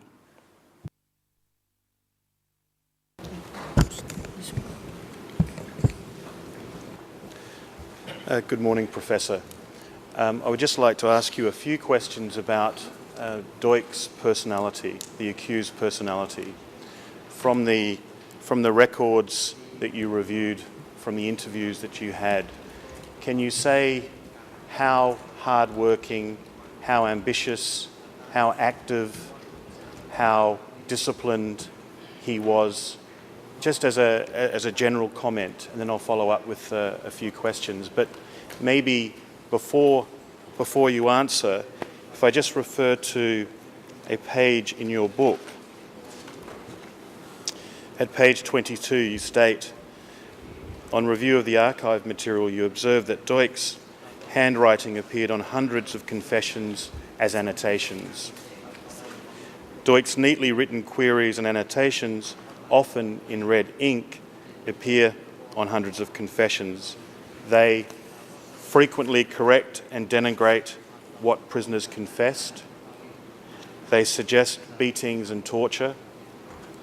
They urge interrogators to unearth the buried truth that the prisoners are hiding. Duch also summarised dozens of confessions, pointing out the links he perceived with earlier ones and suggesting fresh lines of inquiry. Professor, is that correct, that you observed and took note of hundreds of annotations by Duch, and that formed your conclusion as to how he participated in this interrogation process?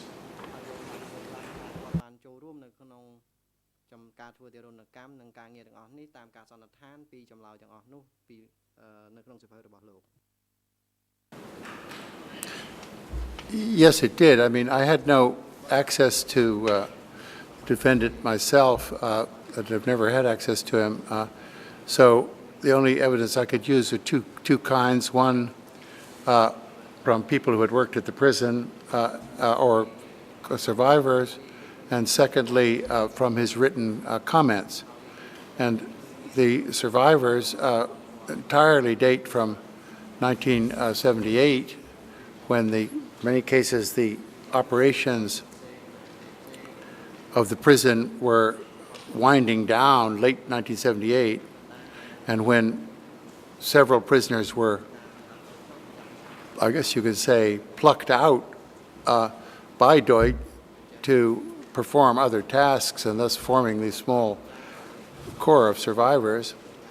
The written annotations in red ink, and I'm very jealous of the neatness of his calligraphy. It's wonderfully readable and clearly expressed, I think reveal what can only be described as his professional enthusiasm for the job which he had taken on, with some evidence that not a job that he had sought out, but a job that he had been assigned to by his superiors. And he wanted this, as I said in an earlier answer, I think, he wanted S-21 to be seen by his superiors, and perhaps not knowing, of course, the regime was going to collapse as swiftly as he did, to be seen also by the international community as eventually as a highly professional and efficient organization of which he, as its administrator, could be justly proud. Thank you. Those annotations that you noted, did they appear consistent over time from the beginning of S-21, say in 1975, till the end of S-21, early in 1979? Are you able to observe the consistency of those annotations?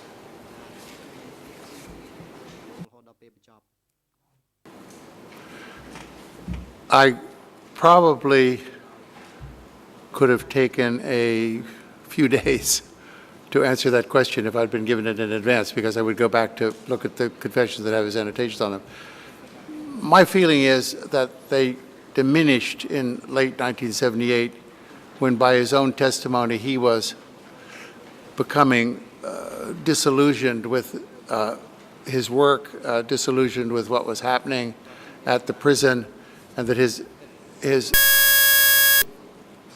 loss of enthusiasm would be reflected in a decline in the enthusiasm of his annotations. But I'm not able to say that definitively, because I have not had a chance to go back and look at the 1978 confessions that I've got photocopied in Melbourne to see if that's true. But I would just guess that's true. I know the 76 and 77 annotations retain a steady level of professionalism and enthusiasm.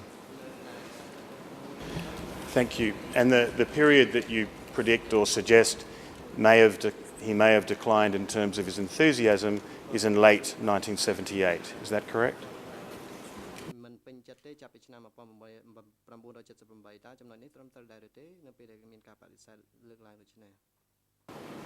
Yes, it's after the purges of the Eastern Zone were winding down, and when, of course, his own former, one of his patrons, Von Vet, came under scrutiny. Now, I've seen it, I can't say this for sure, but my guess is that the defendant was pretty sure when Von Vet showed up that those charges against his former patron were probably not accurate, that Von Vet had not been a traitor, but I'm only speculating there. The point is, it's in the very end of the administration of S-21, the period of which we have quite ample evidence from survivors, was a period when he was starting to, seems to me, pull back to an extent from the enthusiasm with which he'd administered the prison before.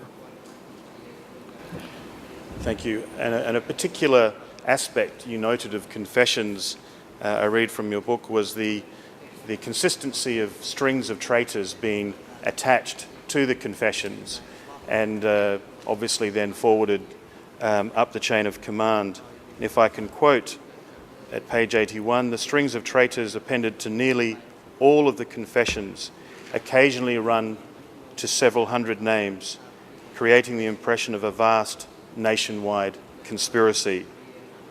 This is exactly what Duch and his superiors had in mind. And then you quote Steve Hedder, who states, the worldview of the confession includes the individual who is confessing, the people above him who persuaded him to betray the revolution, the people below him whom he persuaded to betray it. Everything is seen in terms of networks and forces. Very few prisoners admitted to making decisions on their own.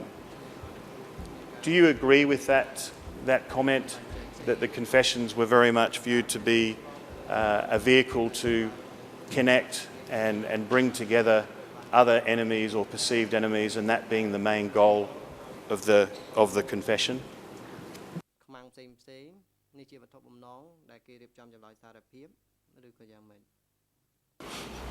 Well, it certainly was a major aspect. I mean, it sort of goes without saying that you can't conspire by yourself. You have to have co-conspirators. And so if you're a traitor, you must be working with other people. And given the hierarchical way that supposedly egalitarian DK was operating, these networks would have included, as Hedder said, people above the speaker and people below the speaker, all linked together in a string or a kasai that was perceptible to the administration of S-21 after they had read the strings put down by the prisoner. But of course, the problem here is that it seems to me quite likely that many of the prisoners simply wrote down a list of everybody they knew, regardless of whether these people in the list were traitors or had known anything about conspiracy, or they were producing a list of those people they knew. They were told to do this. Now, I'm not sure how thoroughly these lists were then capitalized on, and people would go out back into the country countryside to find these people. But certainly what was demanded of the prisoners was that they produce such lists, whether they were accurate or not. And again, back to some of the things I'd said earlier, the point of these lists and producing these lists and to forward some of them up the line from S-21 was to confirm the suspicions, accurate or not, suspicions of the party leadership that the country was severely beset by internal and external enemies. Thank you. And just briefly, did you do any cross-analysis whether or not people that were mentioned in the confessions as enemies were in fact brought into S-21 subsequently or arrested in other places? And if you did, what percentage? Was that in large numbers or small numbers?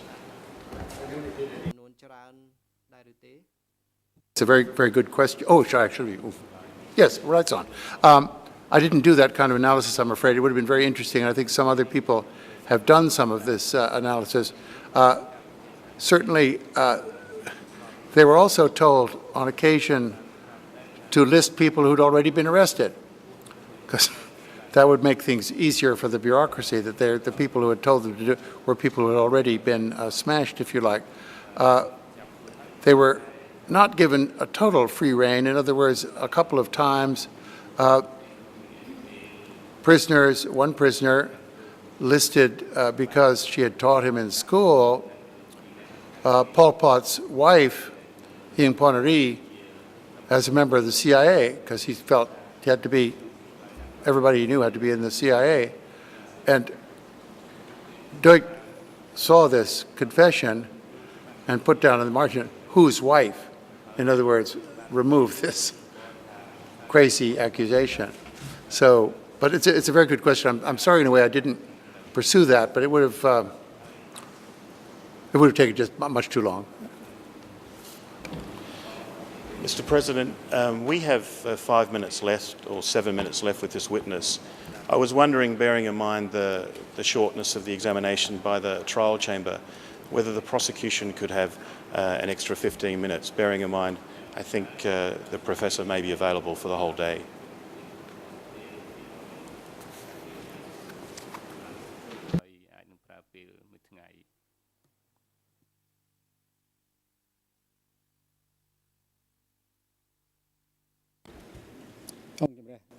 The President, the Chamber grants you the extra time.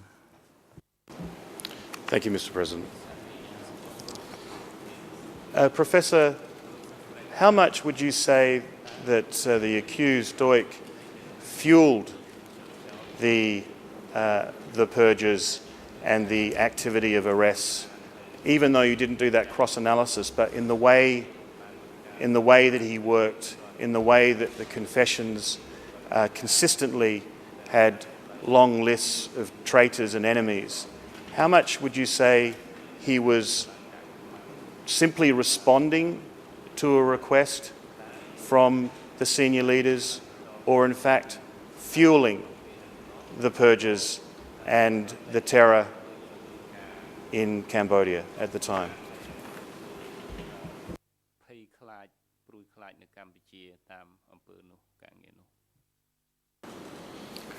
That's another excellent question, and it's one I can't answer accurately without having done the work myself. I'm also not certain of how many people were available to fan out from S21 to locate some of these people mentioned in the confessions. I don't think, given the number of names in all the confessions that showed up, that they were ever able to find a majority of these people and bring them in. I think it goes back to one of the other questions.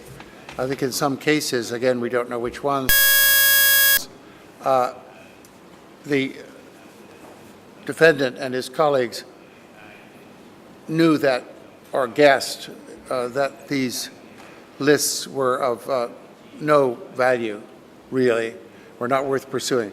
My guess is that and I'm pretty sure this is true, once you got higher up the chain into the confessions of senior party people, or more senior party people, particularly Kadri, for instance, working in the Northwest in 77 and in the East in 78, that those chains were carefully examined and these people were sought out and brought in. That's why there was such a thorough purge of those two zones.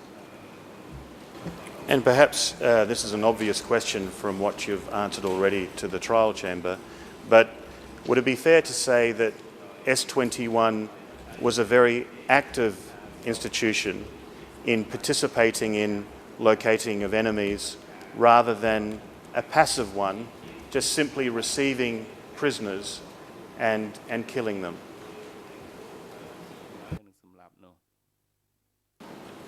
Oh, indeed. I mean, I think that's a very accurate description of the place. What was really going on at S21 was the interrogations. That was the major business of the place. Now, again, questions have dealt with this earlier. I mean, why do you have this mass of documents when everybody's going to get killed anyway, and so on? But interrogations were what was going on there, and it was what the defendant and several of his colleagues knew they were good at, and it's what the defendant and his colleagues were training other interrogators to be good at. And there's documentary evidence to suggest that the interrogations did become more professional as these inexperienced interrogators gained experience. But yeah, I mean, interrogation was what was going on. It was what was expected from above, and you have in the defendant an extremely conscientious and efficient and dedicated person who, if you like, delivered the product that had been demanded by people whom not only whom he above him, but people whom I gather he had a great deal of respect for.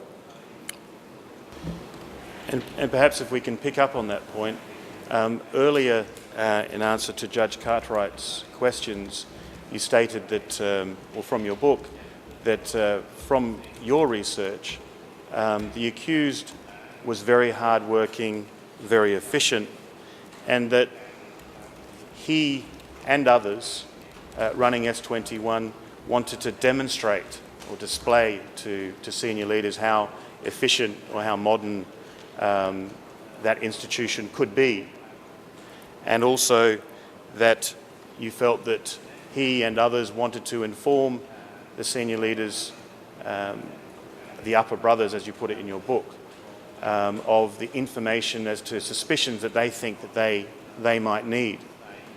So my question is, how much do you think the intensity of the work, the numbers of people, the numbers of traitors, alleged traitors that were identified on these interrogations, was a demand of the senior leaders, or the will and the want of S21 to display their efficiency and their effectiveness to please the senior leaders? Is that clear?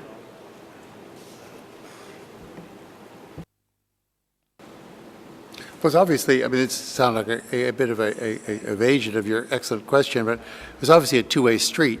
I mean, I think the defendant and his colleagues would have changed their procedures if word came down that these procedures were not satisfactory. They would have, I don't know in what direction they might have changed, or how the upper people might have thought that what they were doing was unsatisfactory, but they kept producing materials to meet what they thought were the demands of those above them. And another point, I think I don't want to go too much into this, I certainly didn't mention this in the book, but it's occurring to me as we talk, and back to Pol Pot's dismissive remark about S21 and so on, that seems to me, and this is an idea that's just reaching me now, so it's kind of inchoate, that maybe S21 in the big picture on the part of the leaders was not as important as it is to those of us seeking evidence about the DK regime. In other words, I think if we had those cabinet meeting 5 copies only documents, I'd be very surprised if S21 would get mentioned very often. Instead, you'll have things like the Vietnamese, foreign trade, Chinese assistance, I'm just guessing, military problems along the border.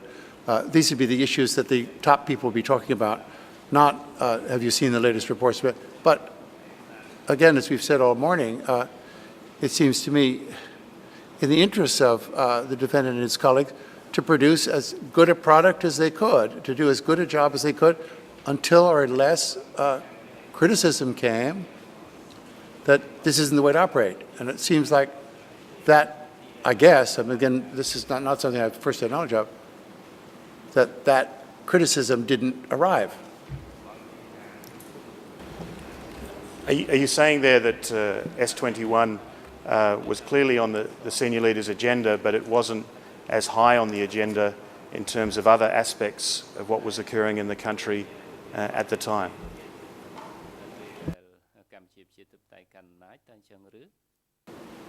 Yeah, I'd say generally. I mean, certainly the top leaders were very interested in the confessions of top cadre like Koituan and Von Vet and some of these people who were coming through the net in 76 and 77.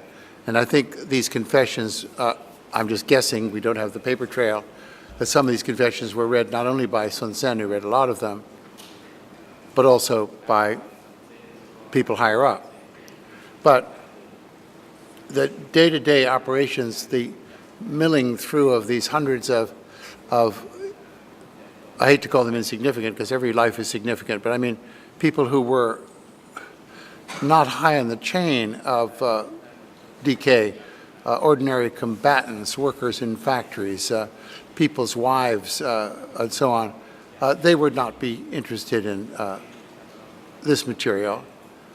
Their interest would be piqued by the important people when they went through, who I think had probably been, this is again a guess, in many cases had been fingered by the top people. They said, it's time to get so-and-so.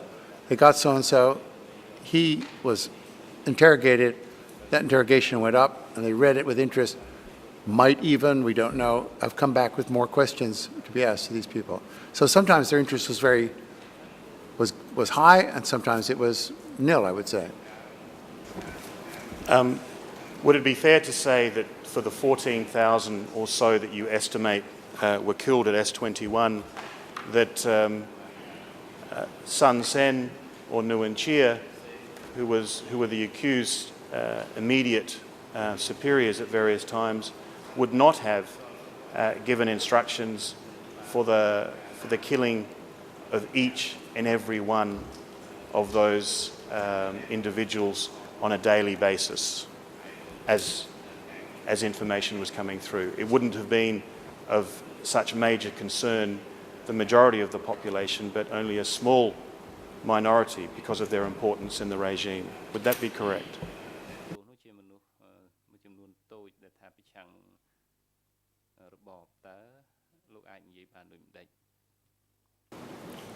Yes, I would say so. I mean, I think certainly it was known at S21 probably from the moment it opened that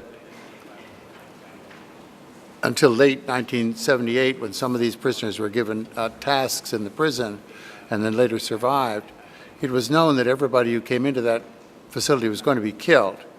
So no matter what. So therefore, Son Sen, Nguyen Chia certainly didn't sign off on individual deaths because part of the question, I think it was, came from Judge Cartwright, the dehumanization process had already set in. These people were of no importance whatsoever to those upper leaders. They had departed from the revolution. They departed from Khmer society. They were of, they're as good as dead, but by the minute they came in. Thank you. I'm just going to read back a statement that you made at page 154 of your book.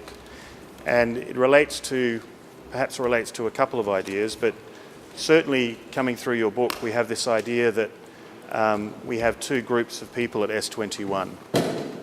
A very large group of young, uneducated, unmarried males, and then we have a smaller group of teachers, educated, older, in their 30s, and in that smaller group you put the accused Duch, you put Pon, you put Chan, Mam Nai, as people that are perhaps less susceptible to obedience, less.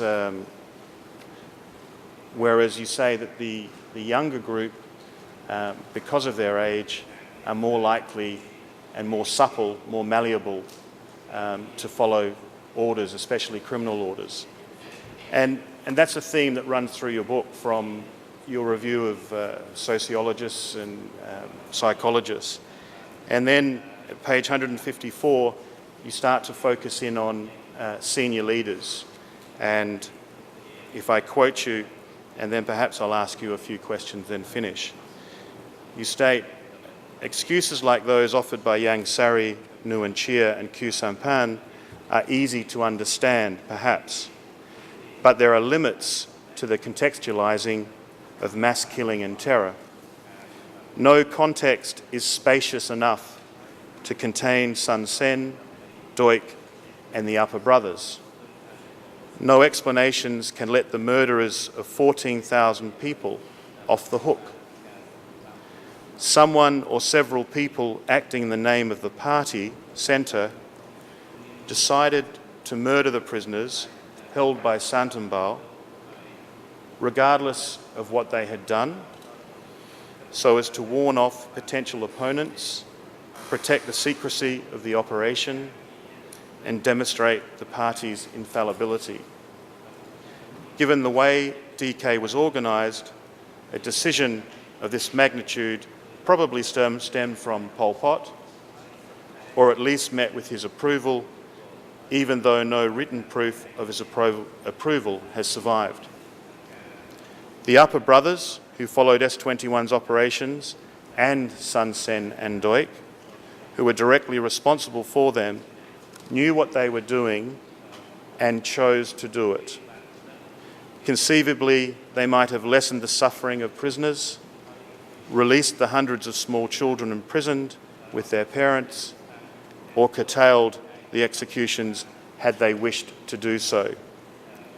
There were moments during the DK era when such choices could have been made, and revolutionary justice being tempered with mercy. Indeed, many survivors of the DK era single out kindly or permissive cadres. At S21, however, alternatives were never considered. Instead, Sun Sen and Duch and the people working under them inflicted enormous quantities of suffering on the prisoners coolly, systematically, and without remorse. My questions are, is it your position from the material that you have reviewed, from the interviews that you have read, that the accused had a choice whether to carry out these acts? And secondly, is it your position, as you stated in the book, that the accused could have minimised the suffering, the killing at S21 in the ways that you've mentioned? Would that have been acceptable, do you think, within the atmosphere that was operating in DK at the time?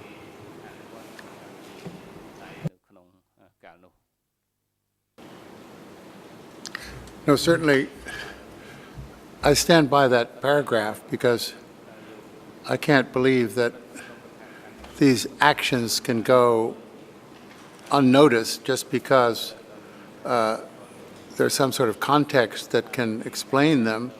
On the other hand, the idea that there were people had a free choice to disobey what they saw as the ruling context of DK, which included the massive dehumanization of prisoners, the no-exit policy whereby all the people who came in innocent or guilty or whatever were to be killed. Once that context started to move forward, maybe they didn't have the choices. The choices were made fairly early, and I don't think they were made with great difficulty. We don't have the documents, but it seems from what I know about DK, it's most unlikely that if these decisions were made at the top, that dissent would have come from the middle ranks. It began to roll on once the decisions had been made, but I still feel that this is at great distance, of course. In a way, I'm reluctant to say this because I've never been in any kind of a situation where I would have been in danger by refusing to do something. But I can't help but think that the people who are inflicting this terrible damage on everybody knew what they were doing, and almost worse, did not seem to suffer themselves from what was happening. It didn't seem to, as I said elsewhere in the book, didn't seem to lead them to lose sleep. It didn't seem to make their handwriting more unsteady. It didn't seem to lessen their enthusiasm for coming back to work the next day. It's in this whole context that I can't help but say that the paragraph that I wrote there, the last chapter took several months to write, that I won't stand by it, although it's a complex issue and your question was well put. Thank you. And two last questions, Mr. President. Over the hundreds of annotations that you reviewed from the accused, over all the reports and summaries that you've read from him in the archive, have you seen one document that shows the accused's objection to carrying out these acts, or one document or annotation that would show that he was greatly displeased or hated carrying out those acts?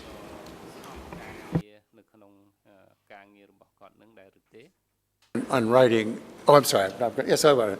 It'd be suicidal for him to put in writing any loud objection to the way the place was running. You do find some places where he suggests that maybe less torture might be used, that maybe more politics should be, more doing politics should be employed. And in some of his other statements that I've read from the Tribunal and elsewhere, he was quite happy about some of the confessions that could be extracted without torture. I mean, ideally, if they could all be done without torture, he claims that he would have been a happier administrator of the prison. But I can't see from the documentary evidence how that very deep remorse came from his knowledge of the day-to-day activities of the prison, or what we would call excesses that shine through a lot of the confessions and certainly through the testimonials of survivors. Thank you, Professor. And my last question, it relates to people escaping the terror of democratic Kampuchea. In your book, in a number of places, you refer to a prisoner escaping from S21 at page 16. You refer to 80 people escaping from Prey Sar at page 31, and 27 were not recaptured. That was a report from Hugh Sray on the 27th of November 1977. You refer at page 62, in 1977, in Chikreng, near Siem Reap, the northern zone, an uprising occurred and Cambodians escaped to Thailand. At page 48, you state from before 1977 through to 1978, thousands fled to Vietnam, as it certainly occurred to a number of CPK cadres after 1977 or even earlier, that some form of foreign patronage, referring to Vietnamese, or even a more Vietnamese style of revolution would be preferable to the ongoing depredations, endemic poverty, and apparently random, open-ended violence of democratic Kampuchea. So, Professor, the question is, from your extensive reading, can you give a figure of the numbers of people that either escaped outside of democratic Kampuchea to Thailand, to Cambodia, and how were they able to do it? Just briefly. Thank you. Yeah, I'm sorry, my research didn't lead me in that direction. I know that the refugees coming into Thailand from Cambodia before the collapse of the regime were not welcomed by the Thai, were treated poorly, and were in the border with Vietnam was more porous. People were able, I think, to move into Vietnam after 76, 77, after 77, and had heard that, in fact, as changing, that they would not only be allowed to go into Vietnam, wouldn't be thrown back into Cambodia, but that they'd be welcomed. So, but the exact numbers, I would say before the end of the regime, exact numbers going into Vietnam would be in the low thousands, I would just guess, and into Thailand into the high hundreds. Thank you, Professor, and thank you, Mr. President, for the extra time.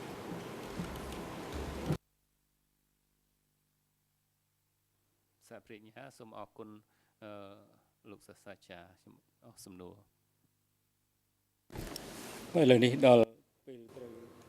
The President, it is now a convenient time to take an adjournment for lunch break.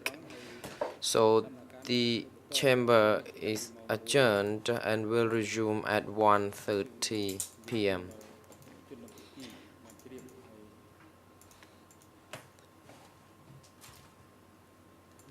The court official is now instructed to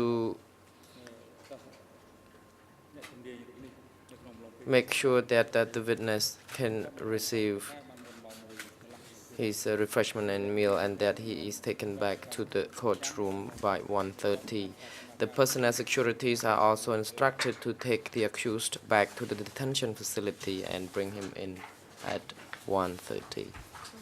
The greffier, all rise.